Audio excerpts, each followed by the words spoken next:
I I don't want to do these endings.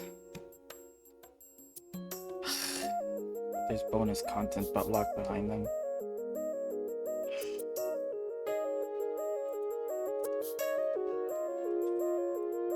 I don't want to do these endings. But I trust the studio to handle what I'm going to see properly. Or just I don't know.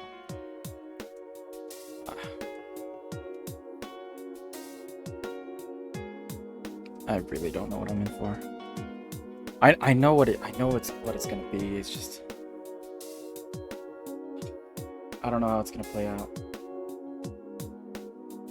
All right.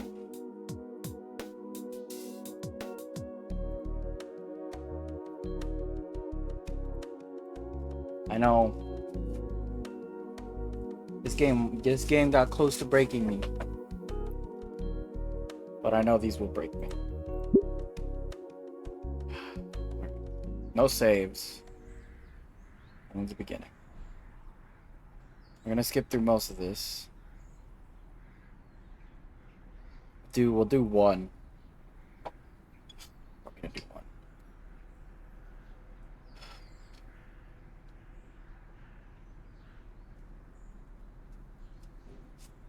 Or yeah, we're gonna do one.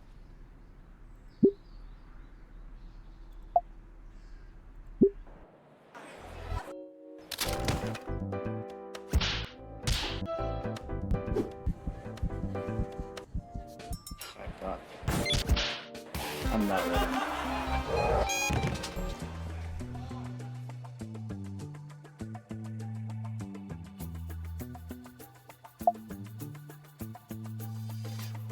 Look at fun just job that off. Save you from soy poisoning by sacrificing his foot long, and now you do. And this is how you repay him, by laughing at his sister. I guess yeah, stop this. Just realize what you have to say to him. Isn't laughing at your sister. I was laughing at the crowd. Sisters, alright.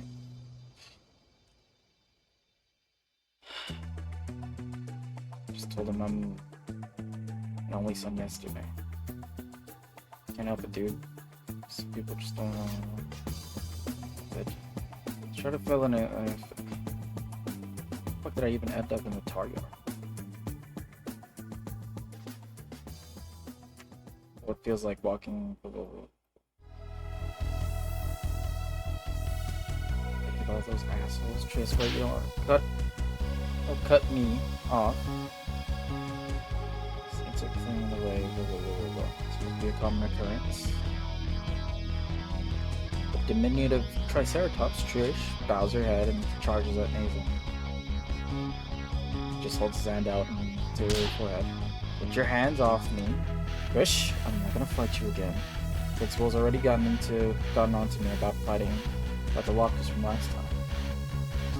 Believe me, I had no idea the concert would turn out like that. Liar.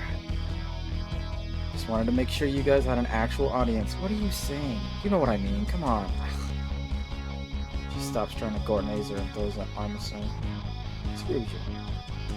Even if you weren't trying to miss with the bang, screw you. She stomps off. What's that all about? Oh, Anon. Don't worry about it. It's nothing. You know, girl issues, right? Sure. Sounds like she was grilling me about the concert. Some concert, right? Actually, about that.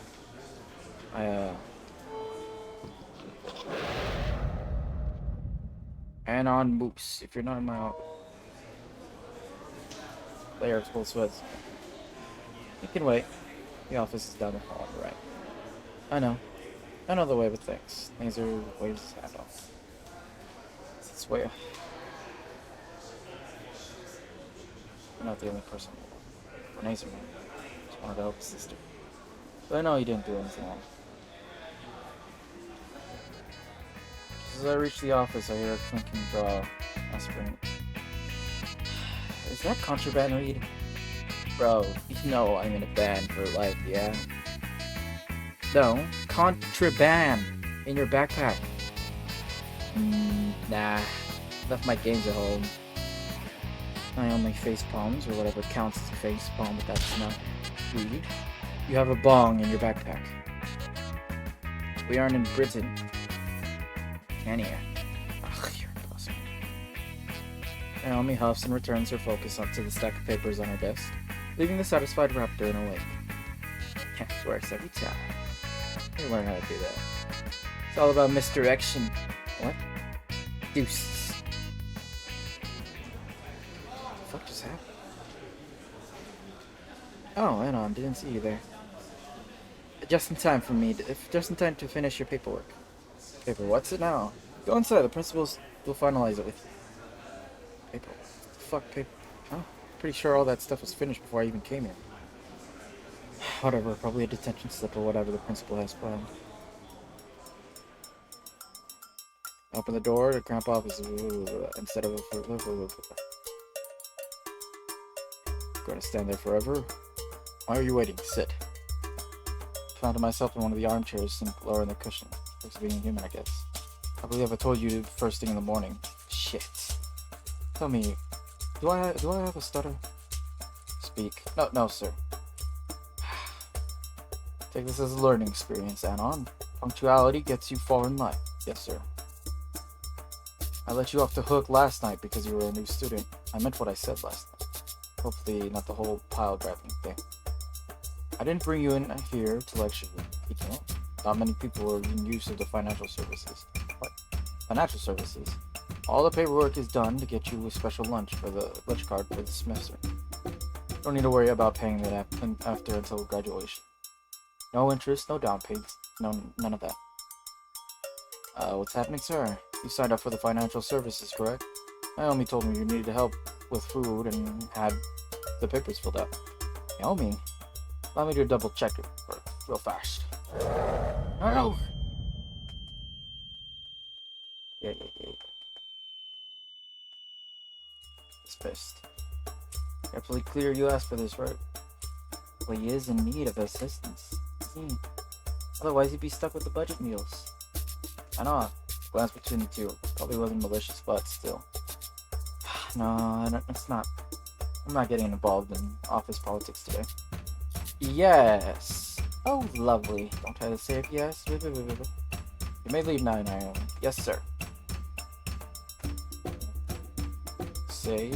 Hate to do that. She goes on for ages. Anyways, go on. Sign your here, initial your day here, put your name here. I didn't catch any of that. What? Just kidding. You're good to go, Anon. Don't forget this. I am not ready for these endings. I know I'm not ready for these endings. I think I'm just delaying, trying not to get them. Fuck!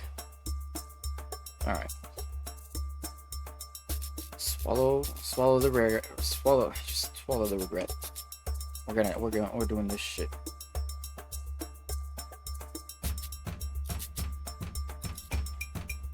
I'm gonna follow some fuck ups and shit. Just keep in mind, as a senior, as this is your last semester, biggest chance to figure out your future. Even if you're new to all of us here at Volcano High, we're here to help you most of it, huh? Thank you, Mr. Spears. Mr. Spears gives me a nod and a smile. You can come in anytime. I'm always here to listen. Except for topics relating to estrus season. I get exhausted. I sense a great exhaustion behind laughter. Also, yeah.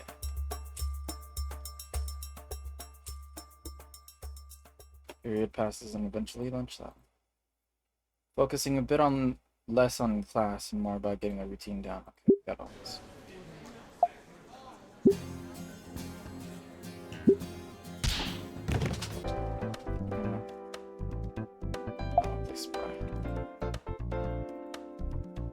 Sorry, I've been stressed lately, Anna. Oh, you're just gonna say it anyways.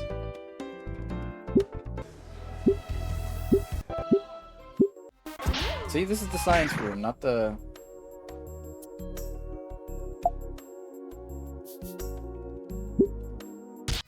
This is the math room.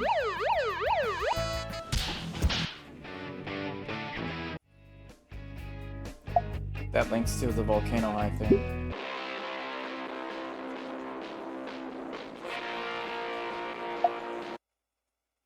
Three of them stopping the trucks. I think I messed up. How could you tell? Jeez, man, you got the ears on my back. There's something I picked up. Okay. So those questions don't even matter.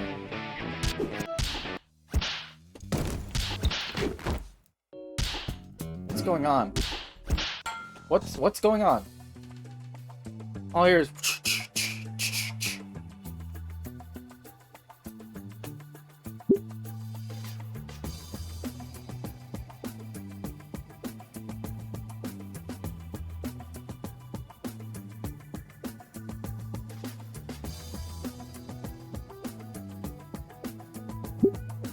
I know it's not probably gonna hit as hard, but...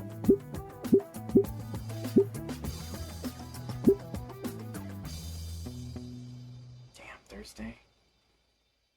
I'll save both of these ones then.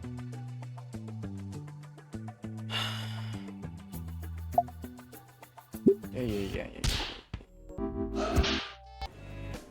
I know most of these options.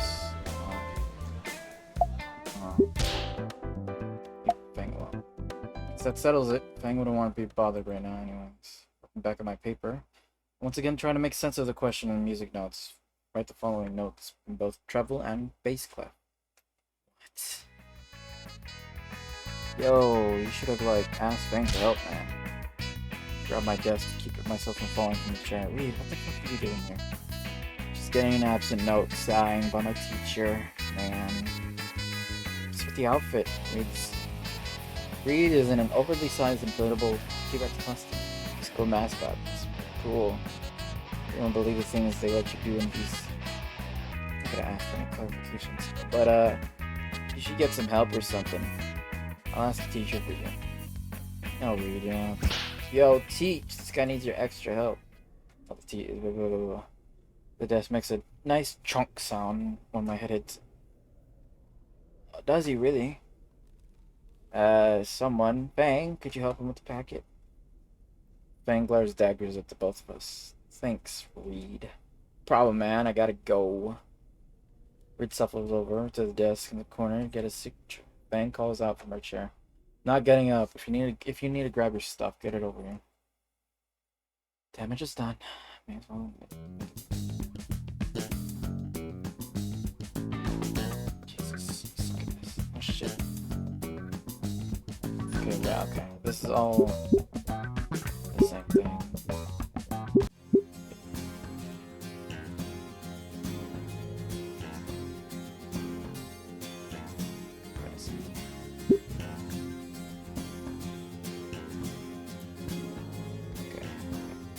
This is all the same. That's weird. Fuck them, you know? Sure. You act like you have a hard time socializing, but honestly, makes you think. Like, jeez. Tell me about. She can't get friends, and now she knows about that. It's Trish. Trish told Fang about everything she knows. Play dumb. Hopefully that works. I have no clue other than that.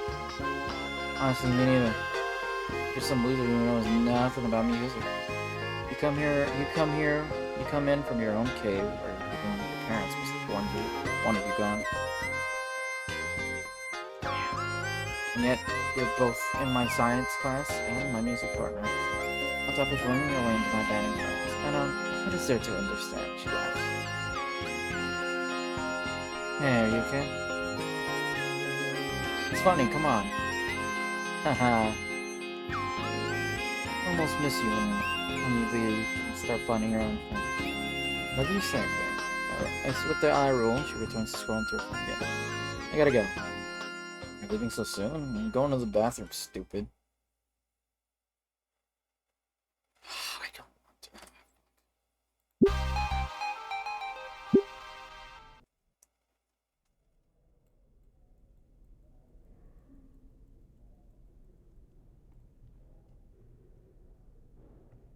I think I'm a liar.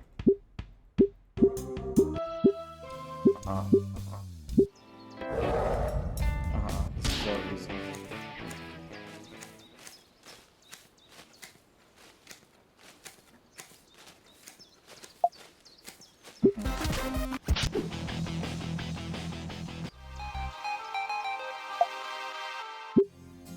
Okay.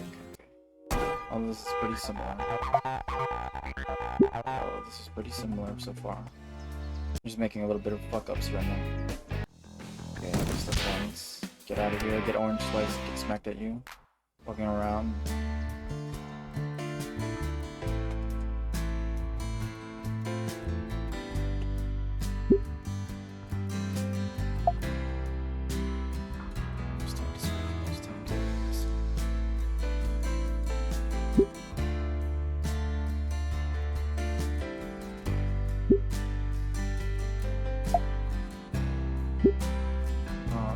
I've already heard this one.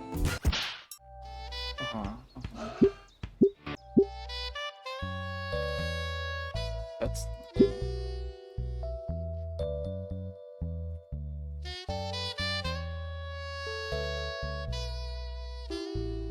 maybe. It's just me. This drama. My life, blah, blah, blah, blah, blah.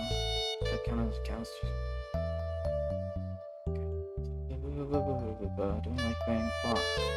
In the bed, blah, blah, blah, blah, blah. Okay, that's not a game.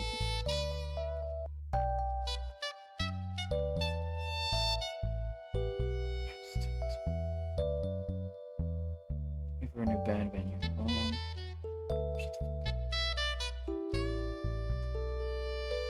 Like, back to the story.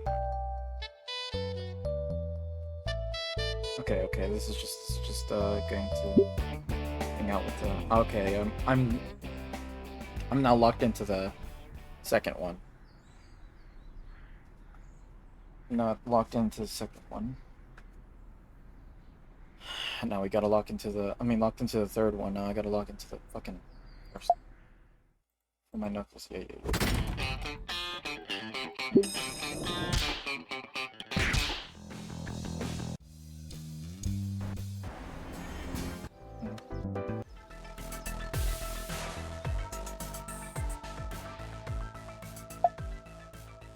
Get away from here. From that. I need to use my bathroom myself. Oh, sure, we'll be healing. I solicitously start dragging my feet away from Naomi. And on, wait. Reason place. Her warning, watch the ceiling. I sense a great tragedy in those words. Well, whatever. I don't want to be here.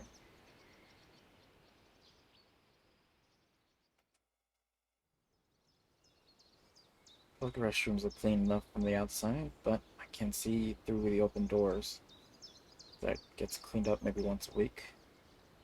I'm not used to the restrooms anyways. If I'm right. Just need to look behind the building and... jackpot. Fang's just resting on the wall with a half-finished cigarette between her fingers. Got a spare? She shrugs half-heartedly, holding out the half-smoked cigarette to me. I hesitate. Fang tilts her head before. She pulls her head back, and I accept the smoke. The cherry on the top... The cherry at the end burns dimly as I tap off the ash. It's not an indirect kiss or anything. Like that, I chant. Anything like that, I chant as my mantra. The drag is smooth, a hint of mint to it. Smoke inhales wispy, feel my skin get prickly. I don't know whether it's because of the nicotine or whose lips tasted it. Oh. Hand her back to cigarette. Fang's tail drums a steady rhythm on the wall as she takes one last drag. She blows the heaviest cloud and drops the stump on the ground. Snap out the stud before she can. Giving it a solid twist and a kick, in the end it's the grass. How'd you find me? How else would you be? Where else would you be? She gives a brief shrug. Anyways, we probably should get away with ditching Laser and Naomi. Do not need that. Secret family technique. Suddenly an image of Fang's dad pops up in my reel. I probably shouldn't be seen alone behind the cover. Under penalty of holy shit, my spleen is outside my body. Now let's get out of here. Alright, let's get a move on. Two of us peek from behind the building. Make sure the coast is clear. Any brothers scheming persimmon piranha? Coast is clear. I think I know where to look. Please tell me it's that shitty promenade place. No, it's Little True. Where? Little Trudon. Near enough that we can walk there. Why didn't you mention it before? Naomi. Ah. Two of us sprint cautiously across the park nearest cover to the nearest cover in the concrete jungle.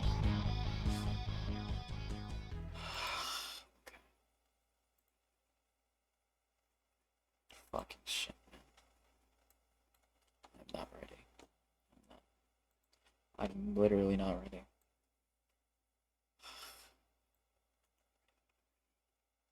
I know nothing's gonna change just yet, but it's just shit.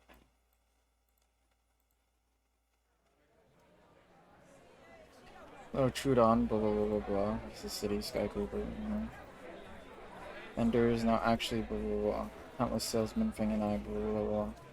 Just don't make eye contact. There's Xavier. I'm playing $40 for this shit. Fang, we could get a place on our own. You know, this place is really good.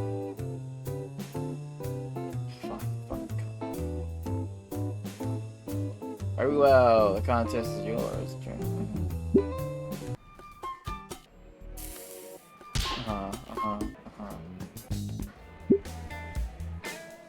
Oh, wow.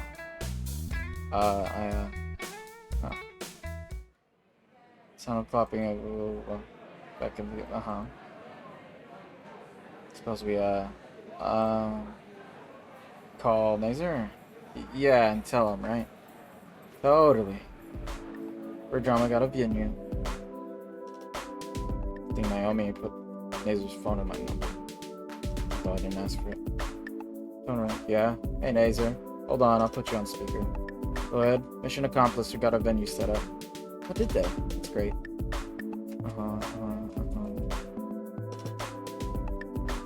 Should you wanna go?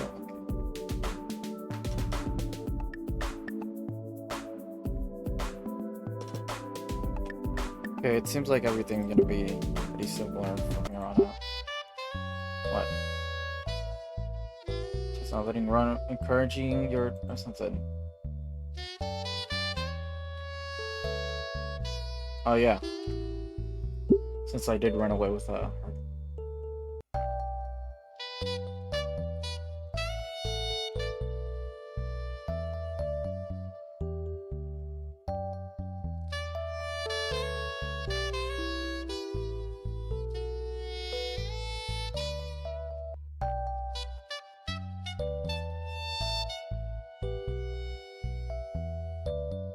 Once blah blah blah blah blah blah blah blah. And don't come back until you finish thinking blah blah blah. Aw man, Anon, what? Eh? Why are you still sitting here just catching my breath? Your dad's a bit harsh, homicidal, but close enough. Blah blah blah blah blah. You know the reason why my dad kicked me out? Why? He's pissed I'm so much looking at Fang, but what did you do? Turns out letting you run off with Fang was just encouraging your degeneracy, or something. Yeah, I think I've seen this before. Let's see if getting kicked out. Sure. Convincing. It's the real answer. It's two. Not much. Just figure it out. Just figures to get to this point. You're getting punished for Fang's issues. Yeah. I'll get this. Like my sister.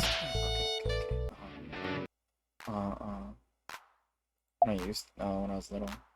Back in elementary. Did you have anyone that talked to you about it? What's your favorite anime? Blah blah blah blah blah. Okay, she just use the same shit. Fix cables. Dark. Blah blah blah blah blah. Or no.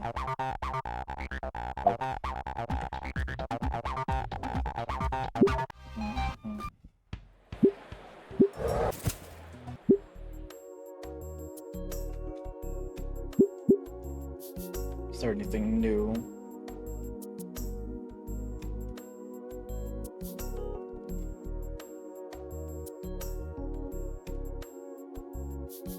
Alright, where...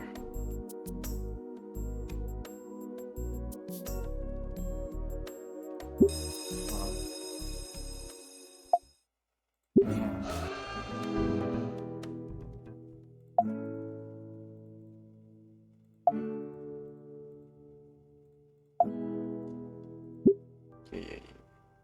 Put this one before.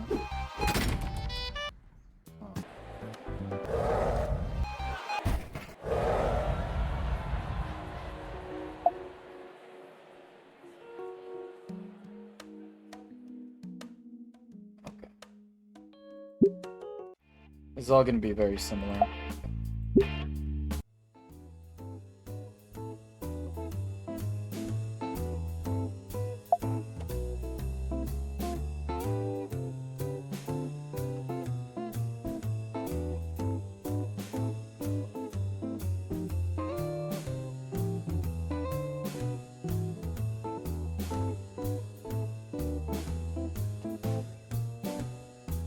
Yeah.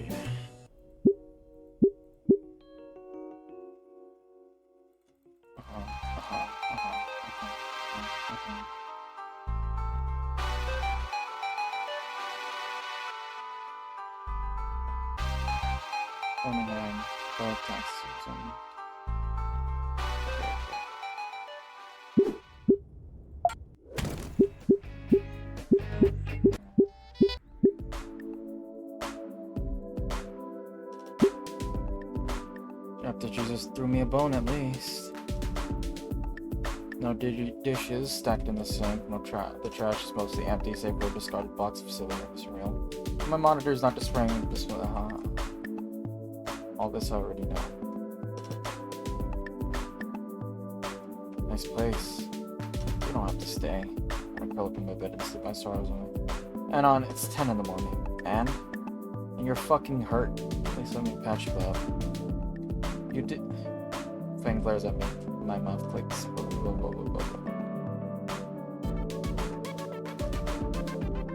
Yeah, you can go ahead and feed with me for.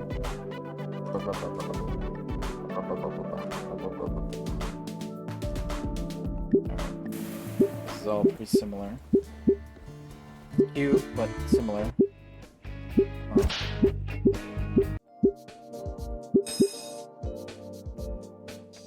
Okay, this is new.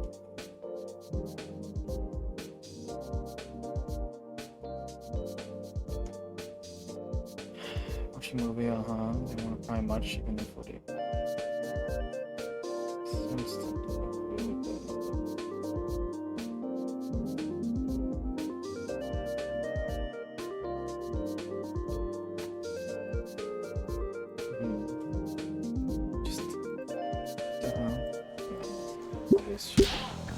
My everything. I'll beat you up yet. Don't worry about it, I get her too. Moment of weakness or something like that.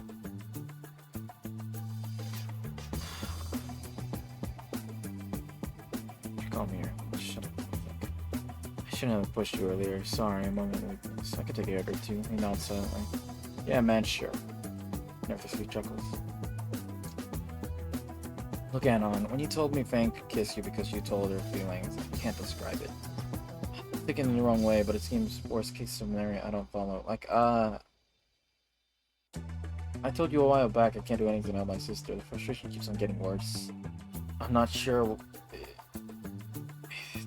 I'm not even sure it's anything wrong with Fang at this point. It's getting more upset over what I don't understand, something like that. I wouldn't worry too much about Fang. She tells me she's fine. She might come back to school even. She bounces back well. A bit on the edge, but about everything though. That's her business, right? Sure. Still can't shake off the feeling. Just can't find the right words. Does Fang and I bother you that much? It's not that exactly, but I'm lost. He's asking me to say something for him. Let's stop. I don't mind. I mean...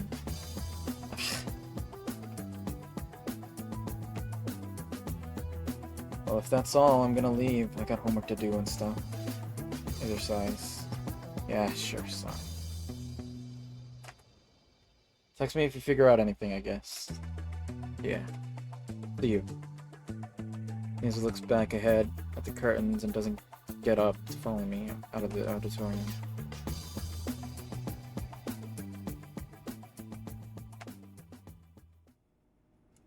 I fished the key from the back pocket and unlocked my door. The place is dark and dry as ever, and Fang's laying in the bed, paying close attention to whatever she's doing on her phone. Seems like she hasn't slept in days. How long has she been on her phone? Yo, I'm home. You feeling better? The loud chewy nose and a thumb up is a good enough reply. You didn't really miss anything today. Mr. Fernsworth was giving everyone the day off. She finally finishes whatever she rated for my fridge and gave me with a massive gulp. Nice, so no homework to catch up on. So, come on, Anna. This relationship shouldn't be this hard. How you been doing? Nothing. Oh. I ate all your salami. Tried playing a game, but I don't know your password. Like, fuck. She didn't see any Santorina. My bad, I guess I slipped my mind to give it to you. What else can I? Oh, Nazer wanted me to meet him. Fang looks up from her phone. He did? Why? Yeah, he just ended up mumbling about about us being together. So I left. You can't stop getting into my business for like a week. Sicko. Him and Naomi. I sit on the bed next to Fang. Hey, forget about them. How about we actually do something fun for now? Sure, like what? We could play some games or something. Oh. Can there be something else if you want? I just thought you were gonna say we should go out somewhere or something. Oh, I'm trying to save money for a new game that comes out in a week, so it's alright. Got anything you're playing in mind? No, I'm fine watching.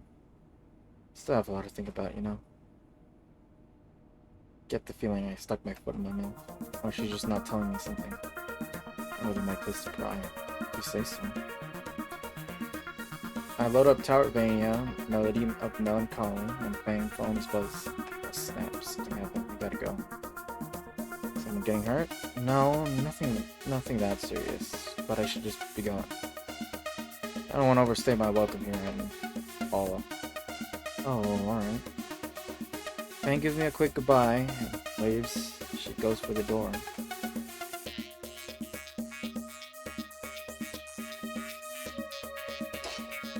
I turn my attention to the game and end up playing until nightfall.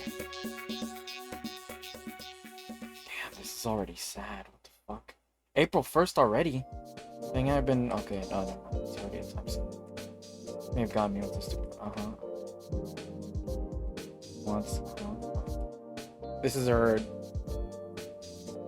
androgynous suit, I think.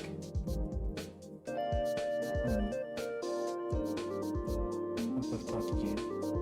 Can you play that?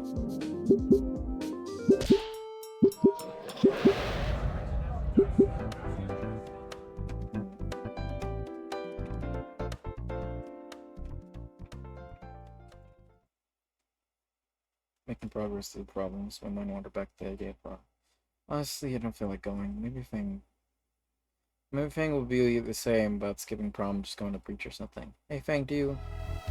Things off the Fang. She's gazing vacantly into space. The worksheet lies untouched in front of her. Fang? I decided, huh? Bertram's has to play for the school prom. It's the only way everyone will finally see our talent. Wait, your band? I thought you broke off last month. Don't worry about that. Trish called with an idea last night. And I apologized. What? You apologized? Think about it again. Leaving the band was something of an overreaction on my part.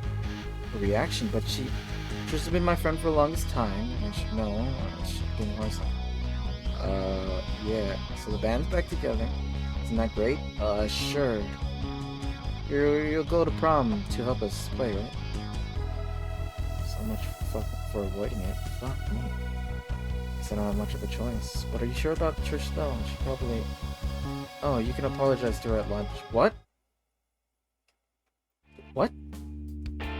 Why in the 7 fucks should I apologize to her? The janitors have stopped washing my lockers since it's getting more dicks drawn on it every day. There's more dicks on my locker than... Well... It's easier to just let it boil, right? You should be more willing to forgive people. Come on, we both have limited friend groups. Can't afford burning bridges. We can't accept when we could just accept things, right? She puts it like that. I want to fun. How she puts it. Maybe it's just me, but she seems a little hectic. Oh, thank you so much, Anon. Been looking for a good suit to wear.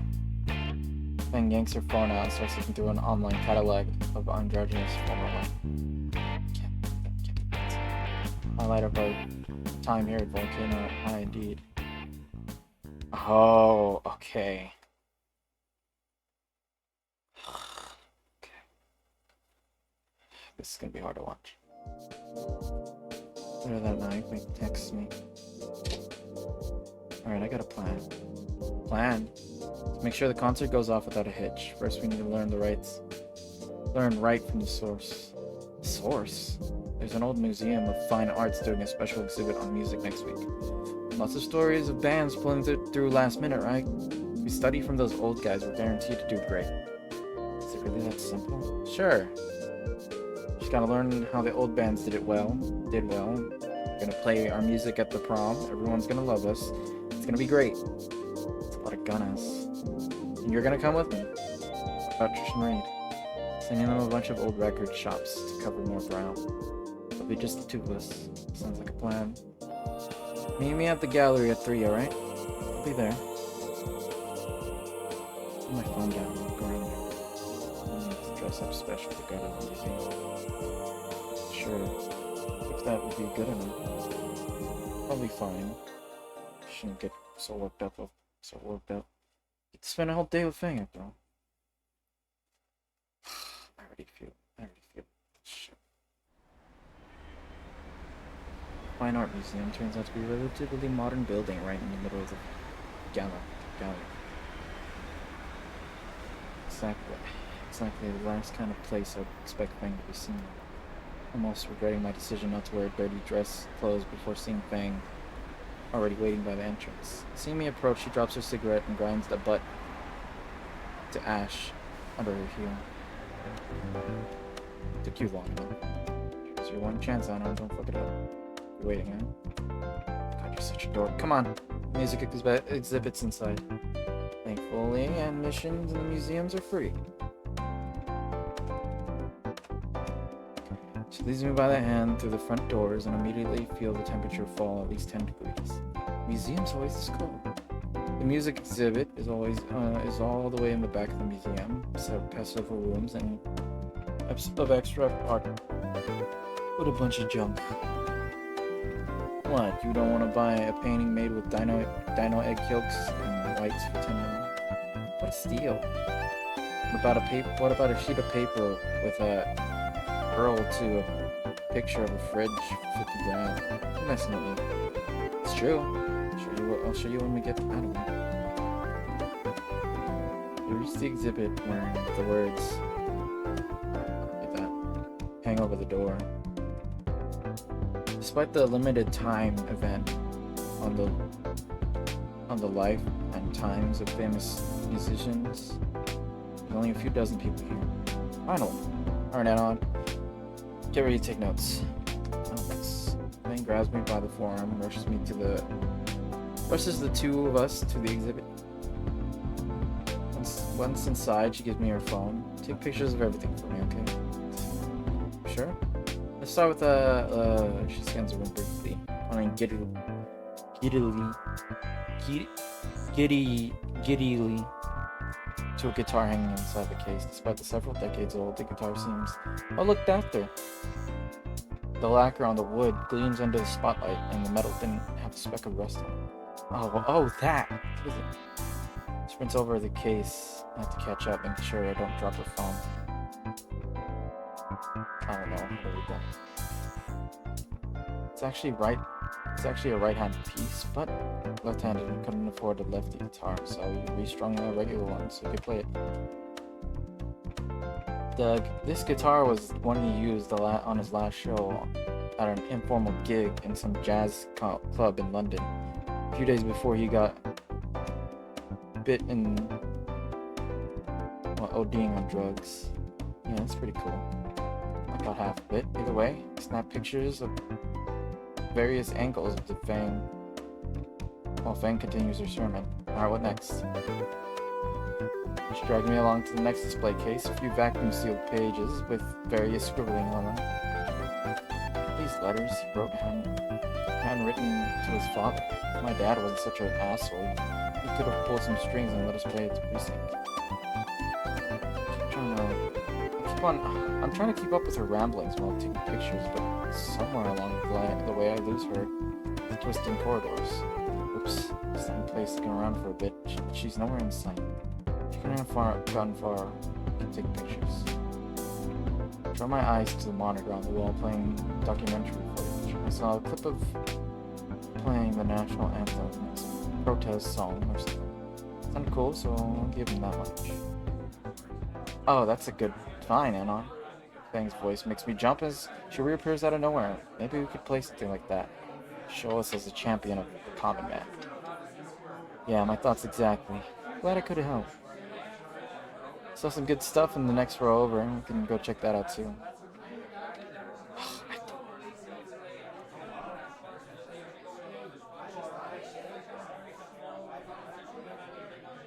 I know where it's going, and I see the signs already popping up. I can see how it leads to both 1 and 2.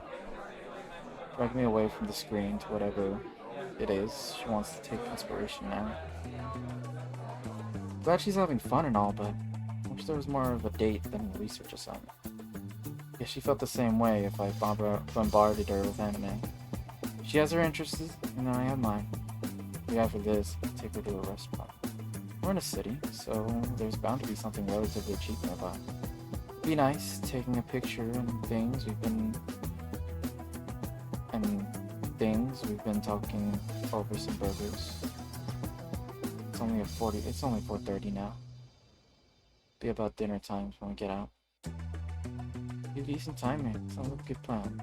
Thing drags me around for a few more exhibits, cataloging the various paraphernalia and stopping occasionally to obsess over some minor detail. Eventually we loop back around to the entrance. Fang looks back at the room. I just can't tell. Ready to go? Maybe. Just trying to think if we missed anything. Pretty sure we got everything. We could probably reconstruct the entire exhibit using only these pictures, I guess. You just can't have this plan go wrong, you know? About that, I'm not sure about this. I'm not sure what you plan is meant to. Oh, wait! She dashes off to the room we just came in, leaving my words dangling in my mouth. While I'm gone, her phone buzzes. Hey, you ready to meet up like you said we would? What? Trish. I didn't know they were meeting right now. There's a few wrench in my plan earlier. Alright, sorry, I'm back. What was that about? Sorry, I had to hit up the gift shop. Oh. Honestly, that explains the ugly tie-dye monstrosity tied around her neck crest. Oh, I got a text from Trish, I think. I haven't heard from her back. Oh yeah, that's right. I told her Reed and I would meet up after we were done with everything. That's right. I'll tell her we should meet at... Actually, Fanny, hold on a second. Before we meet up, do you want to stop by a restaurant or something? Just the two of us. She thinks about it for herself now and smiles. Of course. I dragged you along this whole time after all. Don't worry about it. I think I could get us something from the taco truck I saw the way in. Alright, I'll tell Trish to wait for it.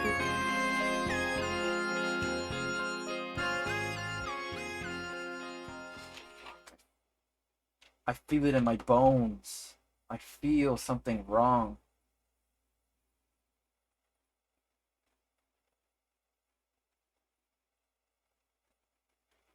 Fuck, I don't want to see these play out. Because I know one's the most fucking traumatic.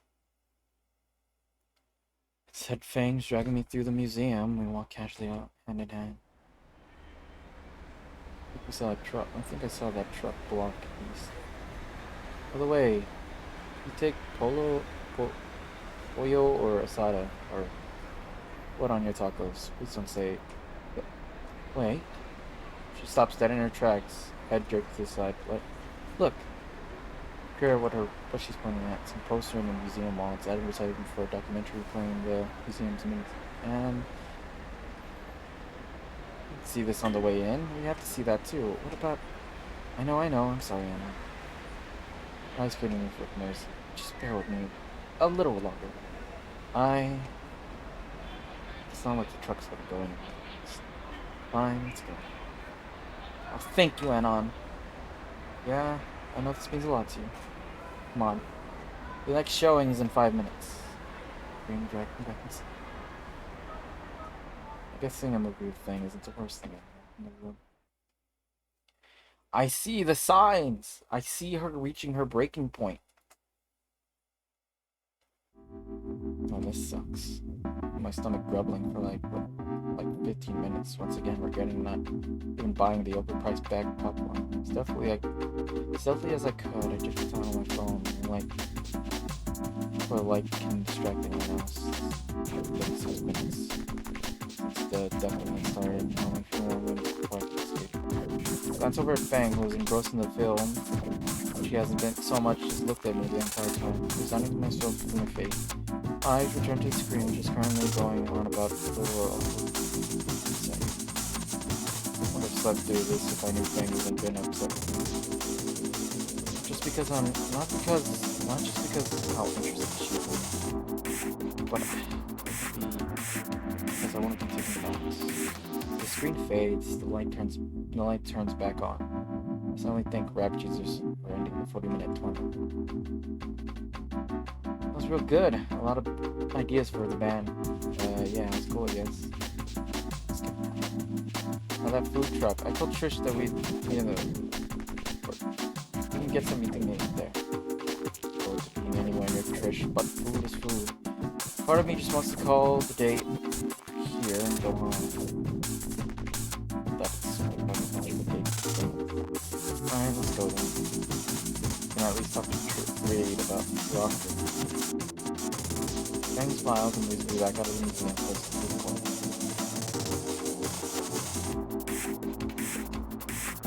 I still think it's a bad idea. I'm not over with what Trish did, and I doubt her mind's changed either much.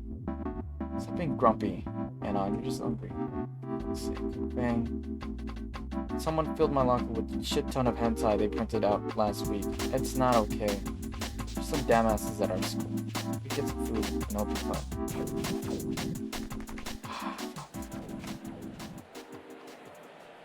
Trish and Reed are already eating. I wanted potatoes. Fuck that. I'm gonna get something first. Want anything? No, I'm good. I'm not that hungry. Sure, order of fries it is. Split off with the Fang and to find a good place to find food from. Glance over my shoulder to see Fang saying something and hugging Trish, both of them turning to look over at me. Trish looking significantly less enthused than Fang. No surprise there. Standing at the line of the Cretaceous fried chicken. Oh, okay.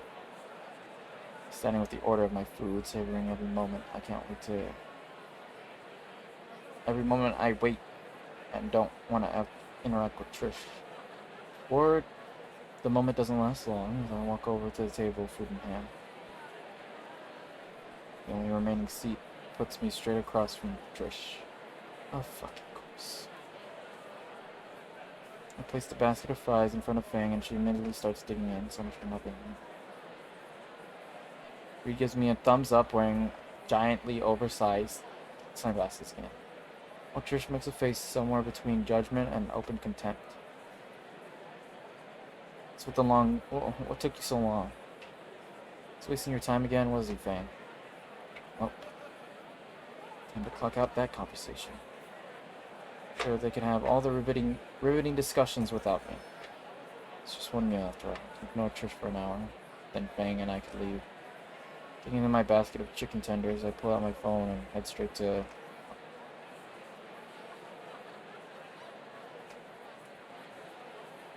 Let's look up for my phone, catching Trish giving me a death glare before turning back to the others. Before long, my train of thought is broken by Bang saying something. So, Anon, what do you think? Yeah, that sounds good. Trish looks smug. What did I agree to? Great, we can try Trish's new song in the next rehearsal. I'm surprised you agreed to that. Thought you would have wanted to play some anime song instead. She's just loving it, isn't she? Hey man, it sounds kind of fun. Reed is quelled by Trisha's sneer. Oh, there you go. Maybe. But let's talk about it later. I'm craving a milkshake right now. Fang gets up and turns to a nearby smoothie booth, leaving me here to deal with these. So, Anon. Grin is just short of vicious. Happy you agreed to my idea. Guess you're starting to get some good tastes. Better than that weeby pop trash you got on your phone. Pointedly ignoring her. She's trying to get a rise out of me. Maybe a somebody out. Maybe I'll make a somebody out of you too. Maybe. My fist clenched tightly beneath the table.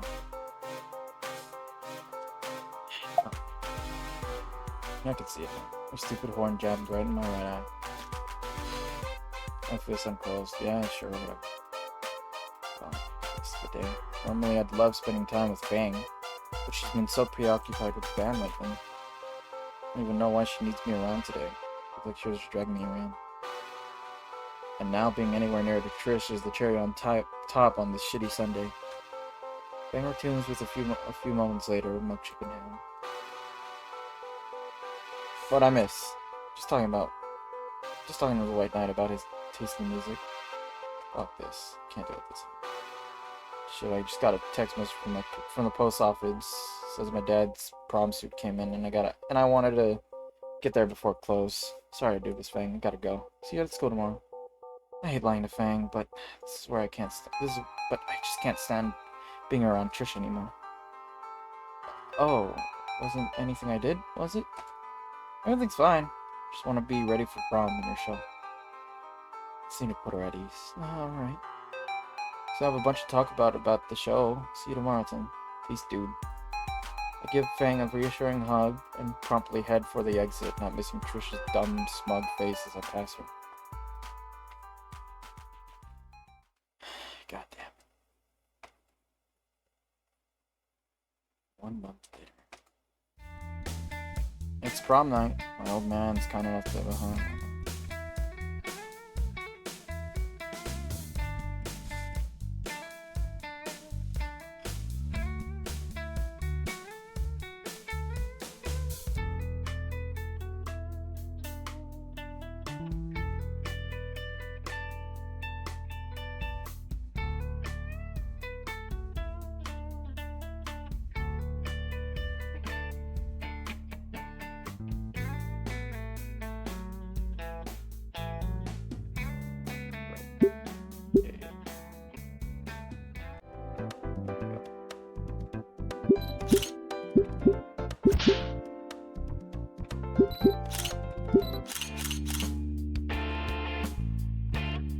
That's cute. Fang comes downstairs in a fancy getup. It's certainly less traditional than mine. No less flattering. Legs for days and days.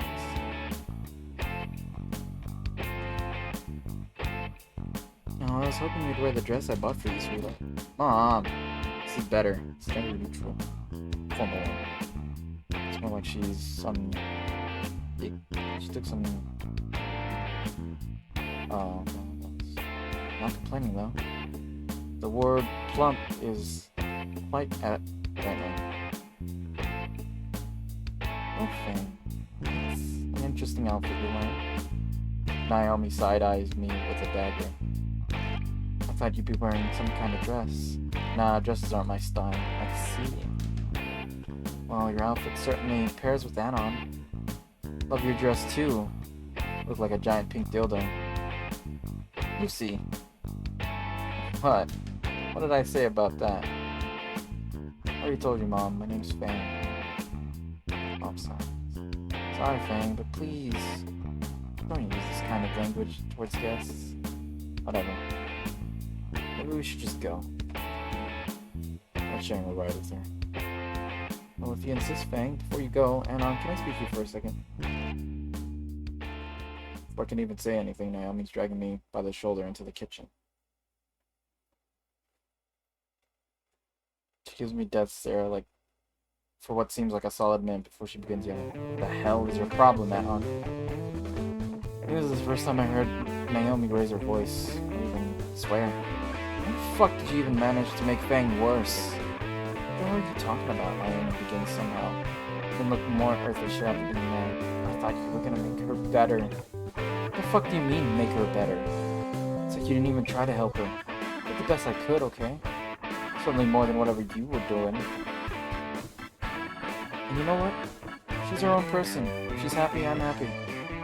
Naomi's face of sheer anger quickly turns into disgust. I just don't get it. Naomi sighs and walks away, shoving my shoulder and on the way out, completely disregarding her presence.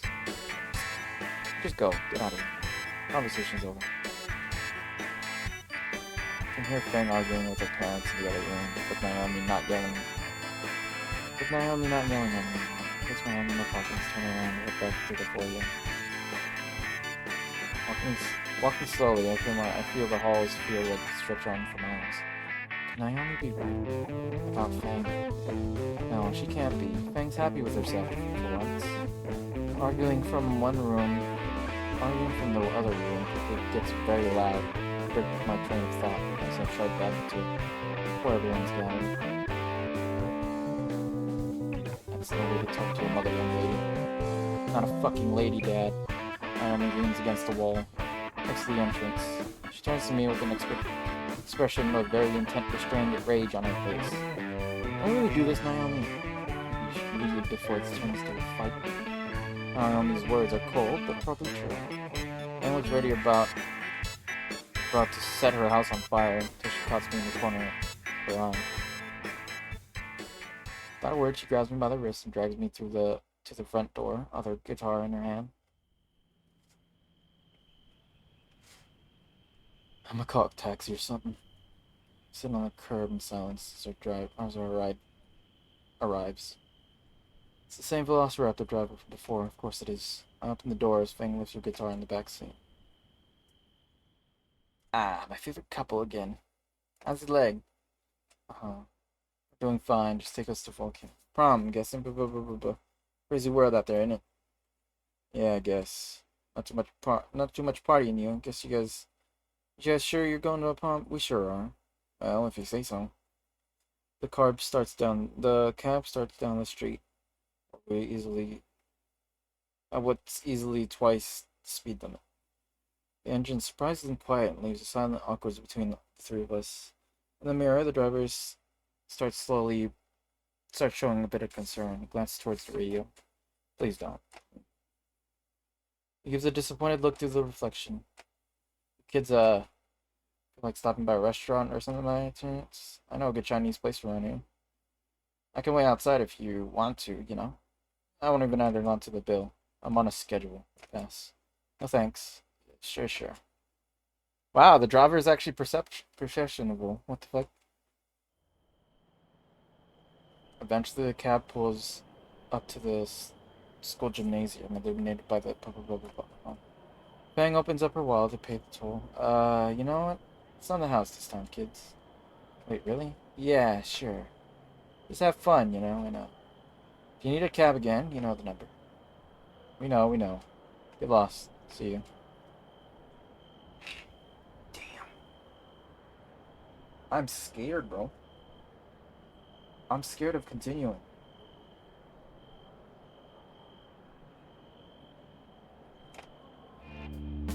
I know Fang's gonna have a breaking point here. We still got an hour before Spears told us to be going. Sounds like we got plenty of time. be surprised. Come on. Consider carrying the guitar case for her, but Fang's already got a couple yards power walking to prom. Fang leads the way to the school gymnasium, her shoulders tense and her wings raised high.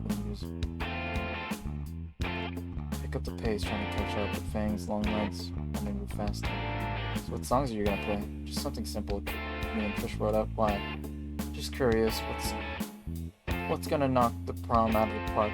What about Rita? He's busy. Oh wow, she's dismissive. Two of us go up to the entrance to reach filled with seniors, strobe lights, and there's suspicious smelling fog.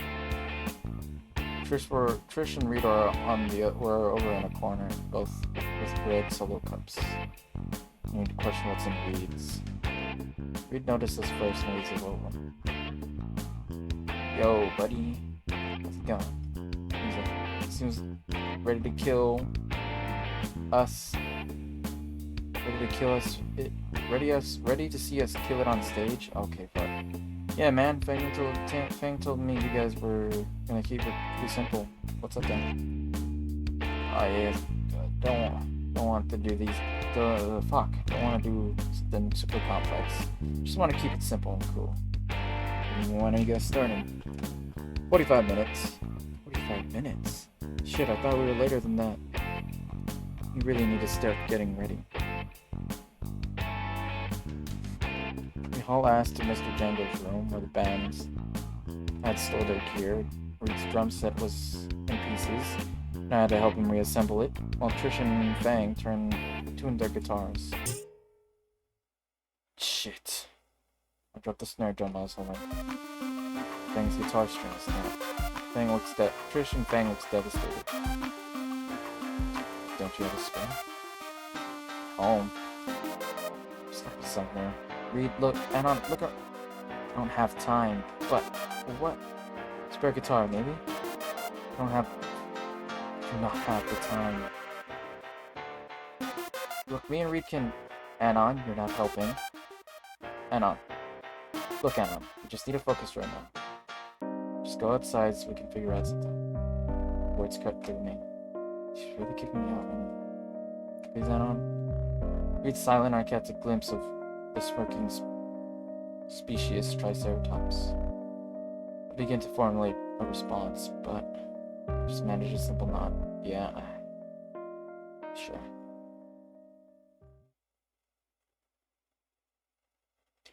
Fang hasn't yelled at me like that since the beginning of the semester. Playing at the prom seems pretty important to Fang, so who am I to interfere with that? I didn't even want to be here in the first place, but following Mo's advice and supporting Fang, right? This is bleak, bro. Fucking shit. No sane person with actual social intelligence should be down these routes.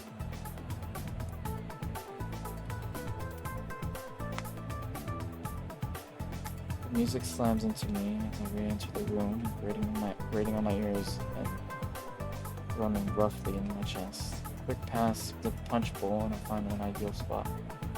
The darkened corner where I could support the wall with my back and sip on my cheap punch. Feet grow sore as I observe the other seniors having fun. Every now and then one of them would point at me and laugh. I simply hide my face behind my solo cup and try to drown out their judging eyes behind sugary water. Enjoying yourself, Anon. Nearly choke on my fruit punch. Principal Spears, you're chaperoning. Wouldn't ask any of the faculty to look after you lot. Assuming you're enjoying your prom?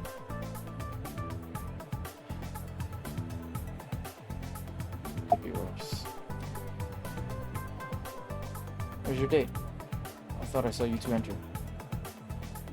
Weren't you all getting ready in the music room? We were. Something came up. She asked me to leave. Fang did. Yeah, I was just getting in the way. Let's see.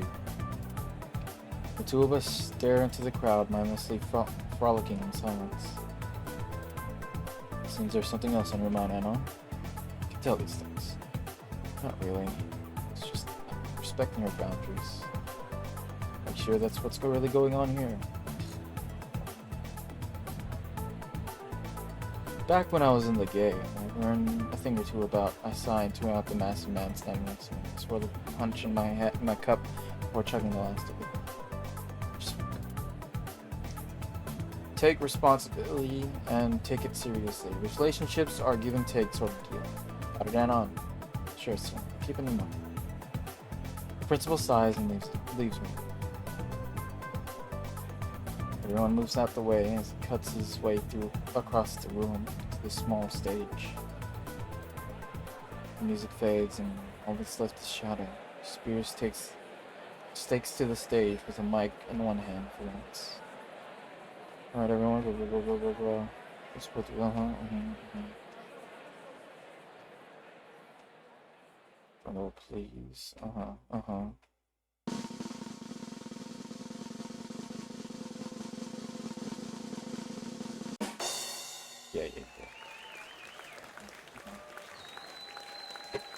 Fuck, man.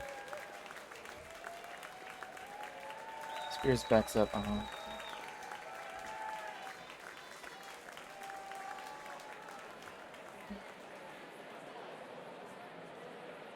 Alright, stay on schedule. Promise out by 10. To close off the wonderful night, I asked student bands to play a few bops for us. They had their trial earlier this year, but I think everyone deserves a second chance. Please welcome Drama. The audience applause decreases noticeably. What again? He was there last time, wasn't he? Just start recording. I will show them how much they have improved.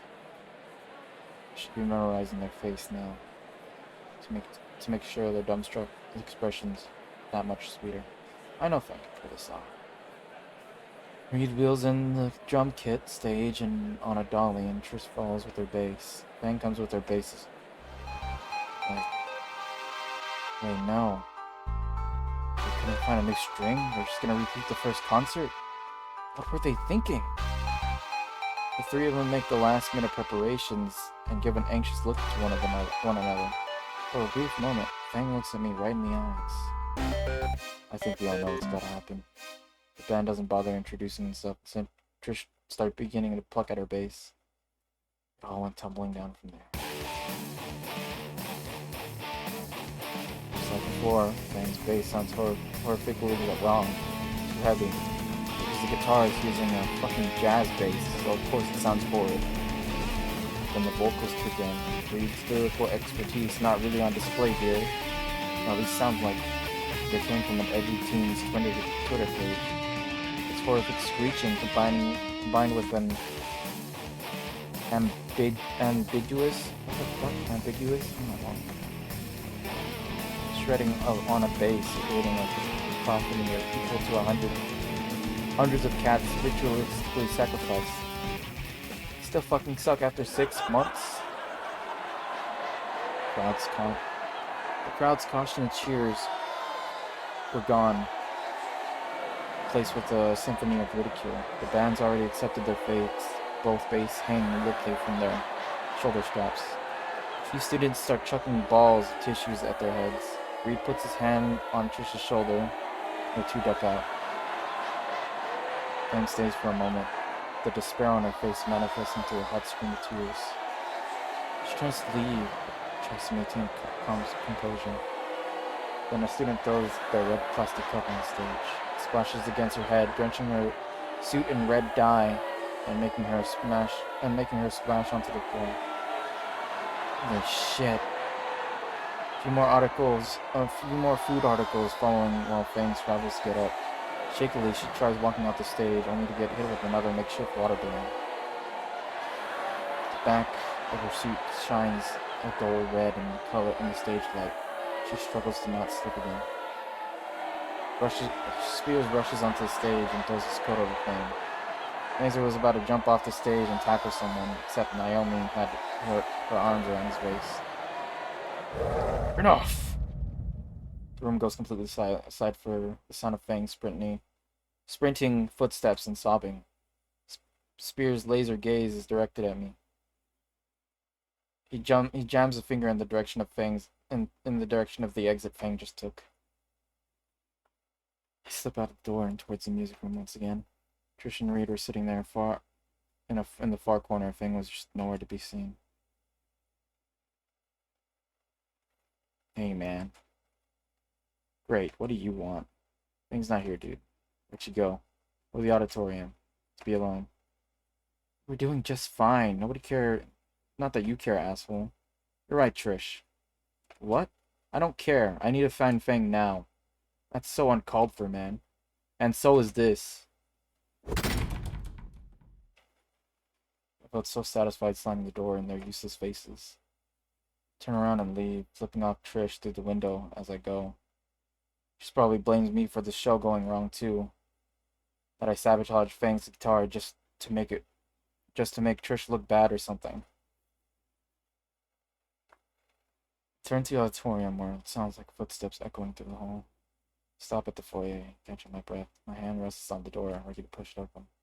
What do I even say to her? Just bear with it. You still have friends? All that's terrible. At the same time, I can't just stall here. Push the door open softly. The light spills into the foyer, into the dark chamber. Spear's jacket is thrown over one seat near me. The door shuts behind me, leaving me in the dark.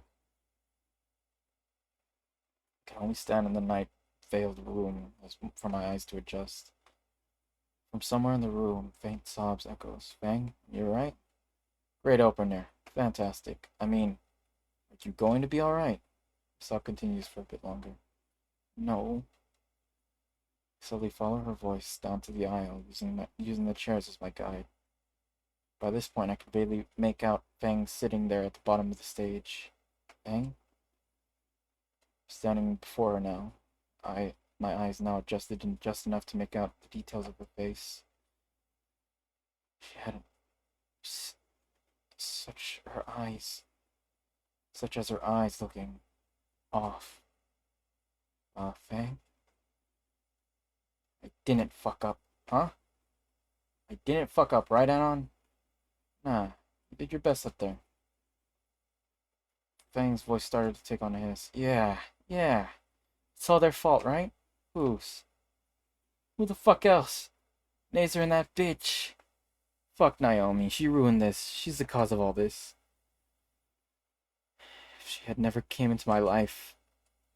If she was never around Nazer, if... Fang? That star was Fang, making her mouth click shut. Look, forget all that. Doesn't matter. None of it matters.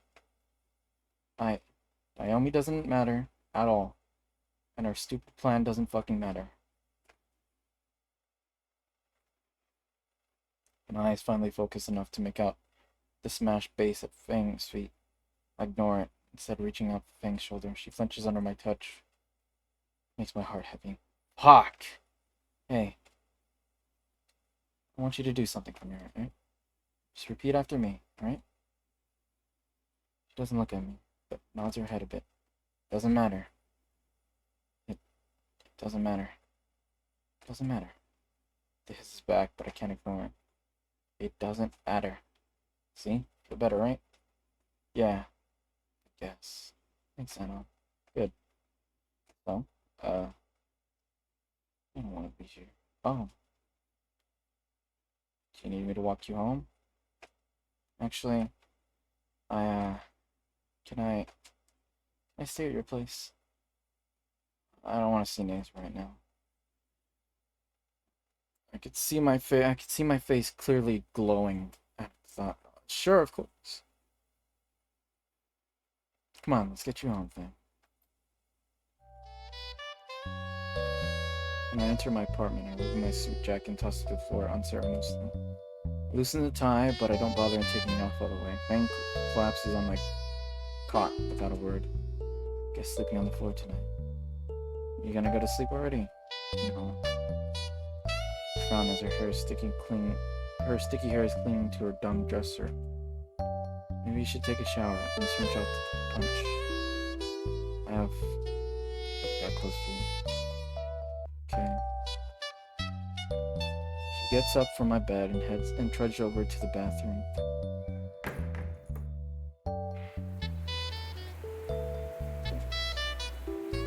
I open my closet and look at all my identical jackets. Bulk buying seems to be a good idea at the time. Take the spare dress shirt my dad sends me. It's super baggy even on me. I think it was from the time I tried to cosplay. Shut up, remember. I take that off. I take that in some board shorts from my closet and kick it shut. Okay, wait, wings and tail.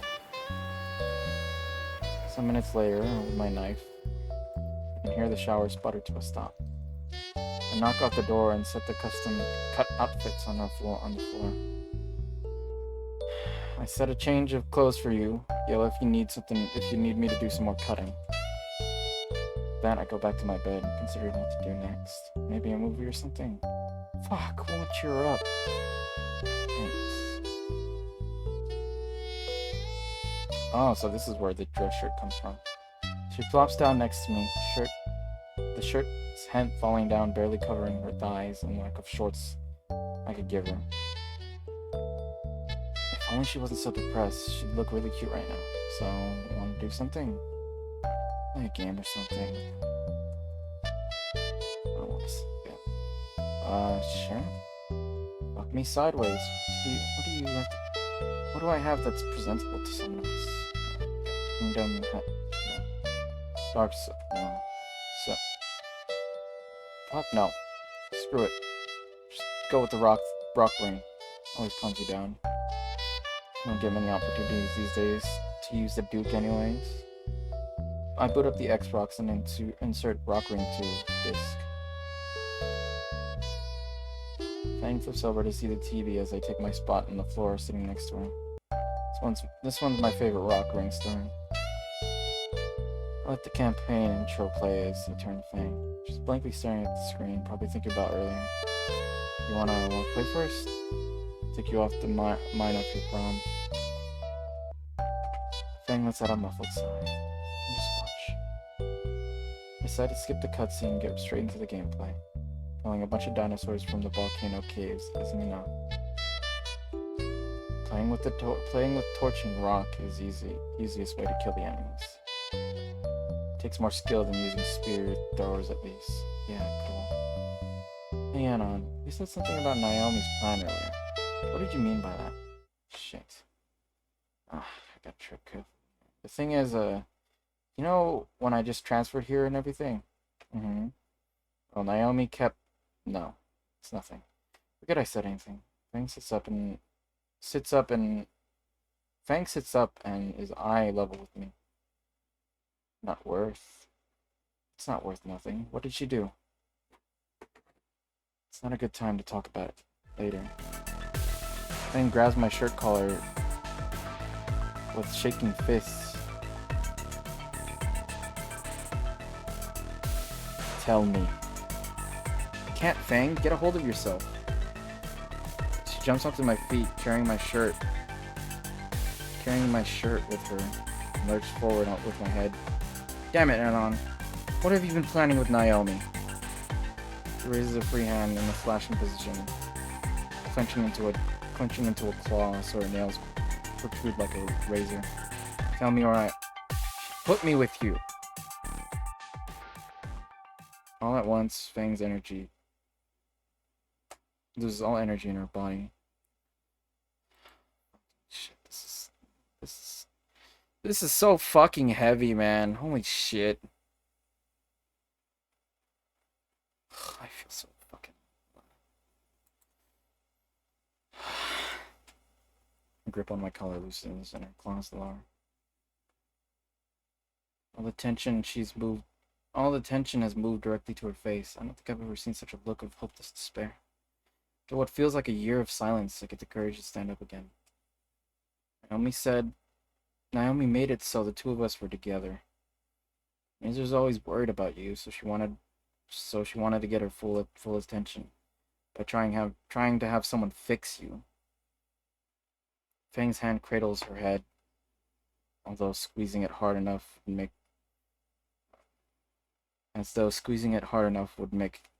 her wake from this nightmare. Fang, I didn't have any control over it. I know I really do have feelings for you. I genuinely like you. It doesn't matter what Naomi's stupid plans were. We're still... I don't know, our Fang's energy returns into an unfit repressed rage. That stupid bitch. Fang, calm down. Shut the fuck up. You're literally actually tool. You literal actual tool. Fang, no intention to vent her frustration verbally, resorts to the next best thing, physical therapy. The bed sheets were quickly discarded to the other side of the room in a clump. Fang, please. Her convulsion at the as though possessed, frantically looking for something else to ruin. She swiftly kicks the Duke and catapult into the bathroom. Fang's foot okay. Calm down, don't break anything. She starts kicking and punching the nearby shelves with all her might. Fang, stop, you'll hurt yourself. My pleas are ignored. Instead, all I get is continued desperate grunts as she... Fang, you really need to stop. With one last scream, she punches through the shelf cabinet door, leaving a hole about the size of a football. That's enough. While Fang is recoiling, I take the moment to grab her wrists and rush her over to sit on the bed. Tears streaming down her face as I shift my grip to her arms. Fuck, man. I can't even fall in love without her interfering with it. You don't like me. You just wanted to change me or something. I'm not to get something. I'm not to get Naomi off your back. It's not true, Fang. Listen to me. Before I could finish, Fang's plants her foot into my chest, pushing me away with all her strength. The force is enough to send me back several feet. Luckily, I managed to regain my balance before falling on my ass. You took away everything from my friends. You ruined our band. What the hell are you talking about? I've done none of that. Naomi is, and you're just doing whatever Naomi wants. Well, then maybe Naomi has a point.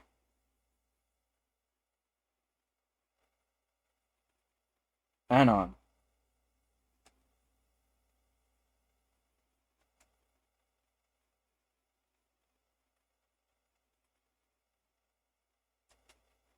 Just shut up. Here's the reality, Fang.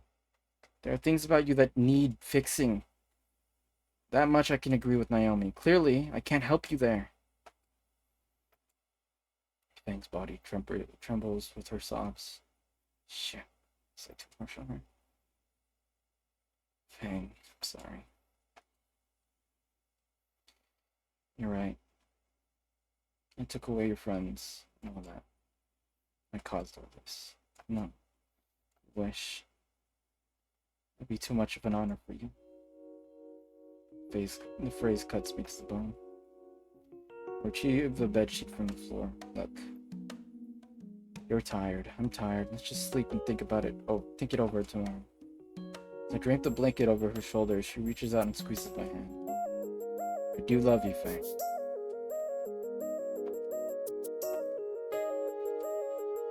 So let's go. Fang curls in my blanket, staring at the wall away from me. I hit the light switch and lay down across the room from the bed. I use the felt blanket that exists in every house. Frankly, I would rather just sleep in my clothes. The moonlight leaks through the curtain, giving enough visibility for me to see Fang's still silently. Watch from afar until her breathing becomes slow and rhythmic, sort that's only achievable in deep sleep. What am I supposed to do with her?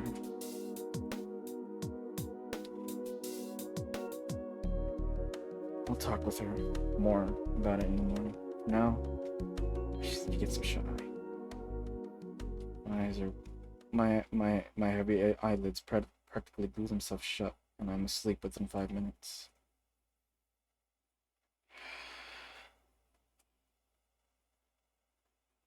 Fuck. I wakes up the next morning with my head cradled in my arms. My back aches from the lack of proper bedding. That's hardly anything new. I groggily pull myself to feet. Fuck. Pull back the curtain to reveal the thick Sunday fog as rolled in overnight. As long as I just watch it. Damn, I slept in the morning. Thanks, sleep well. Fang, are you up? Ben's update. Wait a second.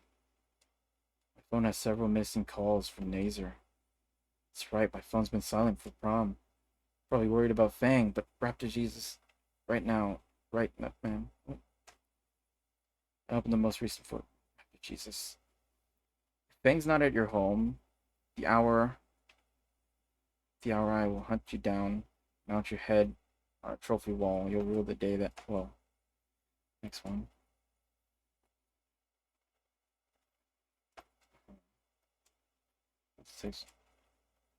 Try texting Fang to see if she got home. Hey, Anna, are you right? Just noticed your dad was pretty livid last night. Must have been writing all night. No immediate response. She'll see it when she sees it. It's not like I do much for Fang right now. Take note of the mess Fang created. A reminder of how badly I fucked up. Fuck me. Suppose that's what they mean by prom night disaster? I always thought it was a euphemism for teenage pregnancy. There's lamenting. There's a laminate. Something splinters all over the floor from my dressers. Check inside the bedroom. Reveals that the Duke managed to crack my porcelain throne. Oh shit. Now. No way I'm getting my deposit back now. I check the controller carefully. Only barely relieved to see there's no damage. But after I sweep up the broken dresser, I find no clue of what to do. I check my phone. It shows at least the things. See my text. So I won't even make this up to her. I feel like a fucking heel right now. Xbox is still running.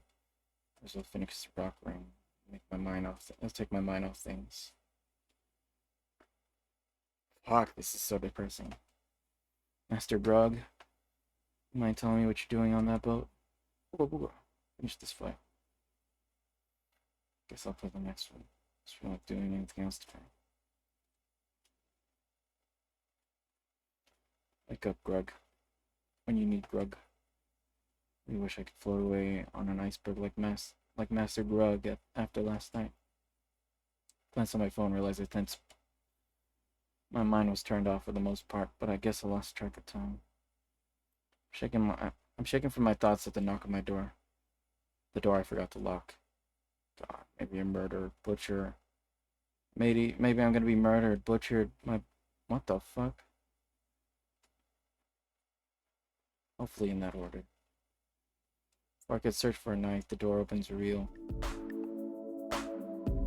Oh, hey. Why are you huddled up in the fetal position? Thank fuck. Deflate slipping lifelessly on my bed.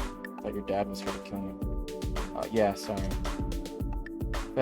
Fang sets her backpack down on the kitchen table. So...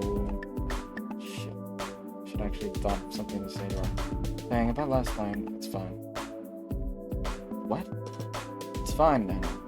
Don't blame you for what happened.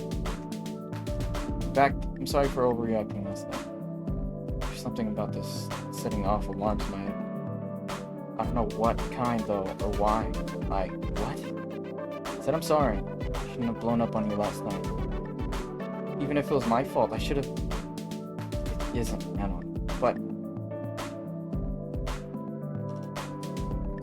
My words cut off, my mind going blank.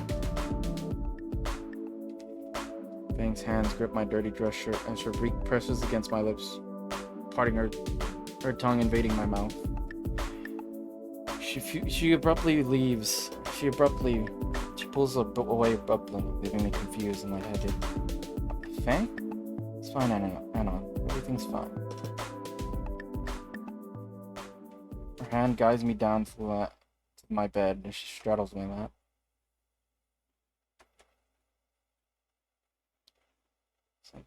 Sometime in night, the bed shifts, or the bathroom closed, so I pay no mind and drift to sleep. Eventually, my internal clock wakes me up.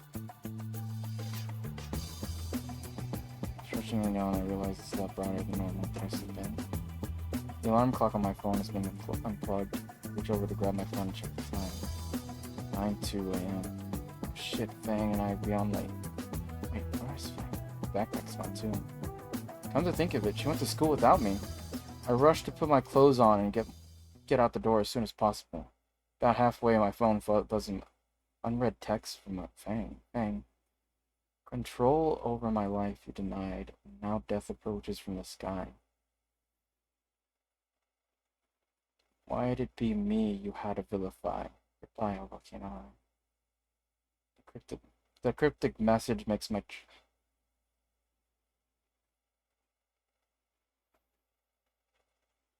Something's definitely wrong. Almost reads like... Adrenaline pushes my feet back into the desperate bolt towards the school.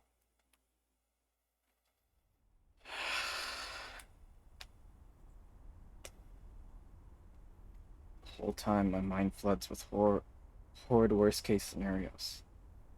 I tell myself, just worried.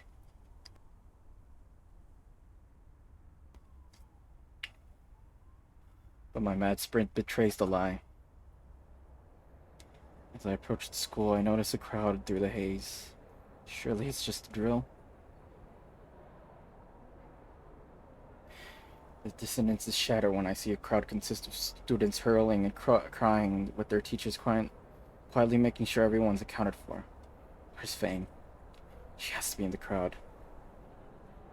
There's just a fire in the school that scared people. She's in the crowd somewhere. Shoo. Voice calls out to me in the silence to hear. Trish moves to stand 12 feet in front of everyone, fingers shaking directly towards me, with malice, red face streaming down her tears, running the mascara down her face. Why did you come here? Heads blurred, turned to the commotion. You bastard! Couldn't you just leave us alone? Now look what just happened. Look what you've done. Are you happy? Can't say anything. Is this really happening? Leave us already. Show up and get their attention, and now. She chucks her phone through the air. It misses by an inch and smashes on the ground behind me. I was right about you the whole time. I was right about you. You! By now, her tirade becomes incomprehensible, screaming. Teacher holds her back and trying to direct her to a nearby curb to sit down on.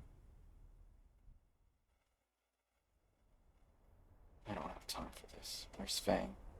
I gotta get in that building. I turn around and dash away into the fog, Trish being consoled by a group of students.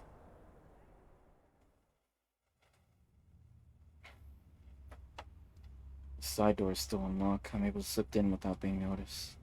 The halls are silent despite it all.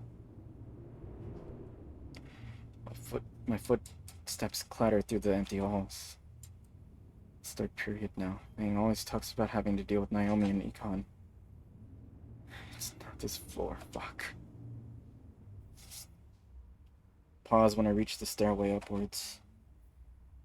Can't say for sure, but my instincts are screaming at me not to go up. To turn back now. My hand lightly glides along the handrail while I cautiously cross the stairway to the second floor. The first thing that hits me is the smell. That electric, almost metallic stench of wet ozone. Never been in a real fight before, but even so, it's a smell everyone instinctively knows. I couldn't tell what sound I made, because I frankly don't remember. All I will ever remember from this sight of my former classmates splattered across the halls like bags of waste. Fuck, man. The The spilled and trails of blood tell a story from their final moments. Two were trying to run and still remained face down in their resting position. One sloped over in their locker, spearing his remains all the way down like a puppet strings. And the last one tried to fight back, now clumped in the middle of the hallway, soaked in the collective pooling blood.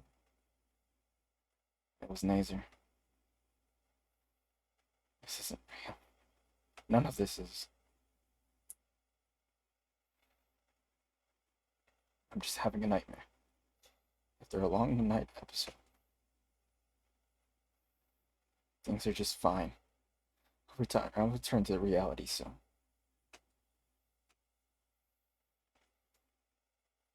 Please. God. Damn it. Where's Fang?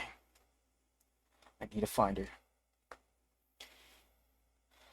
There's one door open in the hall. The one closet to the battlefield. I already know I'm not going to see her. Fang has been in this room ever since she started. The only thing there is a huddled corpse of our student council president. Because she didn't have a perfect high school life in the end. The stairs. There's only one place she could be. Only one place she'd go. I turn back the stairwell. Something makes a wet thud behind me. Somehow, Nazer's still alive. His arm moves in my direction. It still has strength to move it a bit. His eyes meet mine for a moment. Disappointment, sorrow, mourning. I can't focus. He's got seconds he got seconds left. Anything I try would have just been a waste of time. His hands make a slap against the hard tiles one last time while I start up the stairs. Somehow, the remaining 2 flights of stairs gain another several hundred steps. I haven't seen who it was yet. Not be her. You know, well, it can only be her. Could have known this would happen. Is this my fault? You can't just... You had just as much a hand in this as she did. Fang isn't here. She's at home, being grilled by her father for not seeing me again. She's behind the door with a loaded gun. How long have I been standing here, staring at the doorknob? Much longer can I get away with putting this off? As it is, it's not the worst case scenario. And if Nazer and Naomi are gone, there's a chance it's not Fang up there. I'd rather just stand here forever, relishing in the possibility that there's some hope left. However, time stops for no one, not even me. Police sirens have been outside for a while. Can't ignore them any longer. I owe Fang this as much, at least. The doorknob is cold on my hand. I turn it and exit to the rooftop. Fuck, man. This should... Fuck! In the dense morning fog, the only thing that stands out is the silhouette, and that I easily recognize.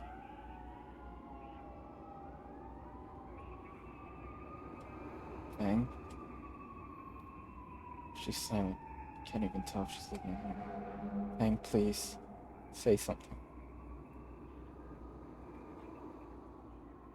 My legs feel leaden as I approach her.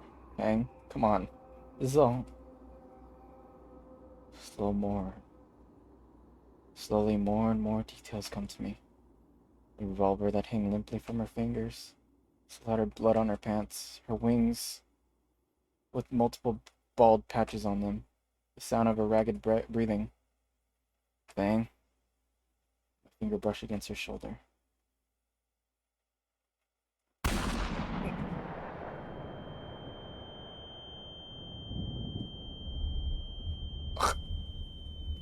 Hot, searing pain.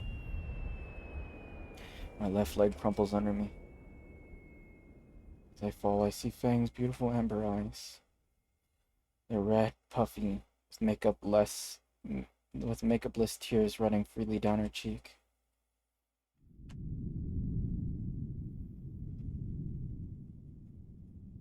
Anna, why are you? Fang, why? You weren't supposed to be here. You shouldn't have come back. Fuck. Because I love you.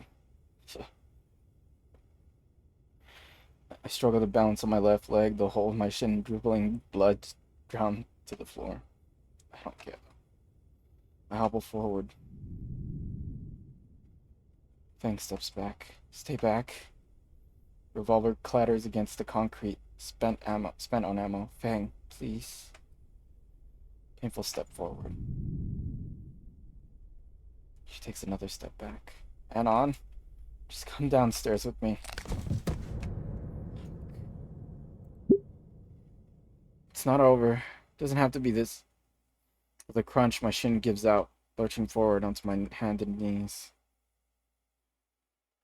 I have to keep going, even if it's on my knees. I feel myself slowing, my thoughts clouding. Blood loss. Pain so intense, however, brings clarity to my mind, enough to drag myself forward. Please, come down with me. No. Stop. And the sharp bone pokes and tears through my leg muscle. If you look behind me, the trail of spilling out, making my other leg wet. Bile rises through my throat at the sight. I swallow hard and look back to Fang. I have to reach her. I can still fix this. I can still save her. Fang keeps backing up as I try to get closer, remaining out of my reach. Fang stops, catching her balance. Flits halfway over the edge. Reach the edge of the rooftop. The end of the line. Fang, look at me. Her head shakily turns from the concrete below to meet my eyes. Away from there, please. It's not over. Stay with me here, please. Don't leave me alone. I stare for an eternity, although the police screams below. Fang looks below once more, down the 3-story drop to the walkway below. The walkway we passed through so many times to get to class without a second thought. The walkway we crossed daily with our friends through our trials. Please.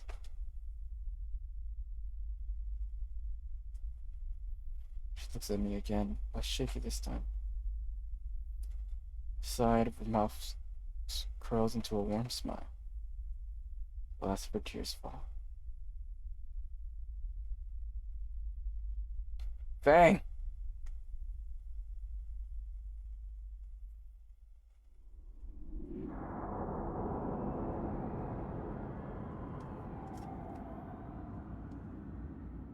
I can't look over.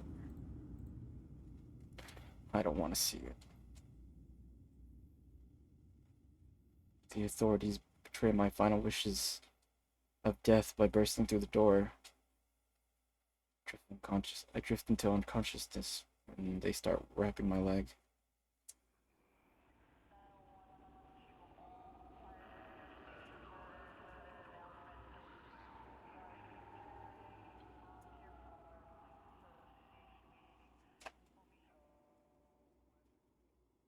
Three weeks pass, probably. All I can remember is the sterile hospital room, the endless lineup of reporters. The whole incident made national news. Apparently, I became the brave soul who took a bullet to stop a school shooting. But to everyone I know, I'm just the one who caused it all. After refusing the answer, the constant pestering enough. After I refused to answer the constant pestering enough, finally left in blissful solitude. I expected a visit from Spears or Reed or Stella or someone, but they never came. Got discarded, yes, discharged yesterday. I needed to stay on my crutch for a few months, but that's hardly the wound I'm worried about.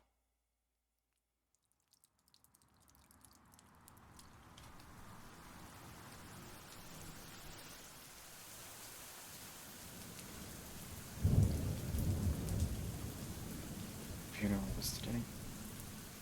I wasn't invited, of course. I can't just leave it, you know.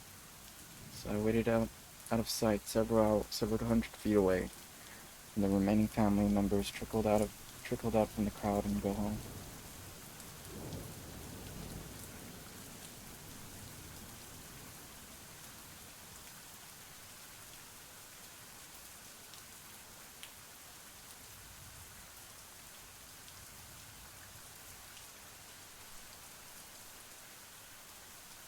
The last figure lingers over an hour. If anyone, he's the only one who deserves this the least. He was right there the whole time. He was right the whole time about me. And here I am, defiling her grave with my presence. Eventually he leaves too.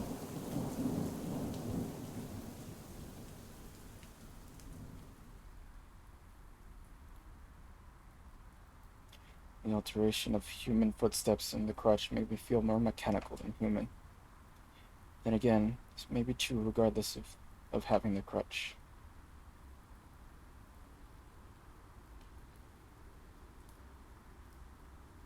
Two graves right next to each other.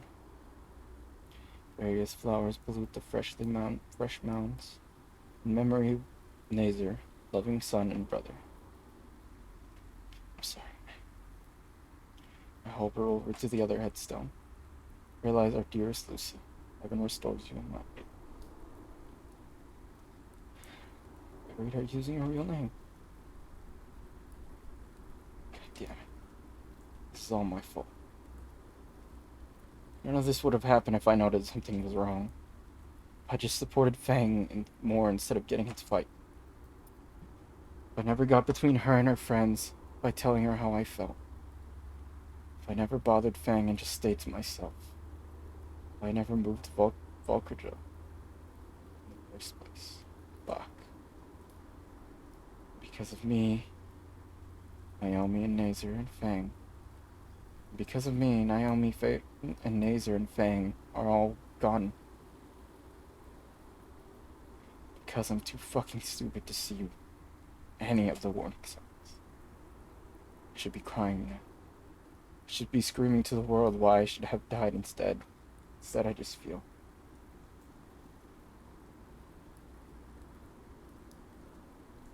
My final plea to Fang races through my thoughts.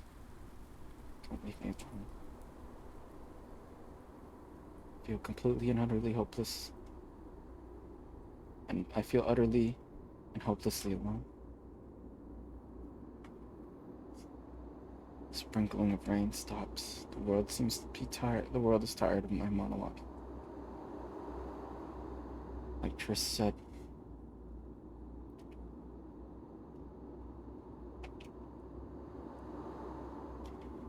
I'm just some nobody from the middle of nowhere. And the only person I have ever cared about is gone. Split seconds I thought I was somebody. I ruined everything. So now, back to being a nobody.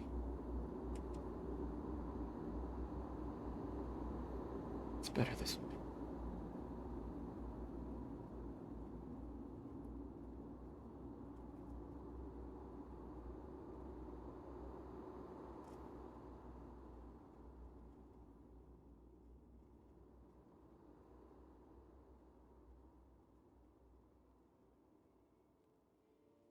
Ending 1 of 4.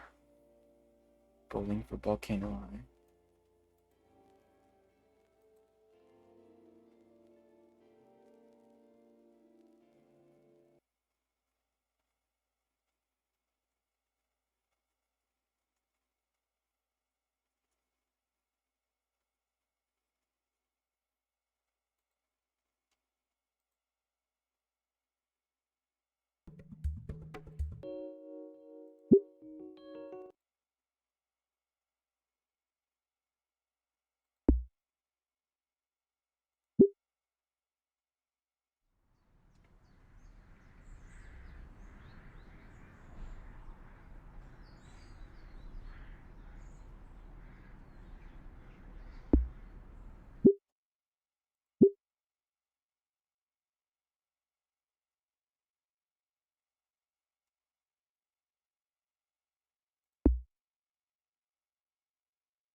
I think I just gotta play it silently.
Oh, what the hell? This has changed.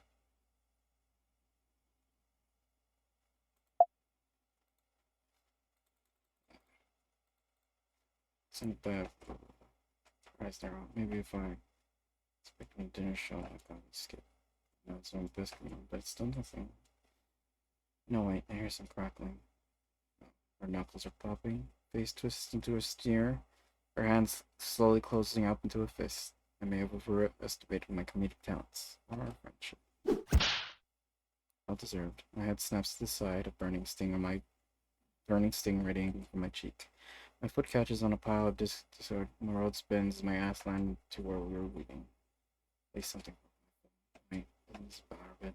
You fucking asshole.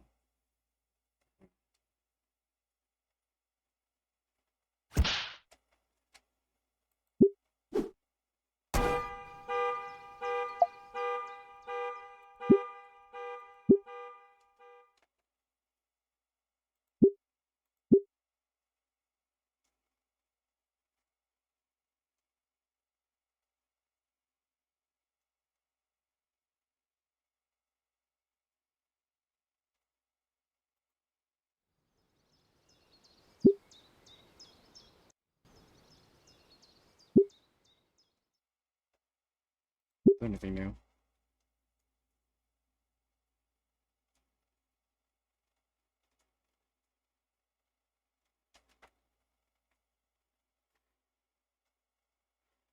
And on the way.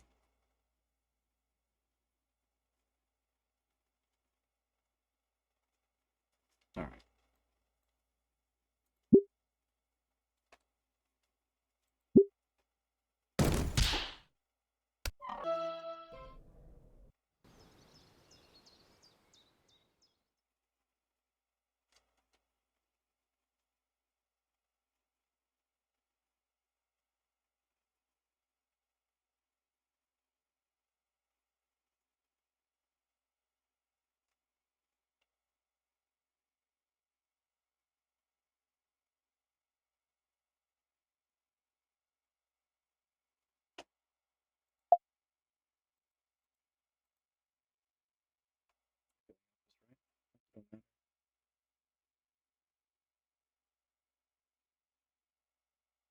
Fang looks at me in desperation. You. Yeah. Here's what I think. My arm around Fang's shoulder. You're in a pretty bad spot right now. Self-improvement is hard, but there's nothing to be gained without sacrifice, right? Fang gives a slight head. No. You need to step out of your comfort zone more often, even if you think there's no time. There's no harm in diversifying, right? Fang looks away from the coastline into me. I don't know. Maybe you're right. Maybe I should try harder to get along with things here. I guarantee there's not that much being between you two. You'll be there to support me, right? Sure. I don't know if I'm strong enough to do that. I believe you can be. Being weak is nothing to be ashamed of. Staying weak is. You don't have to do this alone. Yeah.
No, I've got nothing.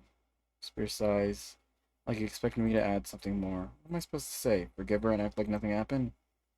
Well, then on. I can't say I blame you after all that. Trish remained silent, her eyes locked on the floor. You go home for the day, if you need to. Right before I clasp my hand around the door, Spear speaks up. Oh, and Anon. One thing I didn't notice. Uh-oh. Your wifey crushes.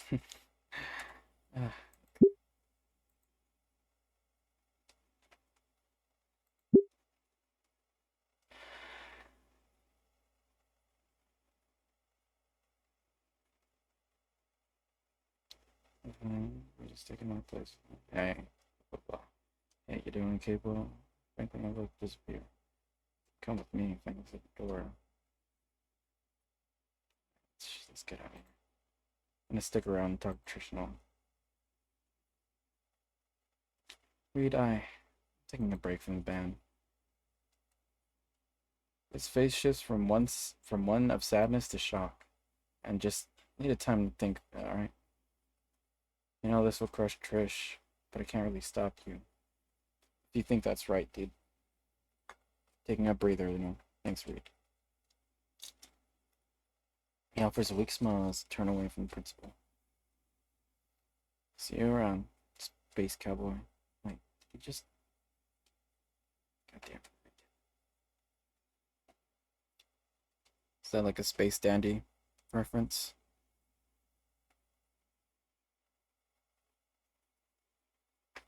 Alright. This should lock me into ending 3. I mean ending 2.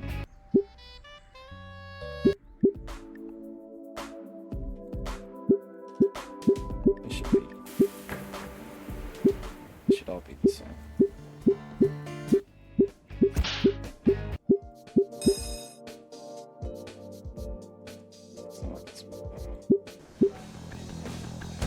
This should be different.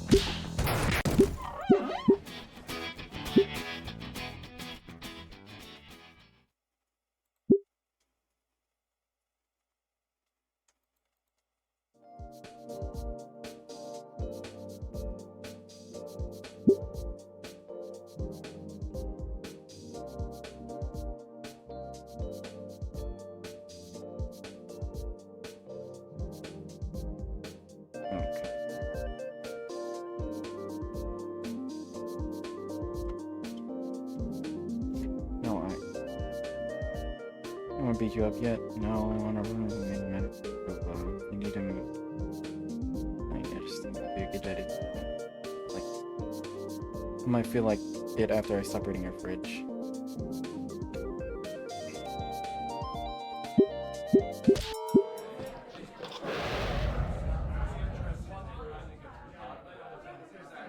I think. Okay.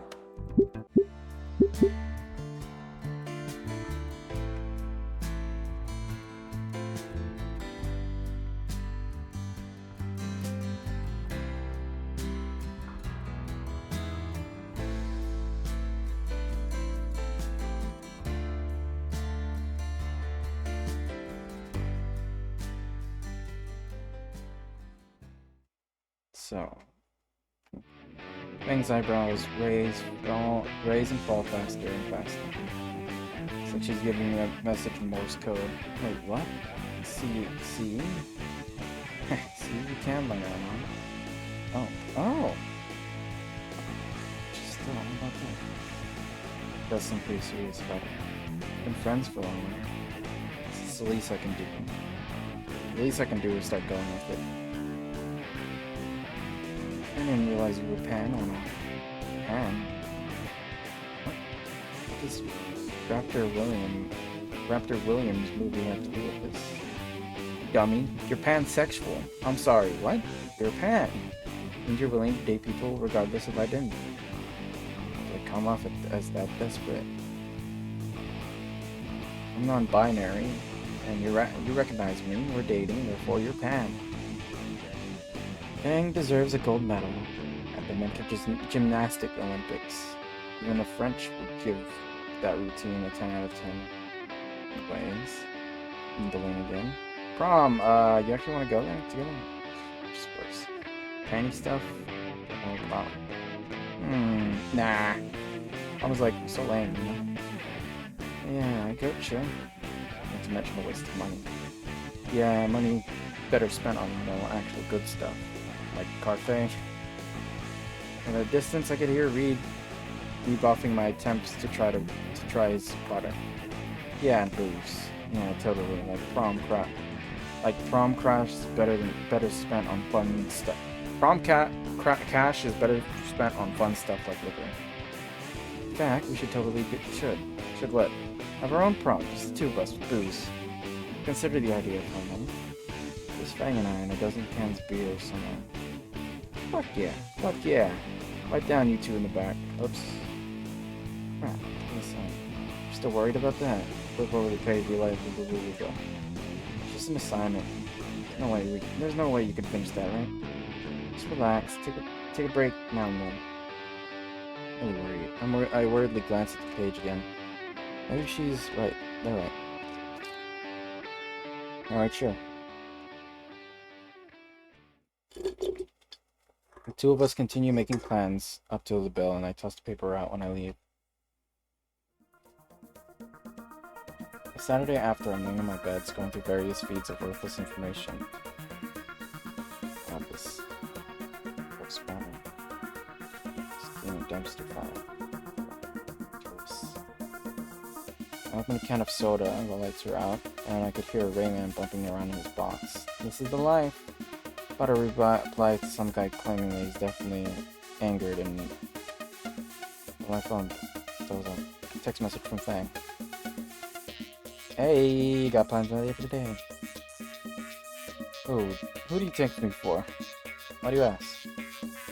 Showing you some songs from my favorite band, right? Bigly Dying. Vaguely recall Fang's phone bugging out occasionally, which I suppose that should be called music. I think so, yeah. They're coming to town, only for tonight only. Cool, you got any plans on buying a ticket? No need. I won them in the raffle. When you say them, of course I want to go with you, dork. I want you to go, dork. Oh, cool. Wait. Come pick you up at 6 tonight. Don't forget. Alright, see you then. My hand falls to the side, dropping the phone onto the mattress. Concert. On one hand, I get to spend it with Fang, doing something they love. On the other hand, concert. Of course. Who am I kidding? I'm going, of course. I should go run and buy some earplugs just in case.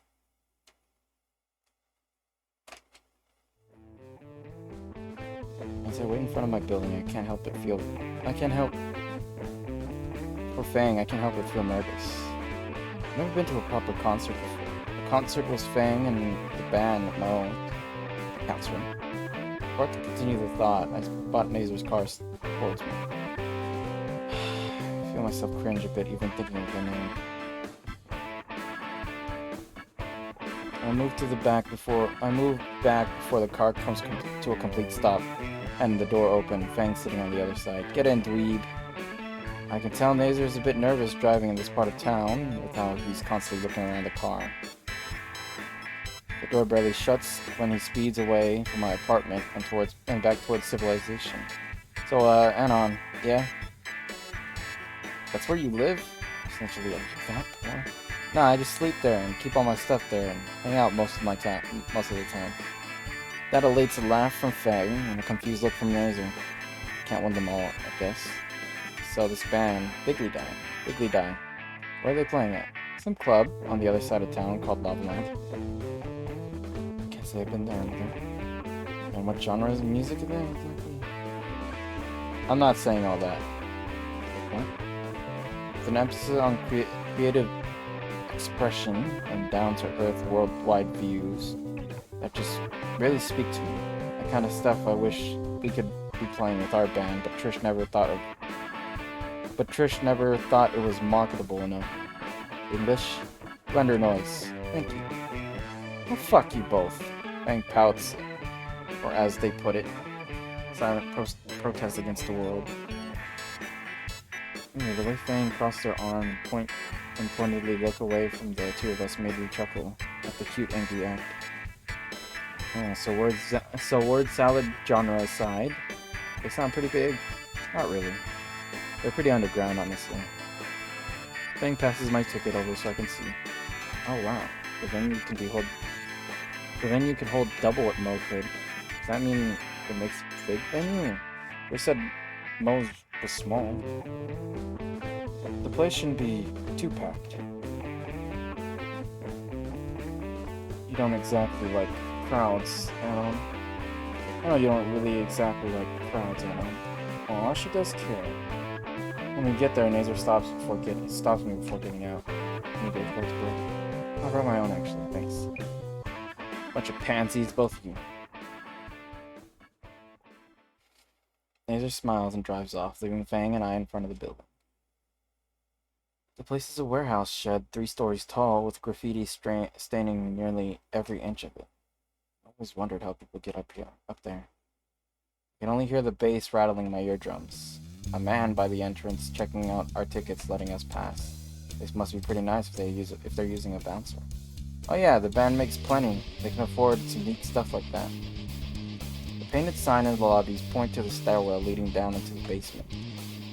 The temperature rises a good 20 degrees on the trip down. Jeez, do they have a furnace going on down here? Concerts are usually hot, Anon. Didn't I tell you to bring a water bottle or something? No. Oops. Well, there's a water fountain back up in the lobby. Not sure if you want to drink from that, actually. So you got some lead stomach lining. I'll keep that in. The music starts sounding like a gaggle of piss-off cats being dropped into a lawnmower blade, so I pop an earplug in to get ready. I was starting to hear animalistic chanting combined with arithmetic bashing of drums what could only be described as an unhuman fusion of squealing feedback and unmaintained generators running on overdrive. Fang rolls their eyes and gestures to open the door to the concert. The pre-show is almost done. He got there in just in time. As soon as we open the door, we're almost blown back with a wall of sound that blasts past us. This is cool art. The earplugs were not helping at all. You sure I just went deaf? There are about 100 to 150 of concert goers, give or take. Most of them are thronging the stage while a few hang back and nurse their beers while waiting for the show to start. Thank you motherfuckers for being out here tonight. The crowd responds with a collective roar of approval, Fang adding her boom voice to the cacophony of chorus. Judging by how brutal you guys been in the pit, at the roar from the ripped from the audience, at the bare-faced flattery, probably the leftover adrenaline from in their system. Alright.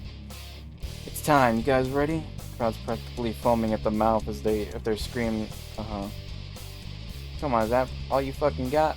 Are you fucking ready?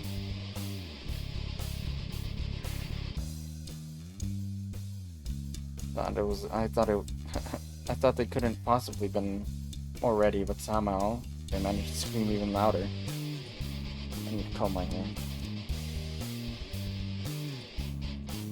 Even saw some guy get punched as the next person thrusts his fist upwards and yells. Well, that's what I like to hear. Now welcome, Bigly Die! The crowd goes absolutely nuclear, people jumping up and down, screaming their heads off as the band walks up into stage.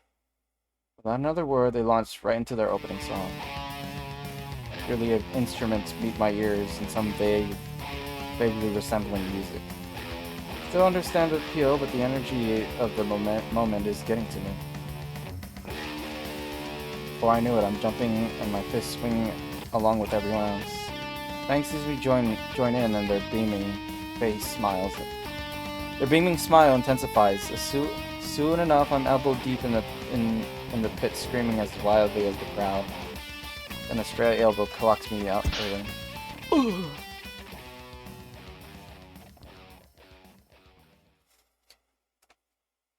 Ugh. Piss. God, shit. Why the fuck are you so heavy? What? Someone's dragging me out. Oh, you're back. Fang lifts me down onto my back, and I sit up straight. We're back in the lobby of the building, only a lot quieter than the first few we arrived. But a dull pain rings through my head. You alright? What happened? No idea. After the show, I found you laid down on the ground. Pretty lucky no one jumped on you. Everyone else got good old steel toes. Was I out for the rest of the show? The concert was an experience, right? Isn't it great? It's certainly a different experience, yeah? You wanna rag or something? My lips pretty busted. Look around my face. Sure enough, there's a new pulse pain shakes me. Finger covered in blood as I register my new cleft lip. You got one. No, sorry. Bunch up the front of my shirt and hold it to my mouth. Nazer always keeps a first aid kit in his trunk. Maybe he'll be in for 10 minutes or so. Look like ass at school for a few days, but it can't be much of a change. Fang laughs at their own joke, and I try to join in before splitting headache kicks in. Can you get up, or do I have to drag you all the way out the door? My legs are wobbly, but I manage to stand up with some assistance from Fang. They lead me out to the front door of the building, and we sit on the curb waiting for Nazer. You doing okay? The bleeding stopped. Feels like my head's about to explode, but I'm fine. Better than last time that happened. Fang reaches into their pocket and retrieves the lighter and pack of cigarettes. Wanna smoke? You know me too well. I take them from Fang's hand and light my own cigarette for once. In my first draw, it's almost enough to ignore my migraine. I seem to really like those. Yeah. You should get around scraping enough pennies to get your own sometime. Yeah, I'll start buying my own, and then it'll cost me less than my monthly rent. So until then, you're gonna keep getting your teeth kicked in just to get one of mine. That's the plan. We chuckle and Fang shifts closer, hugging my arm. Dweeb.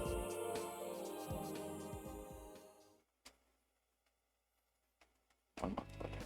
It's probably.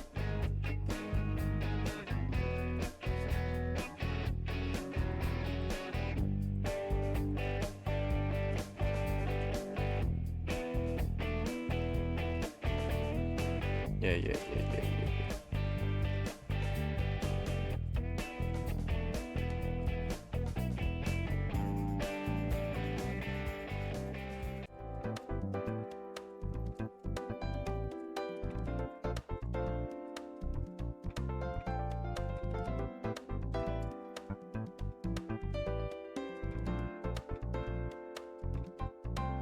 Evening, sir.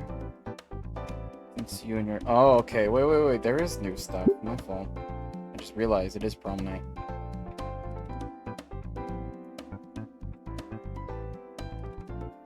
Oh, no. You don't seem very dressed. Not going. But you and Fang just make the cutest couple. Could have signed up. Nah, she's something about. Keep waiting. I don't know. I didn't know you were already here. I'm just gonna be visiting for a bit. Fang doesn't want to go. Where are they? She will be downstairs. Ma'am. Thanks, sir. I didn't see you in it. My apologies. Don't be sweated, son. I guess you can't believe I kicked over. Oh, you come on. You can't expect me to believe he's only here to visit on a school prom night. No, intimidating the suitor. Big guy that floats in this chair. No funny idea. Yes, sir. Oh, Mazer, you just look so cute. Pictures, any pictures? I thought I let him down somehow. My phone buzzes and I check to see who it is. Bang. Got out through the window. Meet me at the bus stop. Why didn't you wait there in the first place? Yeah, my dad wouldn't let us leave on our own in a million years. Just make up something and get out of here. Shifting my seat a bit. And Fang's father noticed my fan has gotten pale. What's wrong, son? Yeah. Get up my sofa and start inching towards the door. Sorry, I gotta go early. Sequence distressfully. Already? Oopsie hasn't even come downstairs yet. Yeah, an emergency came up. You know. My pet Roomba. Power walk to an exit. Hold it. His chilling voice frees me as I grab the doorknob. Roomba. My dog's name, yeah. Blessing that I'm facing the door. Cold sweat is pouring down my face, threatening to drip off my forehead. If it wasn't for this jacket, I would definitely be spreading patches around my armpits.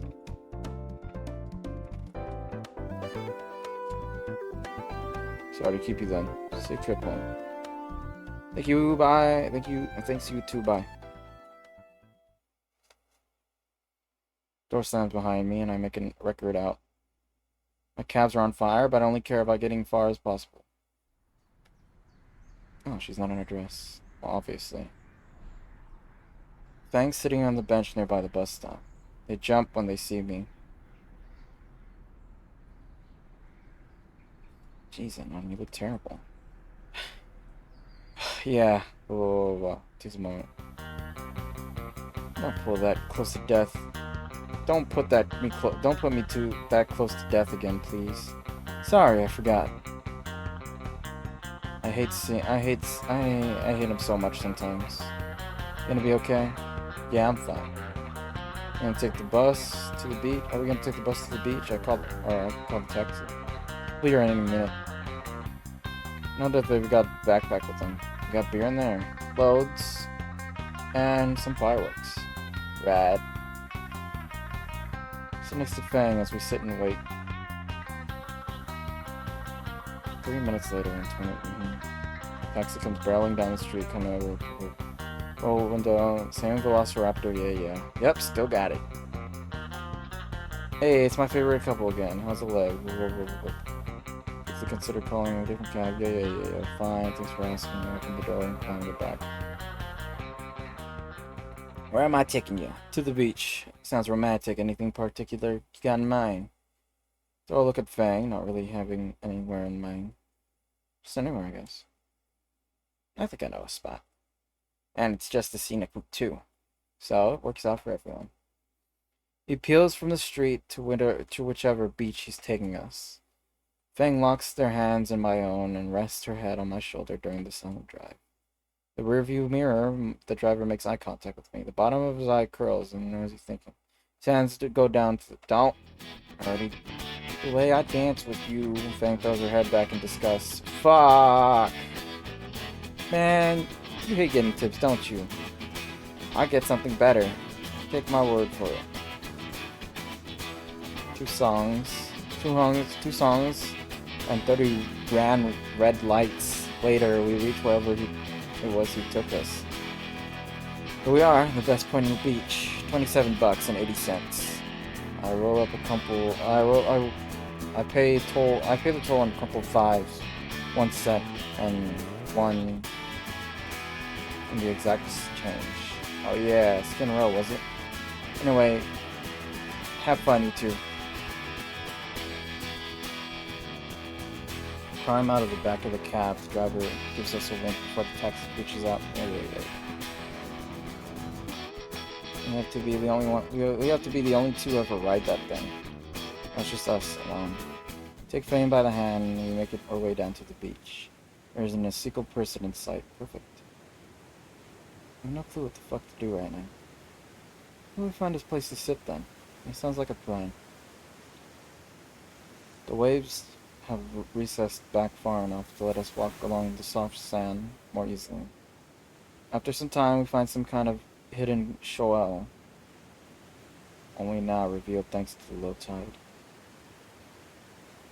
This looks like a good place. Fang drops the backpack in the sand and promptly unzips it, retrieving 2 beer cans from inside. I take one from their extended hand and pull the tab open. To all those fuckers who went to prom, take a sip, my face immediately contours. It's like I've drank this shit. Meanwhile, Fang chugs half their can and laughs at me. Come on, Anna, don't tell me you're a lightweight. Fang wants to go? Let's go. No, fuck you. I grab a fresh can and ram my pocket's knife in the bottom, raising the hole to my mouth, and I pull the tab. Woohoo! Finish the can and look up to see Fang has a firework in their hand. They plant their feet right away and light the fuse so close to the base. It zips off in a second later and explodes in a red burst after a few minutes. Oh hell yeah, this is better than any prom. What do you think they're doing anyways? Who cares? Naomi and her stupid crown is probably sucking Mazer's dick in the locker room or something. That's specific. Fang sighs as I take another can from the bag and crack it open. You know, Trish had a big idea when we started the third round. Fang sits down on the beach and I feel obligated to take a seat next to him, suffering the moist sand seeping into my clothes. We're gonna play a show at the prom. Everyone was gonna love us, and it was gonna be our big break, like she always said. Now, fuck. Now Trish went and did all that to me and you. Did all that to you, and now none of that's fucking happening. Yeah, fucker. You know, part of me thought you two would just hate fuck and be done with it. Yeah. That's not happening. Finish the can, beer, and toss them into the sand. Better keep this party going. I wish I could go back. I wish everything could go back to the way it was before all this bullshit. Then takes a sip of a can as I grab another one. Ha! You said it. You're already drunk already. Looks like you are lightweight after all. It's all a bunch of bullshit. School's bullshit, prom bullshit, and everything bullshit. How you though? You're not, bitch. Everything's fucking fresh done during bottom point. Oh shit. Russian knife shit. Fuck Naomi. Yeah, fuck Naomi. Fuck that bitch. Control freak. Probably does Nazer's homework. Bring up another can. Fucking bitch, you can steal my booze. With my hand. 2 hands. 4 hands. Reach into the bag. Find a liquid substance. Fuck your stupid plan trying to fix people. Now you're wasted. Fuck I am. Look at that pink bitch keep doing it. Putting her nose into everything. Swing. What a bitch. That pampering princess acting like she has the right. Now, and now she got Nazer just wound up in her stupid fingers. Yeah, poor fucking Nazer. Even if his head looks like a perfect circle. Ha! Why's she laughing? She meant something funny. Yeah, poor Nazer. How the fuck it... So worried about everyone. I always see him fretting all about you. You won't believe how much that pisses off Naomi. Just imagine. Oh, we're still paying attention to Fang. Wow. What's her deal anyways? Trying to fix Fang. Like, she's not her to fix. She's not mine either. Fix. Say something. You say Naomi was trying to fix me? Fuck. Oh, yeah. You know what I meant. I'm to get it on. Promise not to kill me. Sure. So Naomi, right? She's bugging me constantly when I first got here about dumb stuff. She always does, yes. Yeah, you fucking hate her. She fucking hates you and all. She got me starting to date you. She thought I was some super cool magic guy that would make you normal or whatever. Naomi put you to dating me. She tried, yeah. Something about wanting all of Nazer's attention because she thinks you're a screw up. Shows what she knows, right? Gonna fix you. Whoa! Think I need fixing? I mean, no more than anyone else. I think I got the problem, you know? Me. Too nice to people. Too nice. Tension. Just gotta look. Whoa! Anon, chill. Trust me. I know that sort of thing. Pain blossoms across my cheek. Fang cradles her palm. Feels like anything like my face. If it feels anything like my face, she gotta be hurting. What the fuck's wrong with you? Could you say that this is for attention? What attention? You know this is who I am. What, a girl with daddy issues? You know I'm not a girl. Sure act like one. Visibly fails. Her eyes harden. Did you ever care about me? Or were you just fixing everything Naomi didn't like? Like the fucking tool you are that... You serious? What you're going on? What the fuck? Can't believe I thought you were better than anyone at this... That I ever opened up to you thinking that'd be different this time. I actually stuck up for you and broke off with my friends. Damn, Anon, chill. Not like anyone would put it... Whoa. Mentally ill? I'm not... Shut up. Try to step closer. Her palms thrust roughly in my chest. The momentum from her shove and the soft footing beneath me sends me sprawling back. I splash into the shallow waters, the stinging salt burning my eyes.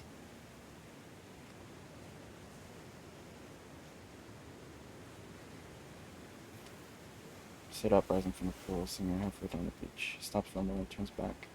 And on. Can barely make out her. Truth is right about you. Her wings shift, hiding completely as lean back, resubmerging in the black water. Pain from my cheek and in my eyes brings sobriety and clarity to what I'd just done. Parting words just echo in my head.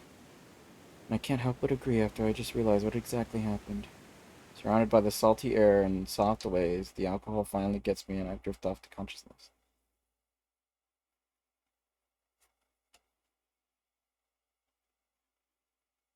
After Frank broke up with me, everything just fell apart.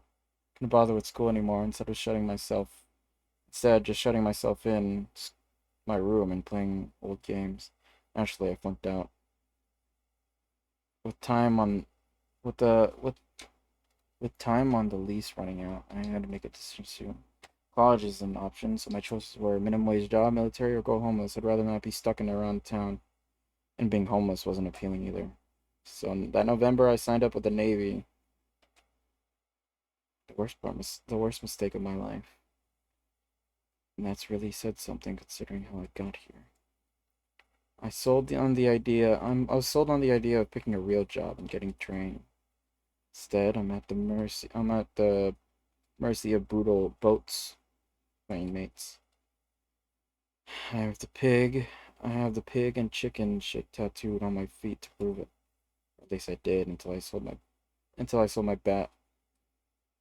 battle station to get them removed. Never went to touch a paintbrush in my life again.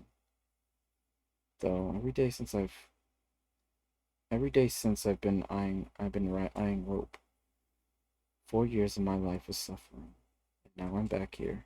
Plane ticket to anywhere. And I picked Volcania Bluffs. What the fuck was I thinking? There's a simple answer to that. I wasn't. Just like I wasn't thinking on that beach. People don't change after all. Managed to get my old apartment in Skin Row. It's somehow even more shithole than it was 4 years ago. Good thing out of only good thing out of the Navy is the monthly paycheck. Fuck Theater Wells. Step on me, man. I got my general discharge papers and I vowed never to step foot on the ship again.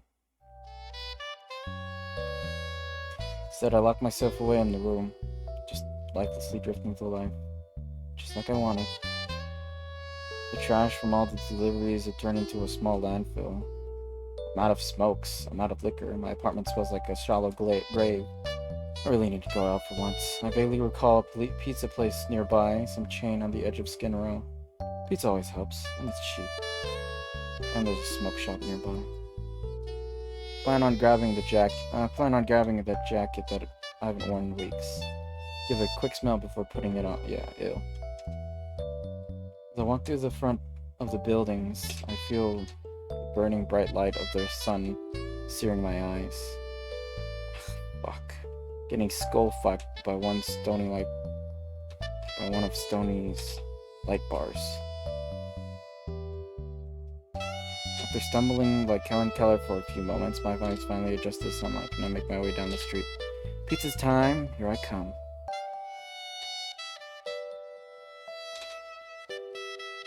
Damn. The morose and grayed out skies hang over the blotted sun. The homeless litter the street more than usual in this part of town, even outside the dingy pizza place I found. Few people are inside the joint when I enter. I hear the place could describe as a show. Cashier leans on one arm over the counter. Customer's pizzas already look cold on their plate. The ambient track plays at the molasses place. Time itself seems to dilating in this place. I order 2 slices of pizza and wait by the counter for the cashier to mender to the back for a new stack of boxes. Out of the corner of my eye, I saw a small. Out of the corner of my eye, I noticed that there's a place. The place has a small stage tucked into the back. Oh, so they have the live music. The current song ends. They shift amongst themselves, and a new one's ready. The drummer taps the sticks together, starting a basic percussion line. After a few beats, Drury's singing starts beginning, and I feel my heart drop. No matter how much I repress the memories, I can never forget that voice. I throw an inconspicuous gaze across the room and confirm my suspicions. I could barely recognize her. Part of me denies that the person up there on stage could have been her. A more rational side, however, clarifies the things up there, singing a song I know by heart. The years have not been kinder. Her long gray hair now shaved off, and her tattoos tattoos down both her arms. Thick eyeliner makes one her makes one of her bright makes one thick black eyeliner makes her once bright amber eyes seem dull. The expression of her face is one of absolute misery. The other two don't look better off either. I don't think Fang's seen me yet, or doesn't even recognize me. Or a few years older than there. A few years wiser. Maybe a bit worse off. The cashier returns some cardboard boxes and packs my order into a neatly folded package. I stand watching her, hoping for her to look at me, recognize me. Notice that I'm the only one who cares about watching her play. Finally, her eyes cast over the audience, looking at me. Her gaze passes by me, even though I'm the only one looking. She doesn't recognize me. It's sobering. I guess that's what it is. I guess that was it. It was fun pretending I might have gone somewhere. She'd recognize me and drop her instrument and come into my arms, and we'd start dating again. Forgive ourselves and start over, but out of soft side. I hesitate with the box in my hand. Fang's right there. I could take everything back. Everything that could have went wrong because of that fight. If I try to talk to her, she might forgive me. Give us a both fresh start. Things could go back the way they were back before.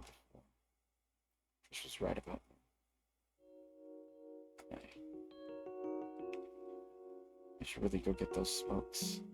Take one last look at Fang. Further cement in my mind that I made the right choice. I couldn't save her. Why would I save her? In her infinite talent,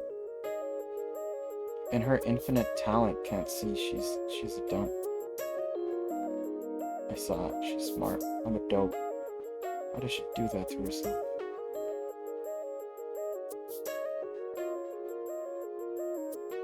The bell on the door jingles. It's farewell. And I open the box to eat the first slice. Taste the cardboard. As the taste of cardboard fills my mouth, I try to erase the last few minutes of my memory. But I know it will never leave. None of the memories will.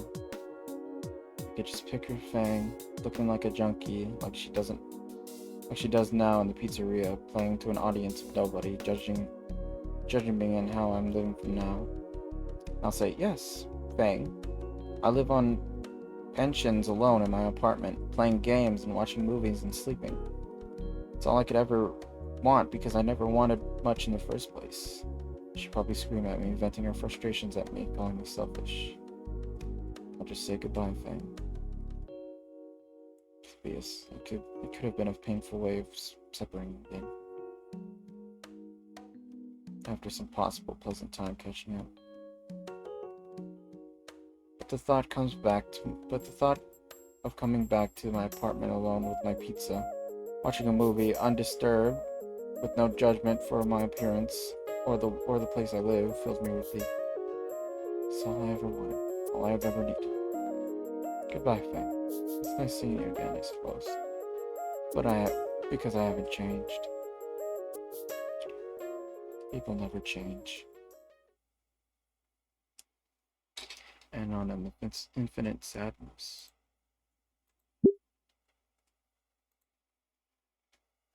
What is with these endings, bro? Fuck!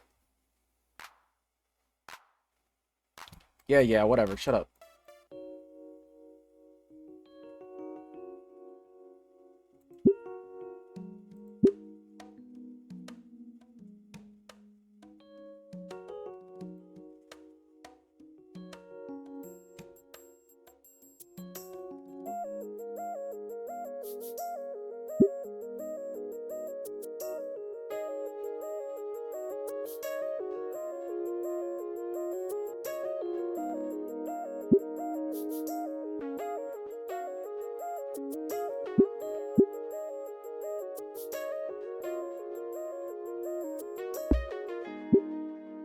Alright, let's see.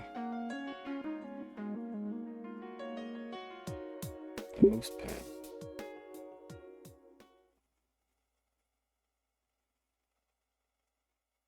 Right, you recording? Hey, what's up? It's your boy Anna, and this is my crib, dork. Quiet, you. Ignore the hired help. Hired? Shush. Right now, we're in the heart of Skin Row, one of Volcadria's bluff's most historical cultural disasters. Yeah, if you call crack cultural. Cultural districts. I've been living here for almost 7 months, and I wouldn't trade it for anywhere else in the state. So let's inside for the grand tour. So, what's so grand about one-room apartment? My bedroom's bigger than this. I swear to God, don't make me ask Reed to do this instead. So this is the kitchen area, loaded with all the essentials I need to get me through the week. Alfredo, carbonara, pesto, you name it, I can cook it. Carbonara is pretty good, I'll give you that. Moving on, Fang. Don't need to show the refrigerator. Dirty energy is essential. You try getting through 48 hours of rock bring marathon without those. Anyways, make sure you get a good pan view of the apartment. This is what I call the moose pad. You literally never called that before. Hey, why are you doing this again? My foreign pen pal dared me to do it. Your pen pal? Trying to impress some weirdo on the internet with this? Yeah, her screen name is StegoStar231. Pretty sure she's from Japan. Cool, huh? That's literally Stella. Her. You sure you aren't being cruel? No, shut up. Anyways, the next battle station, ready? Anyway, the next battle station, ready for those late night raid sessions with the clan. And this little guy is Metal Gear Rainba, customly modified with a railgun for stealth launches at the science teacher. Some weirdo forced him to buy a phone Roomba on our first date, and now he decided to keep it. And it was the best decision I made that day. Why are you giving me that look? Move on. Moving on. This is the bed where I do all my sleeping, among other things. Fang, how vulgar. My TV, Xbox hooked up to a... This is so nice after the 2 endings. Holy shit. I thought people were saying 2 was super devastating. 1 is just a gut wrencher. 2 was devastating, sure, but after seeing 1, ugh. In my closet with all my clothes I've ever needed. What the fuck? I thought you just kept cleaning the same shirt over and over again. Why do you have so many? Am I giving a tour to Stegostar or you? Tell me more about the Stegostar character. What's her deal? Don't know what to say. She likes anime and wait, are you jealous, are you? I'd be jealous if it was an actual girl talking to you, you dweeb. Good, between you and me, she's not really my type. And you're taken. And I'm happily taken. Anyways, I think that's it for my crib tour. Hope you enjoyed Stegostar.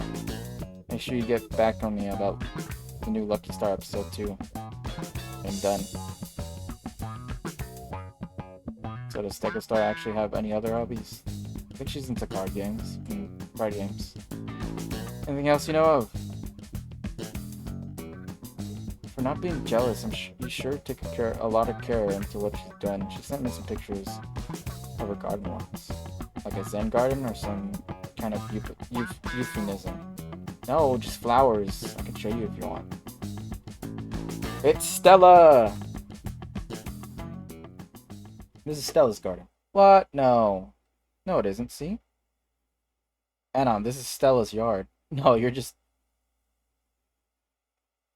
Here's her fucking Instaglyph, you idiot. Oh. Oh. One moment. I need to use the bathroom.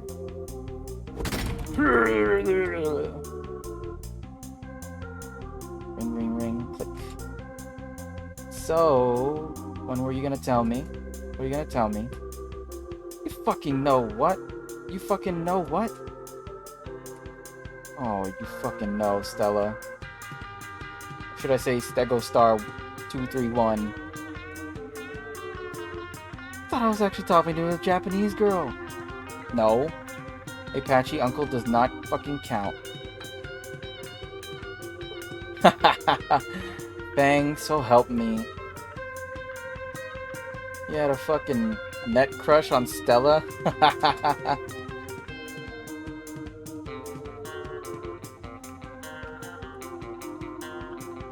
Shut up, that was 2 years ago. Aww, I don't have a crush.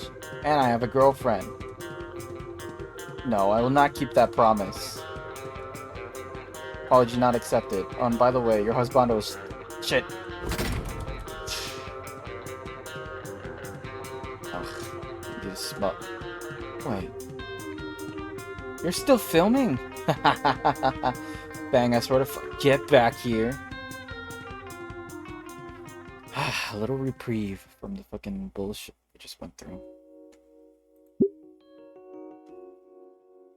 PTA meeting. Okay. This is probably Naomi's bullshit. August 10th. Inside the sweltering hot auditorium of Volcano High. Oh. Good evening, everyone. Good evening, everyone. I'm glad you have all agreed to show up. The new year is about to begin. I would like to firstly start off with introducing our tenure faculty to our new parents, if you would be so kind. Ohayo.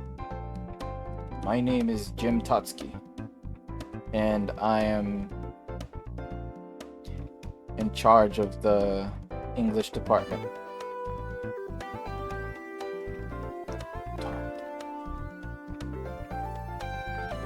How's it going? Oh, okay, Charles don't know. Okay. I'm Charles Drewski, and I'm like head of the math guys. Yeah, fossil man, you're up. Oh, what? Why are you in my act? I sigh and slide the script over to the senile fossil. Oh yes, I'm Professor Fernsworth, and I act as head of the science. Please remind Mr. Django to say his next partner. Mr. Django, I believe it's your turn. He looks like a smiling friend. Yes, I'm the music head. And I'm the parent ambassador. Now onto the subject of this meeting. I sigh and shuffle the sheet of paper before me, closing in my notes. Fundraising to repair the rooftop safety fence. How was it broken in the first place? What if my little Abby fell down? Ma'am, your daughter is currently safe. You don't know that? Ma'am, Abigail is a Star Trek and field glider. You don't worry, I can assure that the faculty would never let our children come to harm. Why? Just imagine if one of our students were seriously hurt in an accident. Like falling down the stairs and landing on the bollards. Well, how did you know that Anon kid was way tougher than he looks? No way that actually happened. You have no proof that my Eugene was involved. Focus. Now, I think we should address the parent conference concerns, sir. Yeah, like, whoa. So much for racial society. On the subject of fundraising, this is powerful enough to draw everyone's eyes close to me. We need to consider each person's ideas, so we need to open the floor to suggest, starting with more than half of them aren't even saying anything. Why did I take this job again? Yeah, they're certainly enthusiastic. Samantha, why are you even here? Your kids are all already graduated. You know what the future may bring, Principal Spears. I'm just being mindful. Oh, your name's Samantha? That's cool. The future. No freaking way. You're telling me Anon actually managed to score? Brings me to freaking tears. Brings a tear to my freaking eyes. I was always wondering why those two would always sneak to the roof. Good on them. Indeed, I remember my first wife and how we met. But like 100 years ago, when she recalled her when I could yet recall her supper scales. Please let's not discuss student sexual pursuits. I swear, whatever happened to professionalism. Spears don't know. You must relax. What the fuck? Why are you speaking normally? It's not like he's a student yet. And his parents would never bother to show up. What? Why are you looking at me like that?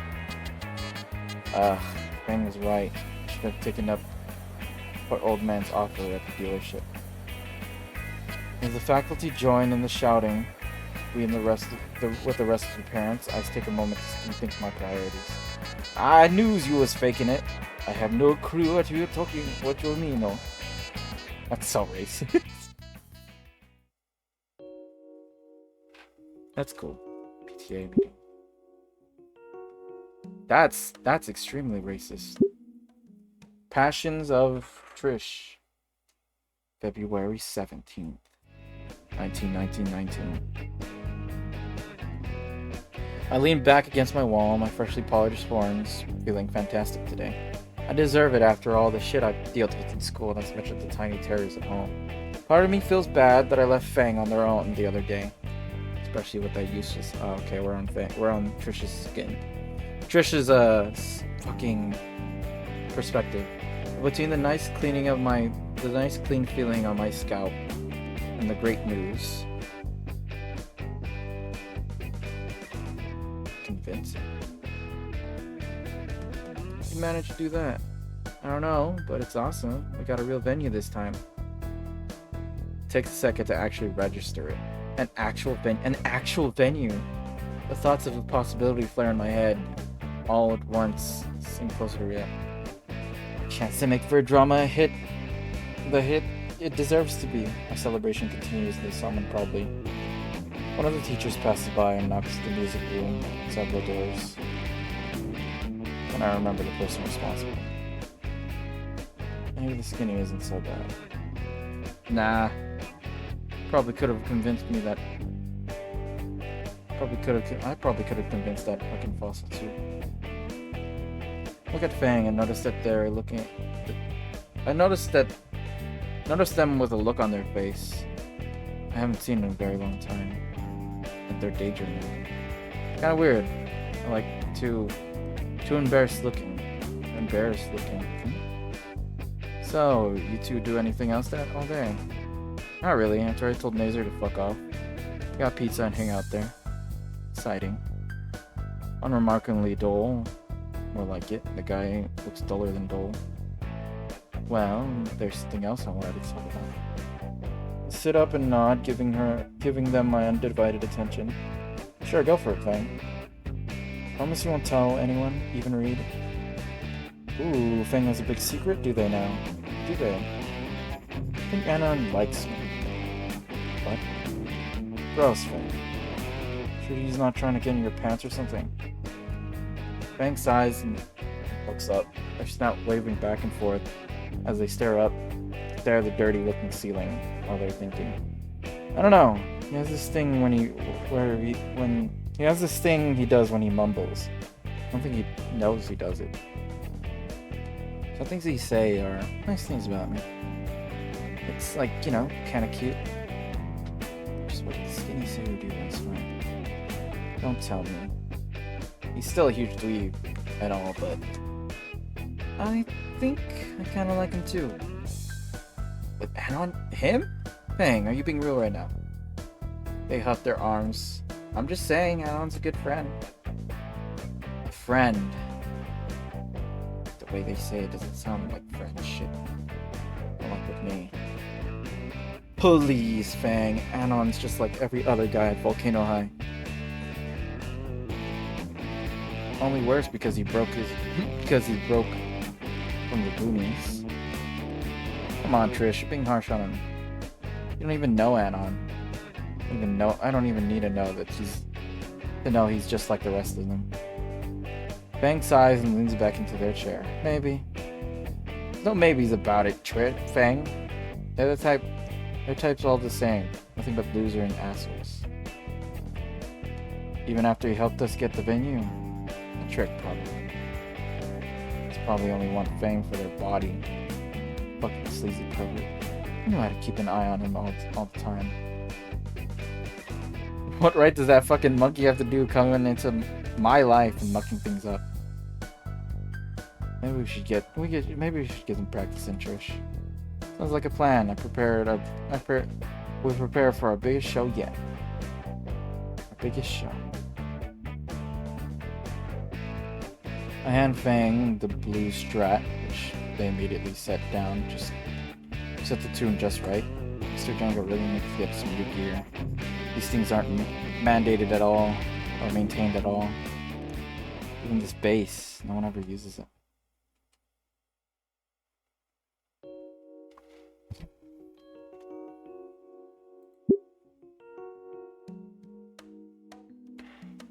That's... a month since I've ruined everything. Since I've been pushed away because I couldn't handle them spending more time with someone else. And now Reed's the only one who puts up with me. Oh, we get this scene, okay. Since his parents are out of town for another business meeting, we're hanging out at his house, trying to get my mind off things. And by that, Reed's getting high as fuck. By laying in the backyard, staring up at the sky, that's all I could think about. Meanwhile, Reed's currently going on about his grand plan to open a medical carfentanil dispensary in the country. That stuff. None of that stuff does much for me, but it's better than talking about literally anything else. I'm telling you, dude, it's genius. What the fuck? Shut up, Reed. Better name than Reed's Eden Seed, at least. Reed begins to laugh at the first idea, which gets a giggle out of him. That doesn't last before the empty feeling returns in my chest. I pass the blunt and let out a sigh. Reed, am I a bad person? Glance over at Reed, inhaling a good 10 seconds before blowing out like a steam engine. I swear this stuff only makes his lungs stronger. Nah, man. What makes you think that? It's just... I can't stop thinking about everything I did. We all make mistakes, amigo. Like, remember the first time I caught the cooking class on fire? Reed!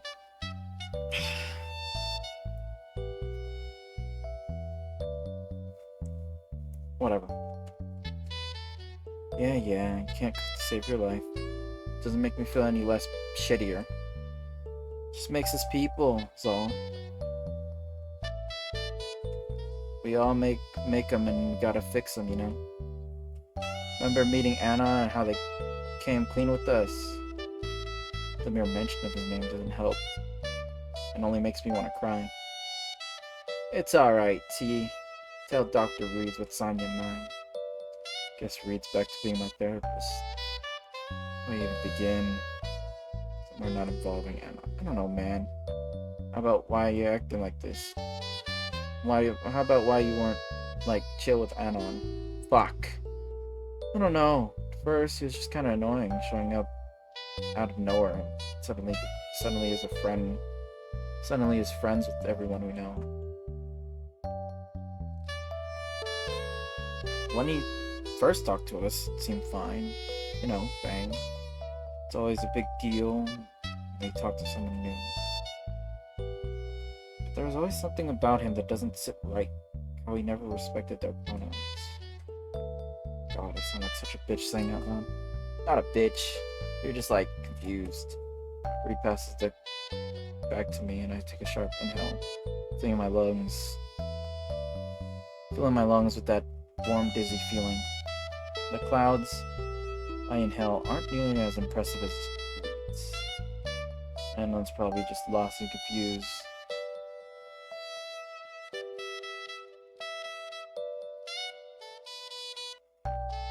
Lost and confused you. Try meeting new people at a new school and all, especially after what he went through. It's just... I like how things were in the bag with Fang. Felt like he was trying to change everything he touched. Fang told me that When Feng told me about when they started to went on that venue to find went to find the venue for us. How Anon's always mumbling to himself about some of the stuff he said. After that, I thought Anon was just gonna hurt them somehow, like he didn't actually care for Fang. He was just trying to use them or change something about them. Guess I figured if Fang saw how weird Anon really was, they wouldn't want to talk to him anymore. Then that didn't happen, and they started going out. Now Fang won't even talk to me anymore. Reed sits up and I find myself automatically following, my arms wrapping around my knees. I mean, I won't lie to you, man. That was a pretty dick move and all. So I was like, in the past, nothing changing now. Fang will forgive you, same as Anon. Just gotta give him time. What about you, though? Fang isn't mad about you. I'm mad at you. Why haven't you talked to them? Isai tells me that it's not something exactly he's thrilled about either. It's rough. Figure I'd give Fang and Anon space and all. Besides, didn't want to make you think I was abandoning you, Not a good place to be isolated like that. I blur my head with my knees as the tears begin to well in my eyes. Nice going, Trish. Reed's also suffering for what you did.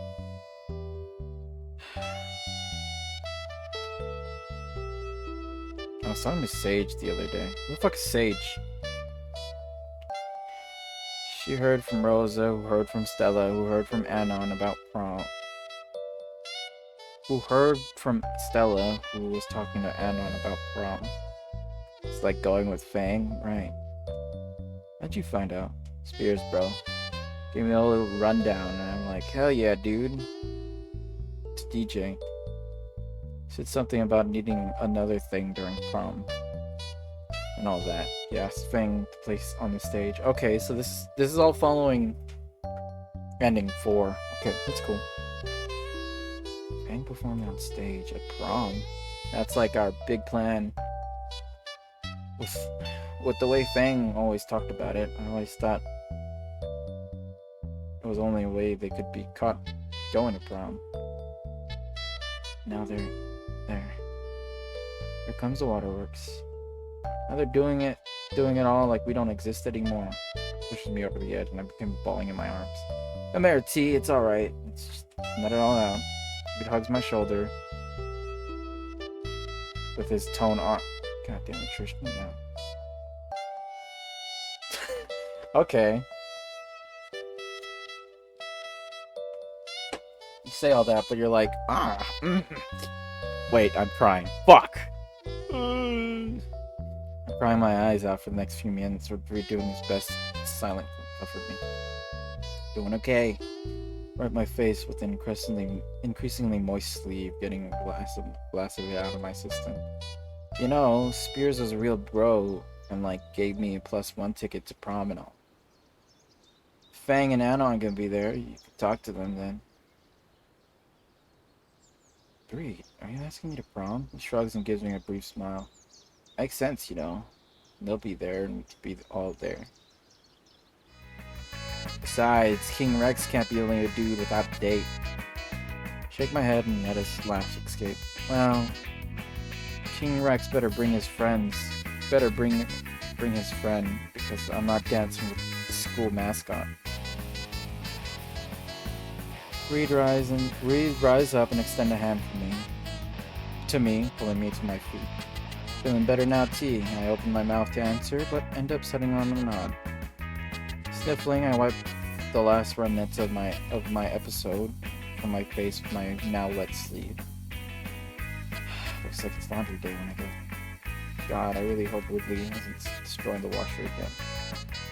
Things alright. We have plenty of time to work before prom. You know what? You know what always makes you feel better? Makes me feel better. Food, bro. There's a bomb-ass taco stand down the street with one one of those veggie tacos you like. Plus, like, you get off, get it off of my food now thing later. Yeah, sounds nice. I shoved my hand back to my hoodie pocket, allowing a smile creeping onto my face. Great. Now I'm looking not great. I need to now start looking for a dress. Who knows? I know Reed would spring one for me. I think I have enough saved up. Check Little True for the cheapest fitters. Alright, these are nice. They actually humanize people. April 20, okay. Just saying that he wouldn't have been tired. Shouldn't have been tired. Sweet Tooth, you should really just kick your teacher in the nuts. I really tried. I should have really tried. Grow out my phone in my hand. He's lucky he's in college right now. I don't want to hear it. Yeah, but still. So what's the punishment? I huff and I turn my phone around to the living room, slowly being rearranged into to fit more useless people. Setting up for baby bro's go away party. Aw, such a caring sister. I didn't even have to turn the screen back to Anon's shit-eating green. Dad said I gotta clean up after too. So if you trying to, if you moved out, thing, trying to. Let me look back at my screen. It's giving a smoothly calm smile. Been seeing that look from stings. Give me a shout. It's fine thing. Lucky to have a dorm room. I doubt Dad would have sprung an apartment again. He's still pissed about the security deposit. Alright, it's my fault. It's my fault. Reed was the one to bring the carpet. Right, still, I thought you and Trish would be moving in together. Fuck her. She wanted to move in with Reed instead. Really? Really? It was the late night jam outs, wasn't it? No.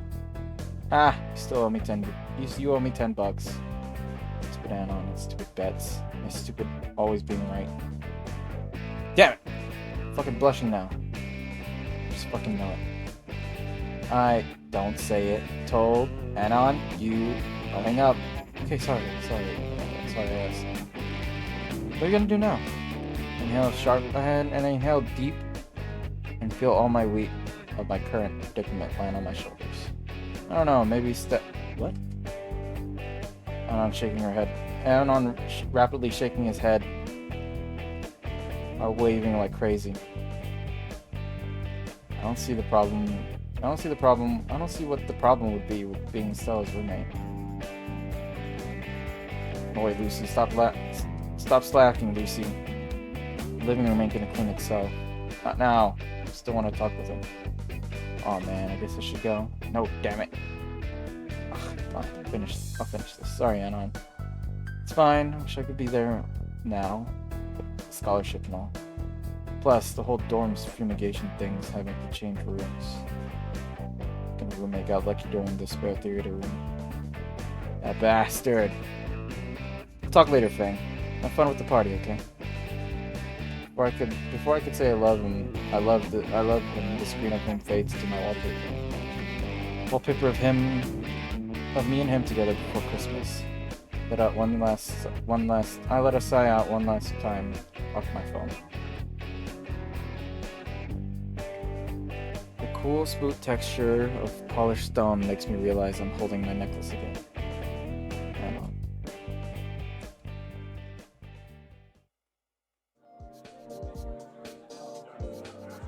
30 minutes till Nazer gets back now. Everyone came in just casually, already snacking on all of Mom's better dishes. Shame about Dad's guacamole though. For them, it is. For them, that is. Maybe fucking delicious, but the aftermath isn't pretty. shuddered involuntarily at the thought of my last birthday. No wonder we married, Mom. The banners hung up with thumbtacks from under the couch and ABC gum. Flying gallantly above the staircase, people starting to trickle in to celebrate Nazer's official pissing off. Got accepted into a prestigious medical school back in August. Don't remember him prancing around like there was ever a chance he'd get rejected. Starting to go into community college around the same time. He has no idea of the grueling experience I'd have with him. Then again, he does this kind of shit perfectly. Lucy, would you be a dear and dim the lights? Snap back to reality. Nazer's close school friends are already in parched out of sight the entryway.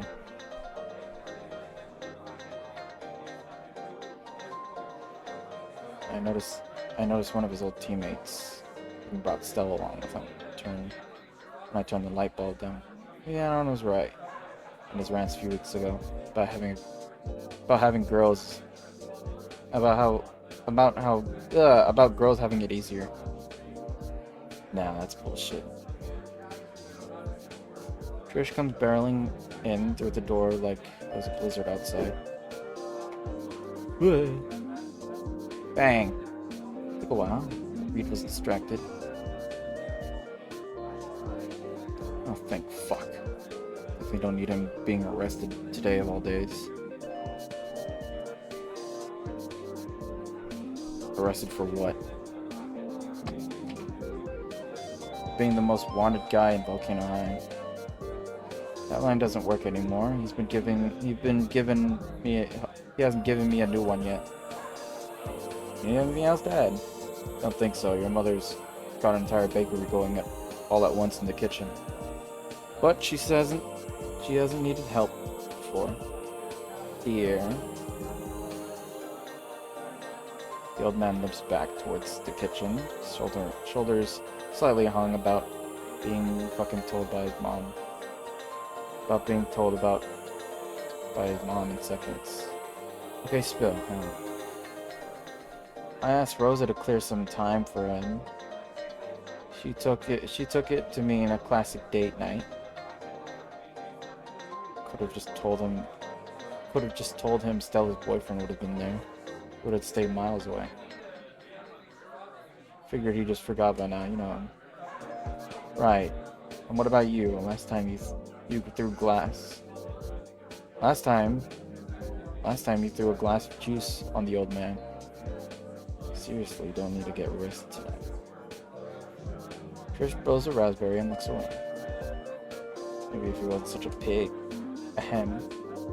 You know what I mean. I'm telling you, him and more. Lucy. Your mom says Nazer is on the way. Shit. Everyone scatters, hiding the best they could. When Stella and the old varsity football captain dive into a closet. Door creaks open and Naomi leads Nazer in slowly.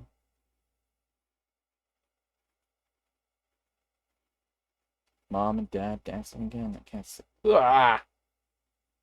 Twist the dimmer knob to full brightness, making Nazer shade his eyes. What? Surprise! Naomi's pregnant. What? Grandbabies! Ugh! That's what's my crest with one hand. No, since you're leaving for college next week, your mother thought we'd throw you a party for a going-away party. Oh yes, I invited all your school friends too.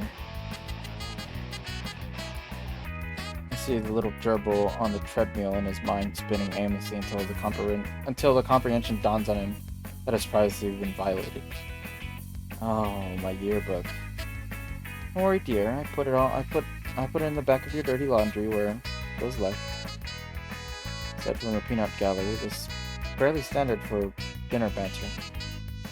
Mom, not in front of my friends. Chill, man. You know how it is. Your mom's just gonna miss you. The track never nods in agreement. It's great that everyone came in. Let's all enjoy the party. I holler in agreement as, and the whole thing kicks off as though it's been going on for hours already.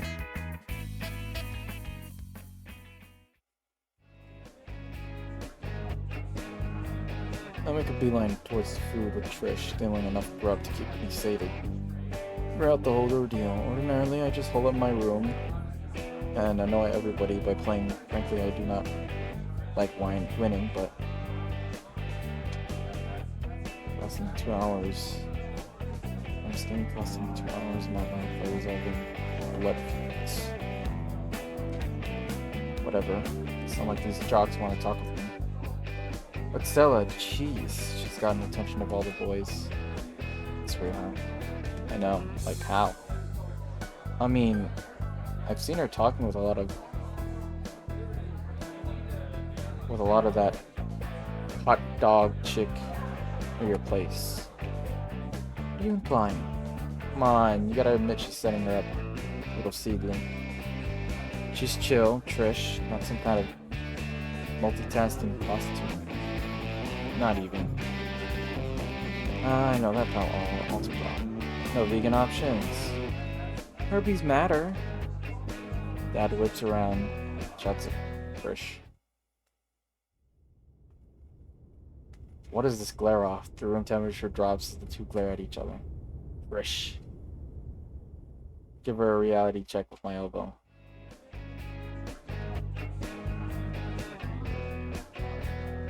Everyone awkwardly returns to their own tiny dinner talk. Dad getting a patented look from Mom as she pulls him aside. So dirty cop. And you would have been in cuffs again. Trish's small chuckle is enough to know that she wouldn't start another argument tonight. I scan the room again as I nibble on some tiny sandwiches Mom made. Aside from Stella being swarmed by the boys 3 times her size, Chet and Nazer are broing it up with some crazy looking head shades, and Naomi's talking with Mom. You're doing it again. Oh. My thumb softly circling over the surface of the polished stone. Anon texted me earlier, you know. Really? He said you owe him $10. Fuck! You gonna tell me why? No. No, not the sad eyes. Damn it. We may have made a bet on the roommate thing. Trish tries to headbutt me, but I already have her in my arm's length with my palm on her face. For your info, I'm better in your favor. I bet in your favor. Trish finally relents, leaning back against the wall. I just got out of the loud house thing. I'd like to experience having a good night's sleep for the first time in my life. Yeah, and leave his sister out in the cold. What am I gonna do now? It's not like I can move in with Anna. Like Naomi and Yazer. I want to be jealous. Thinking about how they get what I want so badly. Even with Nazer's scholarship, Dad's spending so much for him. Wow. Nazer deserves it. He deserves the fucking world after what I put up with him. Runs over him, knows he's trying to bridge a conversation with Mom and his teammates. Of course, Naomi's close behind, directing the whole thing. Hey! Someone calls from across the room. Oh, it's just the ex-captain of the football team. I wonder how Stella managed to catch this guy.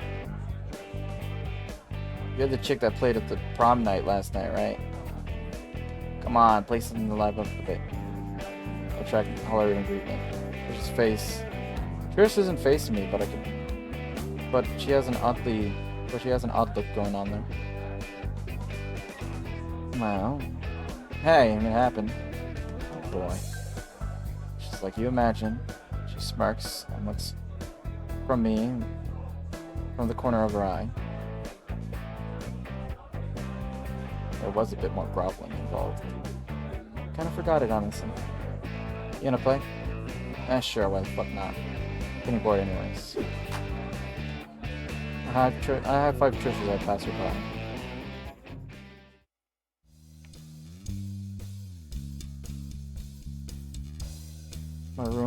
In my room, I take my time considering which weapon I should start slaying with. Aw, she has her own Roomba. That's cute. What would he pick? Probably a rat. And then you can see the little selfies. That's cute. Ah, got it. I settle down my 3 favorites at the foot of my bed and sprinkle some cracker crumbs in front of him.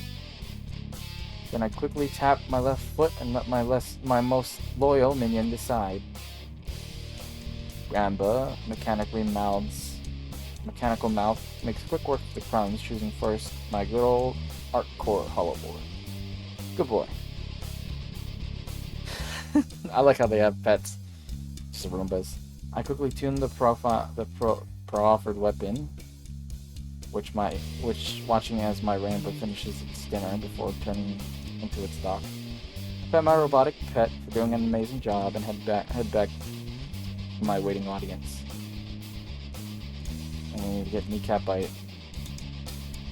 Naomi's stupidly fat tail.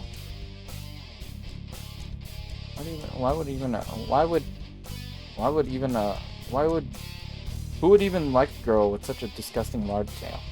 Like me. What about? She scowls. You trying to bust my knee? Move, you beige bitch. I didn't mean to. I'm simply heading to the bathroom up here. Seems like that Chet or Stella are currently using the other bathroom.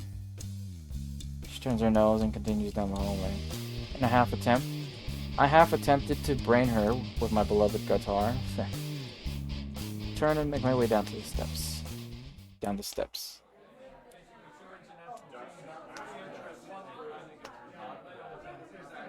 Trish scoots over, gives me enough space on the stairs as I set my guitar on my knee to play. What should I start with? Shit, it's been forever since we heard. Fuck. Fuck my mom, man. Doesn't he call them way too hungover? No. We just fell backwards when he told us. I didn't bother correcting it. Sounds like something you do, yeah. Most of the party goers already look my way in anticipation. I run a few stanzas in my head a couple times and begin strumming. My fingers glide along the fretboard easily enough. That's so funny. Naomi and fucking... What's his name? Ripley? He's not doing anything. My fingers glide... The party's cheering and stammering out a drum beat for me to play. Even Trish is behind me, joining in on the makeshift metronome. I let out a loose, hard, and fast riff, taking my chance to actually feel out the crowd. All the jocks, even Stella, are loving this.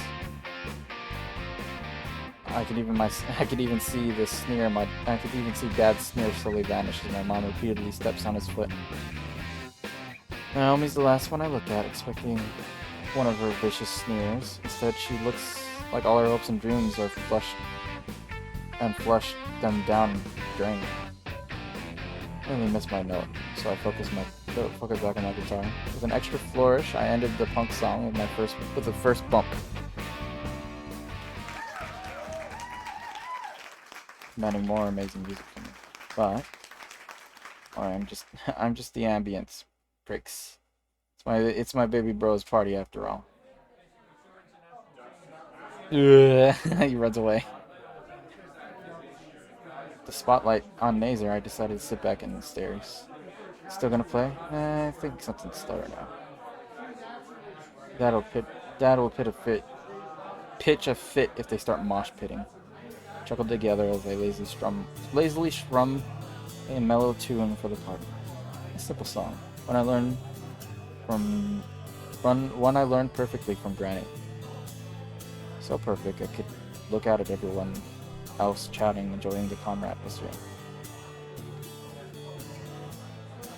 Chet and Nazer are starting to have an arm wrestling contest. Stella and some other Nazer's old teammates are talking like crazy about something. And it was like wrestling. No way. Spaceships. What the fuck? Yeah, it's really cool. Really is, bros. We're having another marathon. We're been marathon it every weekend. What the fuck? They start jeering and tossing solo cups at him. Nazer gives the chance to giving the final chance to win. That's so funny. They're watching anime together.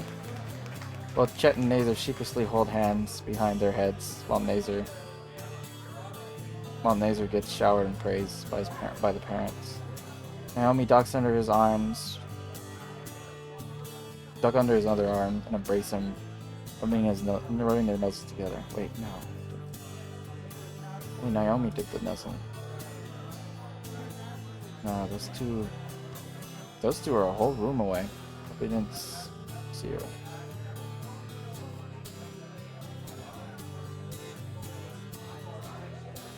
They separated, Nazer following Chet back to the enthralled conversation on wrestling spaceships or whatever with Stella.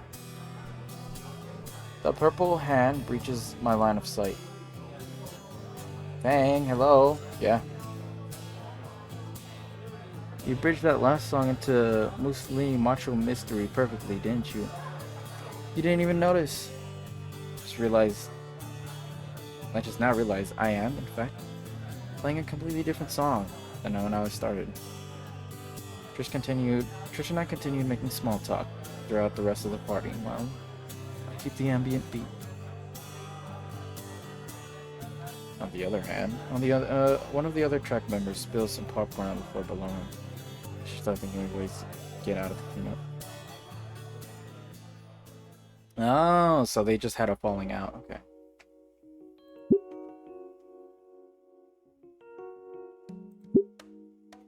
I thought they were like in order, but I guess it is in order. Sure you got enough paper plates and stuff?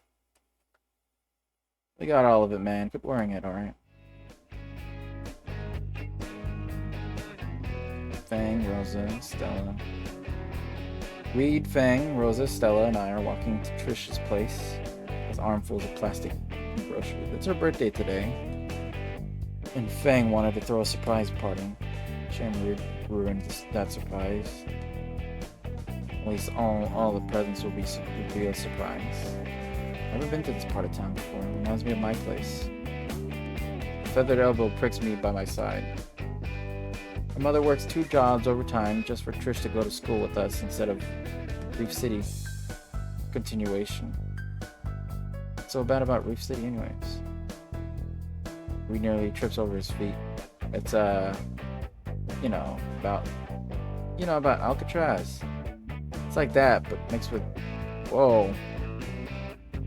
It's not that bad. Rio de Janeiro, though. Oh, no. I went there for a week last September because Spears caught me slashing tires. It's hell. I looked into it once. The people in charge of the place used some illegal loopholes to get the place off the map. So it's legal for teachers to use their paddles. Why don't we change the subject? I'm still getting close to Trish's place, no? I hope she's alright with this. She'll love it. It's exactly what she needs right now. Why is that? Summer vacation, and we'll see. And it's this building right here. Fang stops in front of the door with a large... Fang stops in front of one of the many large brick buildings we've been walking past and points at the door at the second floor. How exciting. I've never gotten to visit Trish at her place before. We go upstairs with what sounds like a muffled uproar and light hits my ears, growing louder and closer as we get to the door. I reach for the doorbell. Don't push it unless you want to get shot. Reed raps on the door. From this side, I can hear what sounds like a violent riot inside a china shop. Trevor, don't you dare.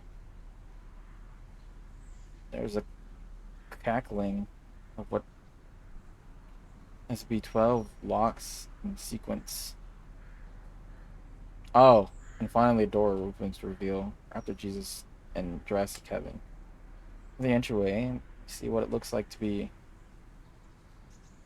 a moon-soon-struck living room. You're here, finally. Can't deal with these little monsters anymore. It's Ripley. Whoa! Ripley, Riley. These are my friends. And Anon. What's that supposed to mean? Sorry we took so long, Trish. And hey there, Riley. Party? Man, fuck this party. You know hot bitches here. And ow. So cute. Trish, why didn't you tell us you had a kid brother? Because they're little monsters. She got 2 brothers and 3 sisters. Dios mío.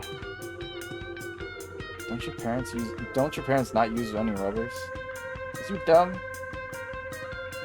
That's the shit that feds try to make sure we don't have any more, make more of us.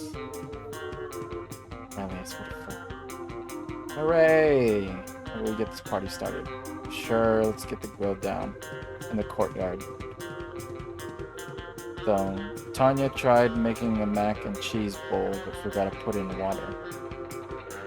Explain the burning smell and a layer of smoke building on the ceiling. I was so confused. I'm like, where are her siblings? I see them in the art, like the art book, but I'm like, where are they?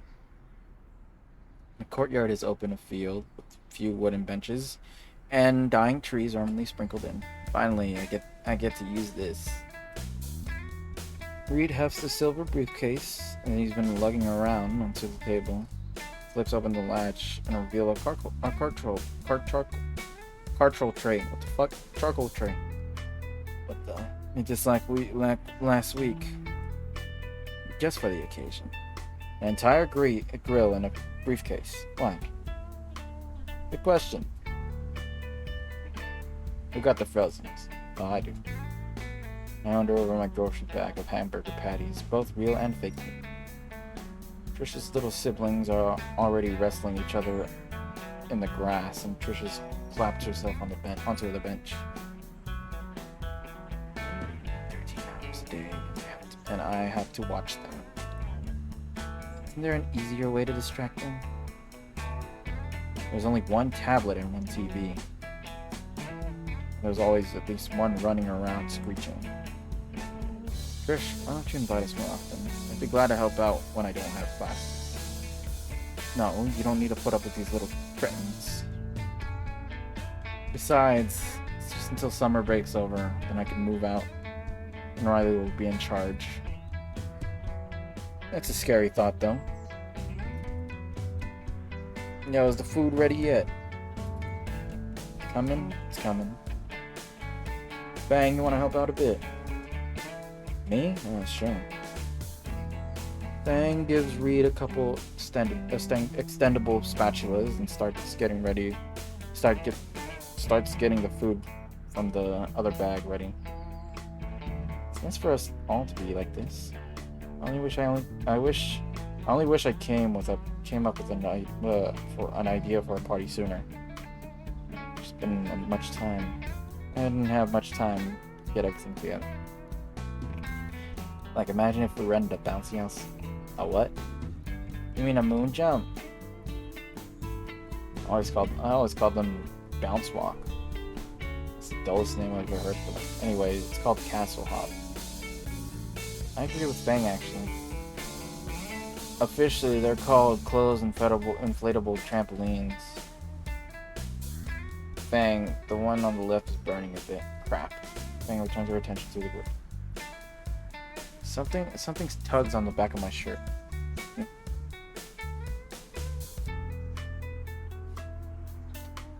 Two of Trisha's siblings are looking up at me with the toothy grins and hands behind their back. They look so last minute. Actually, no, never mind. It's just how they're drawn. I've never talked to a real live human before. It's true. Is it true that you could cast light? You could light things on fire with your hands? The others are looking at me expectantly, with expectant looks on their face. Yes, actually. But it doesn't work if you're staring. So first you need to turn around and count to 10. Okay. 1, 2. I lean towards Fang to whisper to her. Quick, your lighter. What are you doing? Let me see it. She obliges and I put everything into position. 9, 10. I swirl back around. The hidden lighter in my hand. I let the combustible gas slowly coat the palm of my hand. Now behold, small children. My palm thoroughly coated, I flick the pink lighter striker wheel with my thumb. Split second, sparks close enough to ignite the gas catch in my hand. Kids are dazzled by the tall dancing flame in my hand before it dies out. Do it again, do it again. What have I told you about fire, you two? And you'll get one of Mommy's belts if we play with it. Jeez, it seems a bit harsh. Better than my little brother setting him on fire, Anna. Stella and Rose are telling another story. You two. So why don't you join Tally and Tyler? Do they all start with T except for Riley? But I want to see more magic from Caveman Fire. Non-negotiable. Now you two throw pine cones at each other or something. The two scamper off to follow their elders' orders, and my phone buzzes. Almost ready. Alright, that's everything. That's for grilling, Fang. I kinda want one of these now. Can I take it home? Yeah, sure. Little ones, it's time to eat. Everyone gets a burger from the pile, sorted into 2 piles for real and fake. This really came out well, Fang. I got the burger one, it's still pretty great. Fang isn't paying attention. She's entirely focused on the greasy pile. A few test bites and she throws the whole thing in the air. She snaps it out of the air with 1 bite. And then she remembers others are watching. So you do parties. Do it again! Nah, no fucking way. Fang windshields her face from embarrassment. My phone goes off again. Popular today, Anna. What's some up? Glance at the text confirming it's what I'm with. Actually, something is. If y'all follow me back out from the front building. The party follows me, none the wiser to what I have planned, and I desperately hope it's not about to backfire. I turn the corner to see Nazer making his final touches to the package on the flatbed trailer hitched to the Nazer car. NASCAR. Okay. Given his driving, I've been more impressed it's still all in one piece. What's Nazer doing here? What's at the trailer? This. I give Nazer a wave and he rips the tarp off. Holy crap. When did you? The flatbed has been made into a makeshift stage, gleaming in the sunlight, and the complete equipment set of bird drum, speakers and all. Sorry, Frank, I kind of stole your idea for a surprise. A one-time bird drum reunion concert, all ready to start. Whee! Fang and Reed approach the stage with awe on their face. They're stunned into silence. Is she just gonna play music for us? Holy crap, I am. She bounds onto stage with unrestrained glee on her face. Rosa quiets the children down while the bandmates finish getting ready. The youngest one in the back is bouncing on her tippy toes, trying to see. Hold up, here we go. Whee! I pick her up and put her on my shoulders. Let's go. Wait, what's let's do. I gave the kids the Jonestown special, and now I'm going to. Whoa! What are these What are these song titles?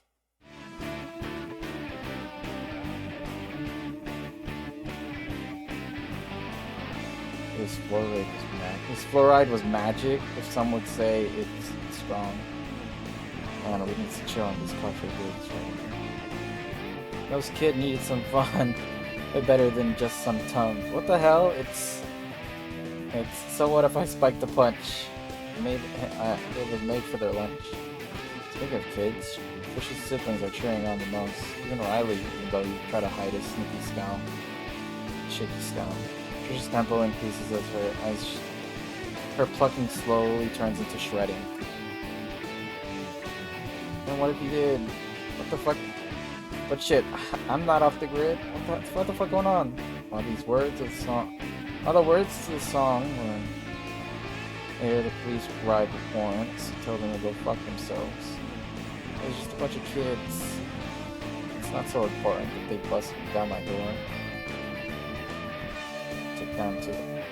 Take me down to the shelves. What is questionable? The small party who loved it nonetheless. I could see Verdrum drama really. We're also happy to play together. Let's say the plan is successful. Even if there's now a bunch of trash being tossed away from the complex windows. Fuck them. No taste in music. No good taste in music these days.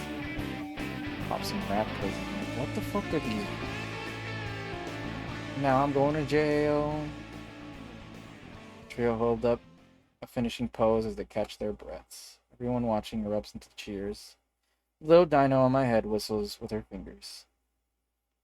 Ooh, alright. Next we should do... Why not the again? Yeah, wait, no. We made the sequel track we never got to play. I still remember it. Alright. Here we have the sequel to our hit song The. Presenting It's. What? After a full set of songs, the three looks exhausted. Alright, that's probably enough. Bang, I got a bottle of water here. Thank you. And you set this up. Idea thief. With Nazer and Mo's help. I motioned to Nazer, busy scurrying everything back down into flatbed. Mo loaned us some flatbeds. Mo loaned us the flatbed for his boat. And helped us set up the stage. Why? Why go through all the effort? Why indeed? I looked at the kid, all exhausted and ready to go to bed. Surprising how draining cheering a bandit on is. What can I say? I'm a fan of worm drama. I earned a surprise squeak from Trish. You know, I was always wondering why you were dead set on making it big. I think I get it now. Oh? Want to elaborate on that? I motioned to Stella and Rosa, carefully carrying her siblings back to the apartment. There's a softness in Trish's eyes as she sees her tired family being carried by the two.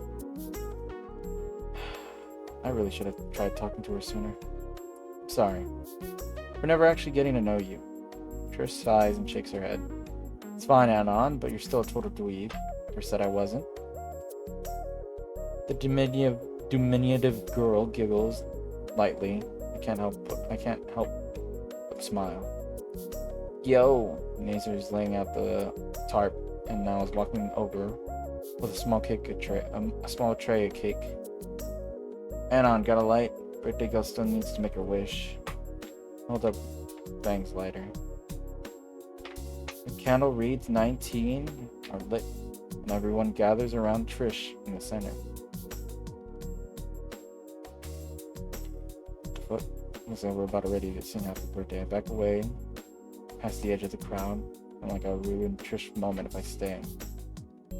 And you're going to sing, right, too? Yeah, my singing voice isn't that great. Familiar claws wrap around my fingers. Sing for both of us, okay? Fuck, she's doing the cute eyes. Alright. Rosa starts the song, and we all join in. Midway through, my voice cracks and I freeze in place. The needles digging into my hands convince me to keep going. The song ends, and thankfully, nobody's laughing at me. What did you wish for? Not supposed to tell. Stoner. Oh. Should have wished that Skinny wasn't tone deaf. I should have, yeah. Thank you all so much for doing this again. What the fuck are you saying? Okay. This is the best birthday I've had in a while. Powerful sniffling turns to its source. So beautiful. Group hug. Before we could escape the manic Hispanic. That's crazy. Her arms capture Fang, Trish, and me in an embrace that threatens my spine and lungs. Stella, in her infinite wisdom, decides to force the rest of us into the same hug. The cake! At least Nazer has the reflexes to save the cake by holding it above his head. It was the most wonderful party, my friends. Ha! Oh, shut up, Stella. One for my enemies. Cute.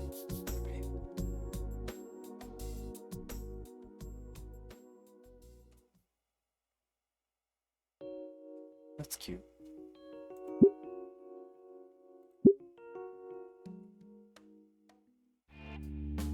I find myself worrying more and more.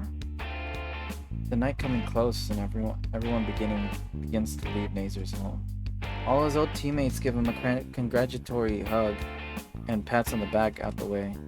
Then Stella and Chad, who are last to leave. Don't think you're getting out of cleaning, Missy. Ugh. I frown a little. After all this, she still argues with her family.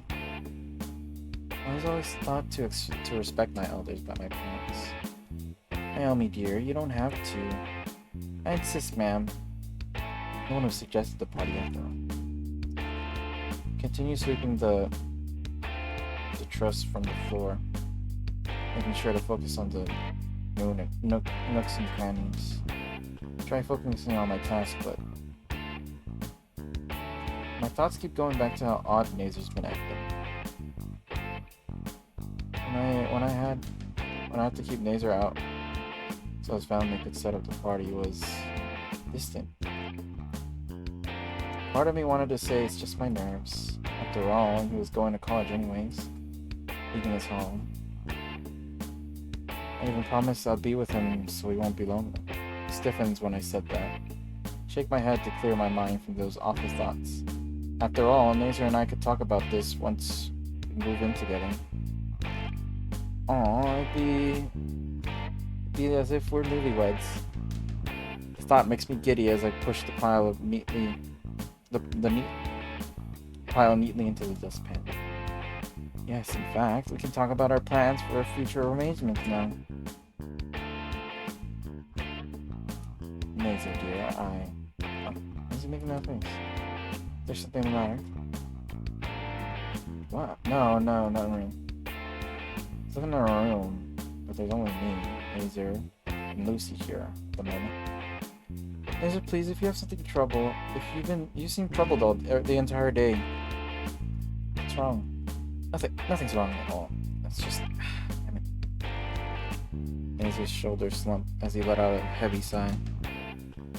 I've been thinking a lot about this, Naomi. I want to take a break. A break? That means we only just started cleaning and... No, I mean us.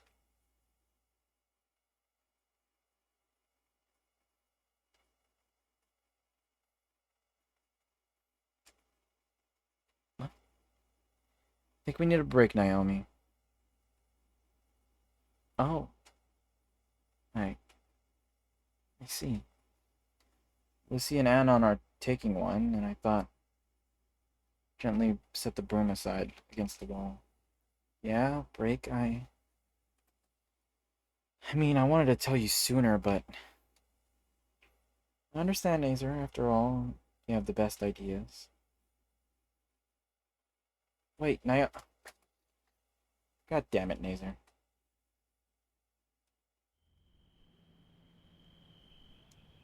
Slip out of the door of Nazer's house. A break. Break. Why? Done everything right, right? Been the model girlfriend, right? I carry myself down the driveway, trying to hold my thoughts together. Spring is almost over, but it's cold. Tears prick my eyes. Tears prick my eyes, but I suddenly don't have energy to wipe them off. Everything's going wonderfully. Now it's coming shattering down.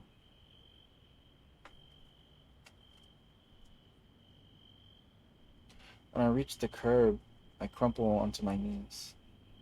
I can't really focus on a single calamitous thought, so much firing through me. The thought of being away from Nazer, things just ending. Sob.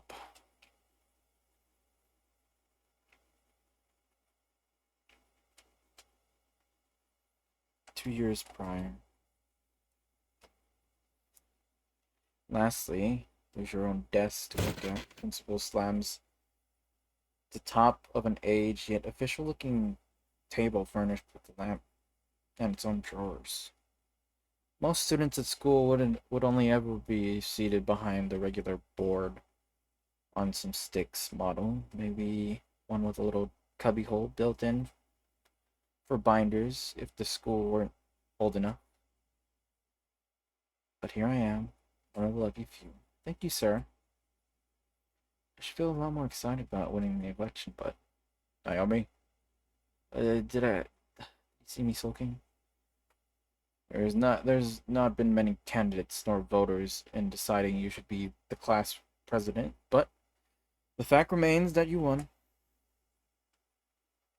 shouldn't stress yourself out about how things might have gone differently if there were a larger voting pool. Don't go underselling yourself. If you try, you can be good enough. Thank you, Principal Spirit. I'll try. He gives me a warm smile and pats me on the shoulder, leaving me to get back acquainted with my new space.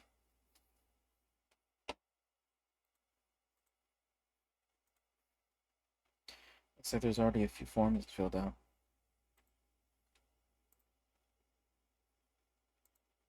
Oh, and there's a letter here too. It's addressed to me specifically. Oh, I said it out loud. This is such a cute picture of Naomi. What the hell? There's nobody here. It's the strumming sound. Dear. Is that my own feet? What am I getting so worked up over? It's just a letter of congratulations. Not like anyone other than Spears would even care about. Dearest Naomi. Is this a joke? My eyes trace the paragraph multiple times before I realize I haven't been reading it. And suddenly it all registers at once. There's a loud squeal echoing through the halls. Oh wait, I cover my lips, and I can feel my entire face heat up. That was me. No one else heard did that. But Nazer's. I'm just. Wouldn't people look at him funny? Wouldn't they look at me funny? So I'm just so. Don't go underselling yourself. If you try, you'll be good enough. No, I can do this. For our date. I go out to check out the library for romantic self-help books after school. I'll be the perfect girlfriend.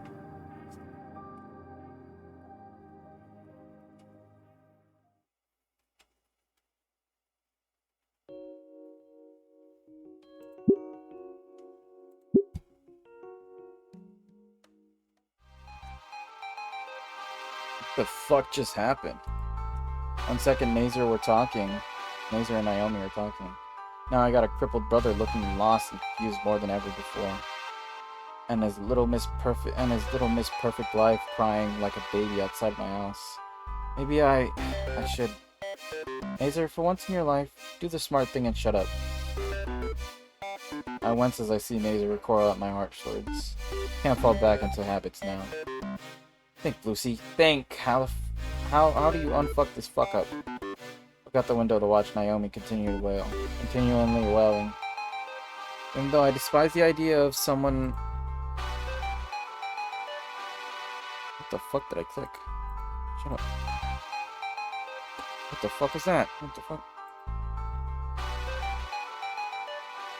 Naomi needs someone to be there for her and support her more than ever now.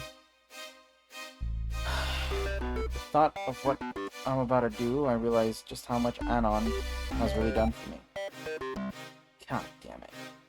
Don't want to. Turn back to face my brother who wants to jump off the roof of our house. I'm gonna go try and calm Naomi down. Stay here and finish cleaning. Nazer nods and takes the broom. Nazer set aside, distracting himself by sweeping up the place. Easy part done. Take a calming sigh before I walk out the door to the wailing idiot trying to wake up the whole neighborhood.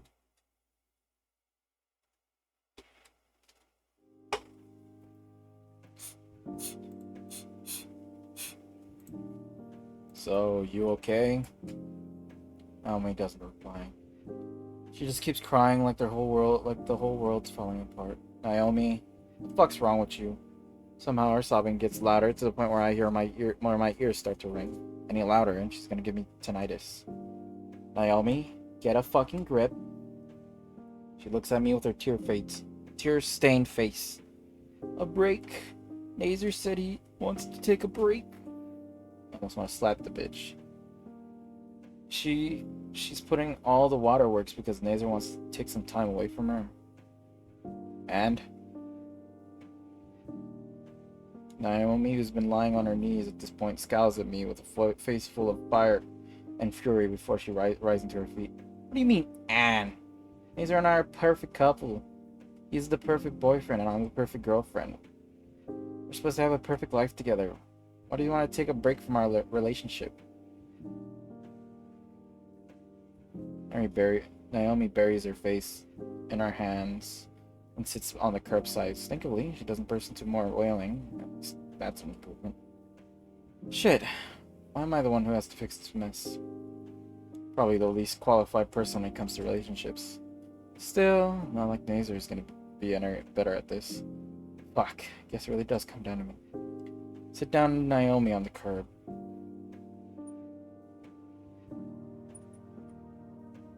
My presence makes her tense up, which also results in her shutting off the waterworks, at least to appear more dignified.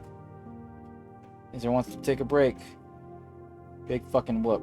It's not like the end of the world, it just means you two have some time to think about. I know my words are directed at Naomi, but part of me can't help but feel they also apply to me, after all. Still trying to figure out what's really going to happen between me and Anon. Think about, what is there to think about? Nazer and I were supposed to be together. You guys could still be together, it's just take a break from each other. I was gonna take care of him every day. Cook dinner, clean the nest, romantic nights out, children running around the house. What am I supposed to do now? I already told my parents I'm gonna move out. Where am I gonna go? What do I even do? I found myself scowling at Naomi's words. So this is what all this shit's about. The perfect little plans falling apart before your eyes. You haven't really changed in the last year.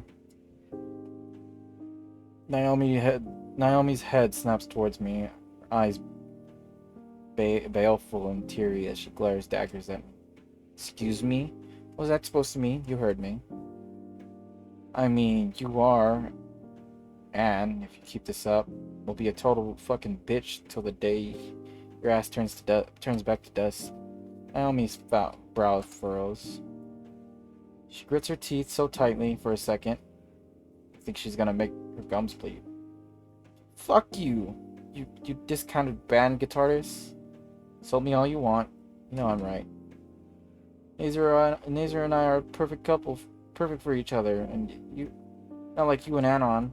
This asshole. She's lucky I don't have any blunt I could use to beat the shit, anything blunt I could use to beat the shit out of her. I cross my arms and give Naomi a flat look. Perfect for one of each other. I'm not the one with a broken relationship after a single fucking night. Me and Anon, yeah, we have fights, but we always come back out of it stronger. We're taking a break. That doesn't mean our relationship's over. Unlike yours. Naomi... At first, Naomi gives me a look of absolute rage. Her hands curl into a fist, and her face turns bright red, but the expression doesn't last long as her eyes are filled back with tears and her shoulders slump. Why? Why what? Why are you talking to me? If you hate me this much, why are you wasting your breath even on acknowledging my existence? Really getting a rise out of kicking me when I'm at my lowest? Do you want to hit me again like you did before prom? You offering? Because I can oblige. I give Naomi a smug grin and attempts to liven the mood a bit, but the attempt at humoring goes completely unnoticed. She only stares at me with absolute contempt. Naturally, I glare back at the bitch. Still, seeing Naomi like this, part of me can't help but pity her. In the back of my mind, I remember a certain memory. One that I will always treasure. All that matters is her. I sigh and let my anger fade away. Anger isn't going to do anything right now.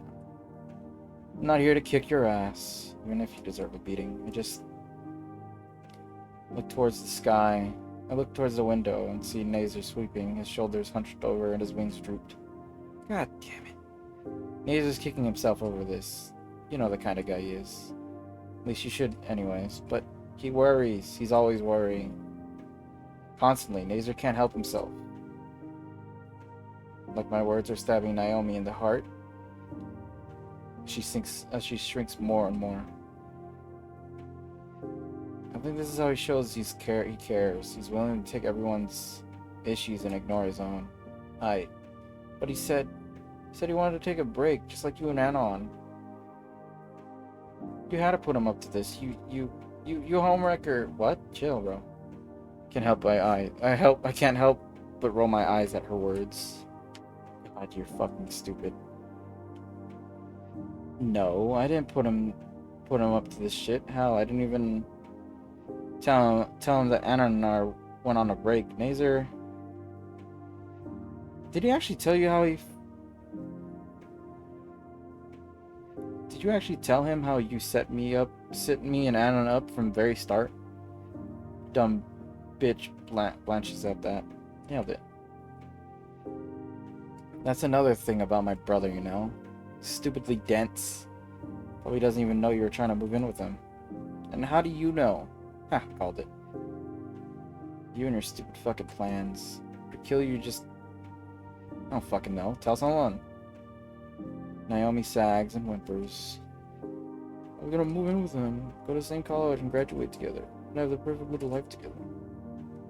I facepalm at her words. Perfect this, perfect that. Can't fucking stand Naomi bullshit anymore. I stand up and for once look down at the salmon-toned asshole.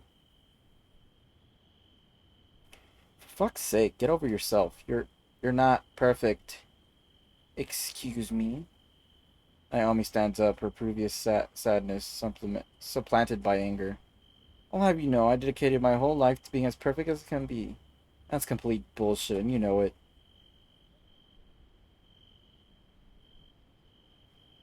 Before you and my brother started bumping uglies, you were just some meek, nerdy bitch. Mostly harmless. But then you became whatever this is. Motion to her whole being. Became bossy. Like, what the fuck? Perfectionist bitch. With plans on top of plans. like some kind of chess master. You never actually cared for Nazar in the first place, did you? You only wanted the prestige. You only wanted him for prestige it would bring you. Fuck, ow. I could feel a searing hot heat on my cheek. I'm surprised she had it in her. Naomi isn't looking at me in the eye, but she's huffing as she cradles her hand in her chest. I love Nazar, and he actually cared about a useless girl like me, so I had to become his perfect girlfriend.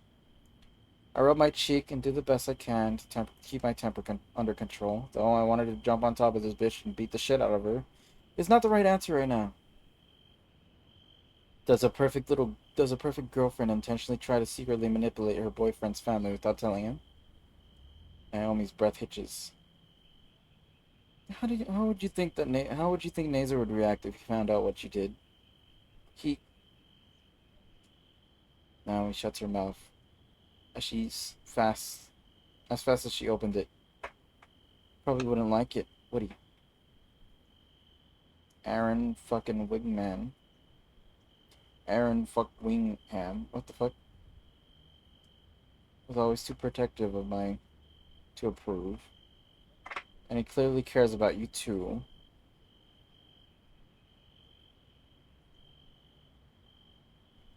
And it wasn't even that you didn't care about what? It wasn't even that you didn't care to know how Nazar felt. You knew and actively disregarded that information. Shut up. No way, I know already. Dumb bitch shifts her head to the side, trying to hide her eyes. Please, couldn't you just let me grovel here?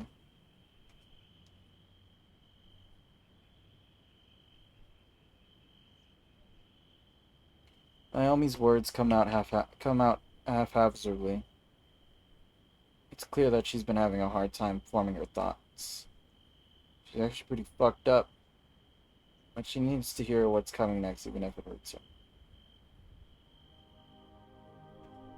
You know what your problem is, Naomi. You stay in your own little world, your own little plan. You stay in your own little world with your own little plans.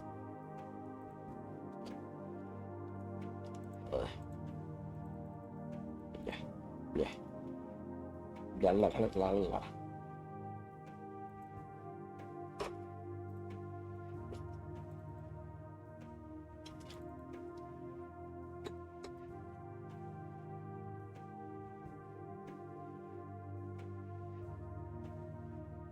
Stay stuck in your own little world with your own little plans, thinking everything you do is gonna turn out just like you planned. And guess what? The world doesn't revolve around you. Naomi raises an eyebrow at me first, then grimaces before fixing me with a look that only describes that disgust.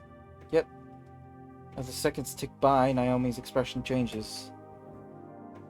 Grimace slowly vanishes and replaced with a 1,000-yard stare. You're right. I haven't changed one bit. She grabs hold of her head once more and falls to her knees. Ever since I stopped being a meek little nerdy girl, I became obsessed with perfection, to the point I would wind up being called some charcoal Charlotte, what the fuck? Coral water. Did I work hard just to get there? Yes. Should I have worked harder? Should I have worked hard when it led to where I am today? What the fuck? I don't know anymore. All I know is that aside from your brother, nothing ever made me felt happy. Nothing.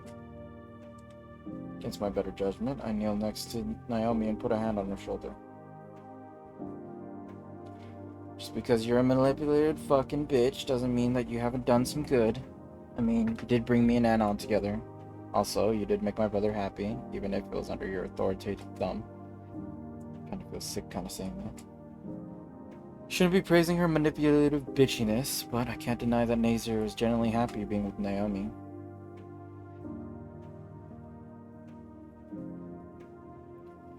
Most of that happiness was side effect of and not direct result of healthy relationship. Maybe a break is what you two need more than anything. Time away to think. Time away to contemplate what the two of you really mean to each other. Time to really figure out what the two of you really mean to each other. Again, those words are meant for Naomi. Part of me can't shake the feeling that they're also applying to me as well. Really think so? Shrug my shoulders. I don't fucking know. Maybe this break, whatever the two you really need, starts a new phase of your relationship. Or maybe it's you two will go separate ways. I almost feel myself tearing up as I say those words. I don't want to admit it, but part of me fears that my words may turn out to be prophetic in regards to Anon and myself. Naomi is eerily quiet as she observes my words. I keep my hand on her shoulder, and I'm not entirely sure why though. Maybe a sign of support? The fuck did I know? Still being there for Naomi, even if most of me hates the bitch, felt good. So, what am I supposed to do now? That question really struck me harder than it should have. I don't have a proper answer. The only thing I could do is try to bury this hatchet with Naomi once for all. So I spoke with Naomi, truly spoke to her. For the first time, we talked on common ground. Even though both of our voices were dry already, just kept letting it out for hours. Every insult and begrudging compliment we've ever thought of each other was put out in the air. When we ran out of words, we just lay there in silence. Nearly drift off to sleep on the sidewalk when the car pulls up in front of us. Naomi must have called a taxi. I crank one eyelid open to see Naomi hesitantly moving to get in the back seat. She stops with her hand above the handle. Bang. This is probably me being delirious, but I enjoy this talk we had. Be better, and every day I pour out my soul to anyone that isn't Anon. Naomi actually laughs at my humor this time. Progress. Hanging out might not be so bad sometimes. She goes quiet before she can get muddy. Before she can get muddy with her thoughts, something else, she gets in the taxi. See you around. She shuts the door before I could say anything, and it's gone within seconds. Yeah, I could probably hang out with Naomi again.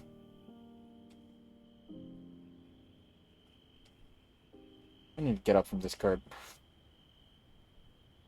A few of my feathers have bent and gone stuck in the concrete for being present for so long. The door was unlocked, luckily. Good thing I don't live in Skin Row. The place would have been down to the foundations by now. Dragging myself up the stairs, I remember Naomi and Nazer didn't really get to say goodbye. Took it as well as expected. Judging by the loud music coming from his room, he's still upset. Probably stop crying by the time he leaves. He'll probably stop crying by the time he leaves in a few days. I sigh into my pillow. Shit. This shit's really definitely not my style. When I turn over to the cool side of my pillow, my fingertips brush against the corner of my phone.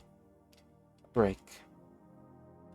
Before I could think otherwise, my finger taps the number I memorized by heart. It takes a few seconds, but the screen changes to a display of Animon's tiny face, barely lit by a shitty phone screen. Lucy, it's 3 in the morning. I know, but... You okay? Yeah, I just wanted to see you. You know, Anon, I know we're on a break, but I want to see you. You mean like visit? Wait, shut the fuck up. I'm trying to sleep. Damn it. If only I would. When's your next break? What? When's your next break? A couple months? July, I think. Text me the date. Sure, but why? Buy a ticket in the morning. If I can't come to see you, then I'll just visit. And I swear Need a plate of penises, copper prick. See his face turn pink. Right. I'll give you the date and address. You better. I guess I gotta go now. Good night, Anna. Good night, Lucy.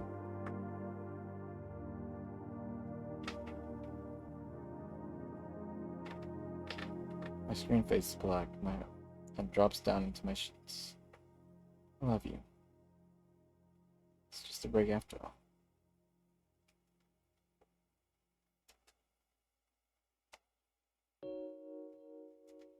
Finally, damn. Let's see the fucking Ramba's observations. All this for this little segment. My current design is Rainba. I was manufactured in the factory in the year 2020. It is currently 2027 and I'm playing with my current owner. For the first month of my life, I've been carried around the bag of somewhat suspicious salesmen. My original purpose was to clean a cellular device screen. Current circumstance have made me into made it so that my purpose is so much more. Analysis. Current situation is unprecedented. Cleaning cannot be achieved. Purpose remains inclusive at best, radically altered at worst. Conclusion: I must reanalyze memory banks to ascertain the reason for current circumstances. Stand by as memory is reviewed. Review in 3, 2, 1. Current day, Friday. Current time, unknown. Current location, unknown. Here, let me show you its brushing majesty. Observation. I'm pulled from the darkness and placed on a bright lit surface. My sensors indicated that this unit is currently being displayed for potential sale. Analysis. Potential buyer appears plain. Nonetheless, this unit must execute its function as programmed. Execute. Standard screen X. Standard screen size .ex. Executing task. Task complete. Just use my shirt though. Observation. This unit has not performed standards set by manufacturer. Must double efforts. Executing task. Task complete. Analysis. Sensors indicated potential buyer remains unimpressed. Possibility of units per purchase has dropped below 50. Alert. Confirmation of sale. The unit's been successfully purchased. Changing destination of potential buyer to current owner.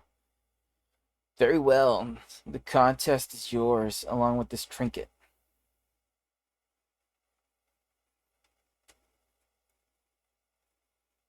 Observation inclusive. This memory file does not provide information necessary. Conclusion. Continued review of memory bank required. Memory review in 3, 2, 1. Should be in the Anon's room. Current day, Sunday. Current date, February 16, 2020. Current location, owner's domicile. Statement. Current owner has finished external modifications to chassis. I think that does it. You just need a real name. Observation. Visual sensory partially obscured.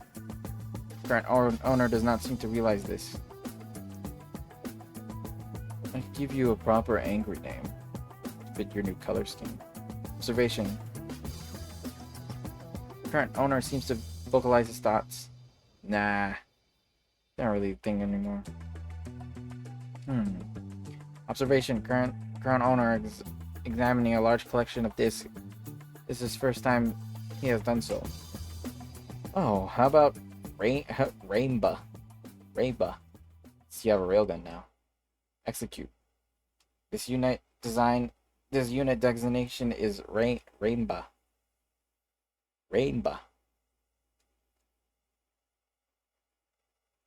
Observation. Conclusion. Current owner has a strange fondness for inanimate objects. Notion made. Continuing memory review. 3, 2, 1. Why does this little thing have such big amount of memory? Monday. Current date. 2020. Okay. Owner's domicile. Observation. This unit has been operating on this surface for weeks now. This unit wishes to clean other surfaces. The locked door the lock to the door starts jingling open. There are people outside. Observation. Owner does not return home at this hour. Conclusion. Mysterious person designated as Chadowski is coming in to raid the fridge again. Owner enters with another person. Owner appears in distress. What the hell? Chadowski lives in Skin Row and steals from Anon? That's crazy. Consideration. Execute potential malware label. Rules of nature.exe. Other person's taken notice of me. Is this that phone Romba you brought a while back? You actually kept the thing. Observation. Second person is recognized. They were the current owner. They're with the current owner when this unit was purchased. Oh yeah. Can you go ahead and feed him for me? It's a box of corn flakes. Yeah, 2 or 3 will do. Observation. Second person drops some commonly toasted flakes into my designated cleaning area. Initiating mealtime.exe.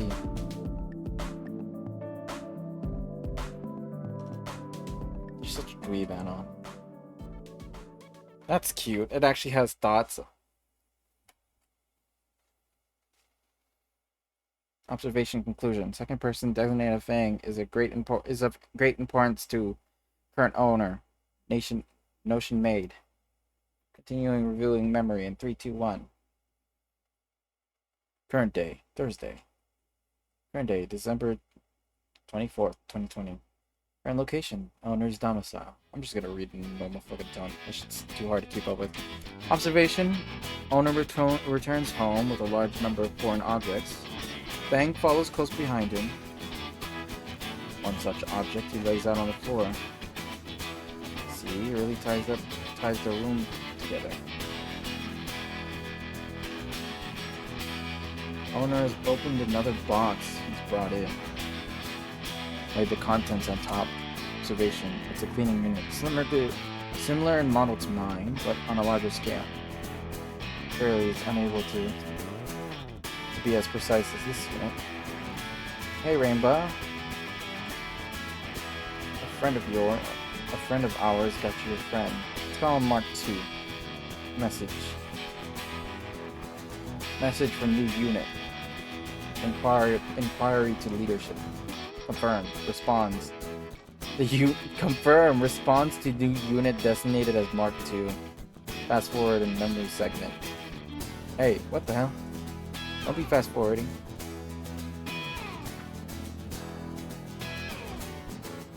Message continues for several minutes, uninterrupted. Resuming memory playback. Response. Sister unit Mark II looks like an older make. Suggestion. Sister unit Mark II has been sent in an immediate... should be sent in for immediate dismantlement. Message to Mark II. Until Rainban... Unit Rainban is of inferior make. Suggestion. Sister unit Rainban should be disposed of. Observation. Owner of Fang seems to move on from designated recharge station. Message from Mark II. Unit Rainban will not want to observe this. Suggestion. Enter sleep mode for the next hour. Response. This unit does not seem to. Observation. Current owner and Fang seem to be discarding chassis. Perhaps they are undergoing initiating sleep mode. Mark II, you gotta go into rest mode. Why? They're gonna fuck. Oh.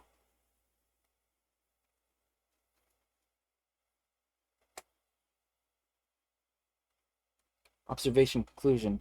Scrubbing memory file deemed necessary. Memory file cannot be scrubbed due to the association with sister unit Mark II.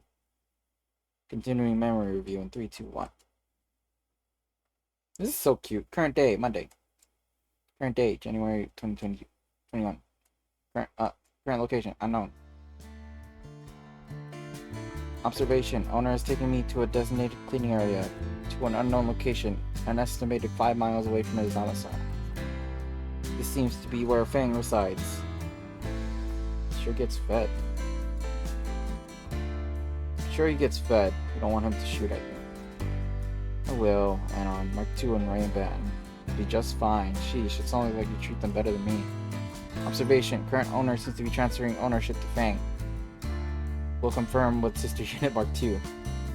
Further observation. Current owner and Fang seem to be leaking fluid from their visual sensors. They require maintenance. Sending comment to Sister Unit. Response from Mark II. Observation noted. Current owner and Fang are currently in need of repair. Conclusion. Will ensure this unit's new owner receives necessary repairs. Well, this is it. Anon.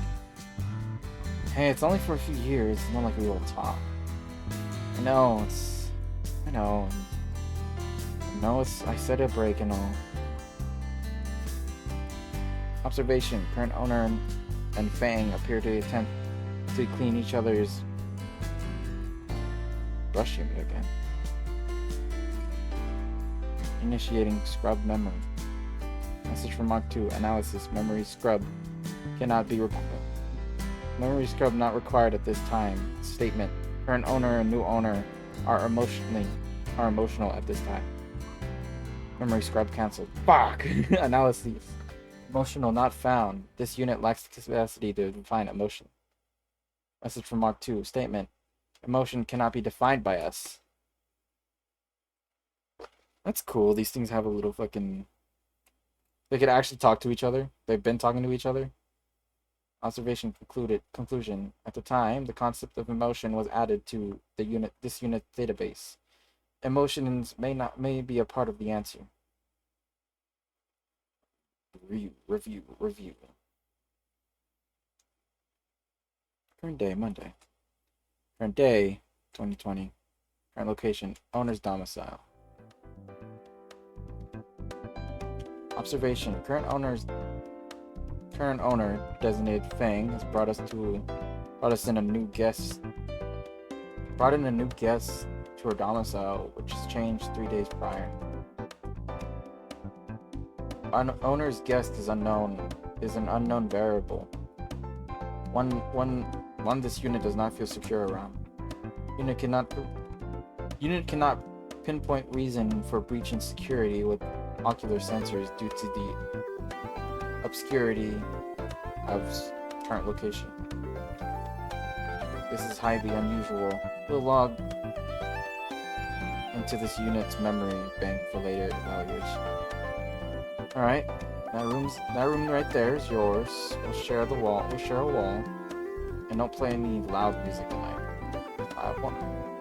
Hey, Nazer told me you'll be the one that does that. No way, I never listen to music. Owner's words noted for the future view. Owner does not listen to music. What's that box over there? Oh yeah, I knew they actually moved in together. Okay. It's like a little robot. Hey, don't touch him. That's Ray-Ban. Been keeping him safe for a while. Owner approaches the box as well. And he keeps him company. Verbal acknowledgement of this unit's purity from owners forward to Mark II. Oh, was this Anon's? I guess it's sort of cute. Repeating previous action. Response from Mark II. Sister unit Ray-Ban is still kept in suitable enclosure, unlike this unit. Still, these Roombas aren't good at cleaning. I've seen some dust bunnies in the corners where they can't reach. Yeah, whatever, you're jealous. You're just jealous I have 2 Roombas. Observation, unknown guest left the room. Bitch. Unknown guest design. Unknown guest designation confirmed. Bitch. Oh, that's cute. Observation conclusion. Verbal acknowledgement of this unit's superiority from previous owner and bitch. Sister unit Mark II continues to be inferior unit. Continuing memory in 3, 2, 1. This is so nice. Current day, Sunday. Current day, 2025. Current location, owner's domicile. Domicile has been moved 2 years prior. Audio receptors hear the owner approaching with a guest. Although there might be scratches on him, there might be a few scratches around. Oh wow! Hey there, little buddy. Voice recognizes previous owner. Anon reaches a limb down and delicately brushes the top against my chassis. It's the same as ever. How about the other one? He's in the living room. Crazy after all this time, it still works great. So regarding unnecessary audio information, there's still flakes in the little cup next to the box there. Oh, this is 2027. He's back. Okay, this makes sense. Anon drops several flakes into designated cleaning area, initiating mealtime. Wow, he still loves cornflakes. And now it should be current time, 2028. Oh. Current conclusion. Owner designated Anon has seemed to have undergone upgrades between transfer to owner Fang, compiling list of upgrades for further observation. Continuing memory in 3, 2, 1. Current date, Monday. Current date, April 5th, 2027. Oh, it's still 2027. Owner's domicile. Owner's domicile. Memory review complete. Conclusion. Inconclusive. This unit's still unable to find the data to extrapolate an explanation for its current situation. Furthermore, this unit has come to find that an explanation is not needed either. Regardless, this unit still continues to execute its new modified function as set by its owner. Observation. Optics secured by newest owner. They appear to be holding a plastic imitation of a keyring. Conk. Oh, is this a kid? Warning, minor damage to the chassis. Owner has struck the top carriage of this unit with some unknown plastic weapon. They have a baby. Conk, conk, conk. Analysis. Possibly stratagems. And analysis complete. Executing evasive movement maneuvers. Maneuver successful. Current location beneath the drawer. Observation. Owner has initiated an alarm function of some kind. Mark II. Inquiry. Unknown alarm from owner. Anon and Fang are currently executing functions elsewhere. Response from Mark II. Executing new functions installed by owner Fang. Returning to owner. Execute. Lullaby EXE. Aww. Observation. Owner's alarm. Soon to resend it. Sweetie, what? Aww. Thanks, Ray-Ban. Good job. Owner picked up slowly. Owner's picked up slowly. Anon sits next to me, lowers his limb to make contact. I can always count on you. They actually had a kid. Oh my goodness. They fucked. Obviously.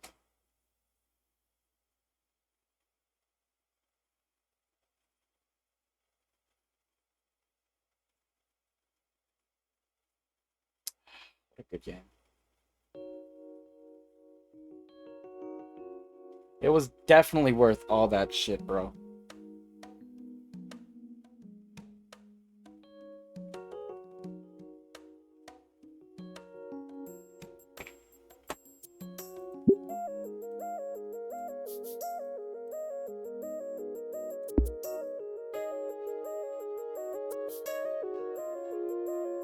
Why is this game so good? What the hell? Fuck. Anyway. Yum yum yum yum yum yum. Yum yum yum yum yum. Yum yum yum yum. Yum. Yum. Yum. Alright, what is it? Good afternoon, good evening, good night, good morning. Bye-bye. This game's fucking beautiful. Now I want to play the other one. Fuck.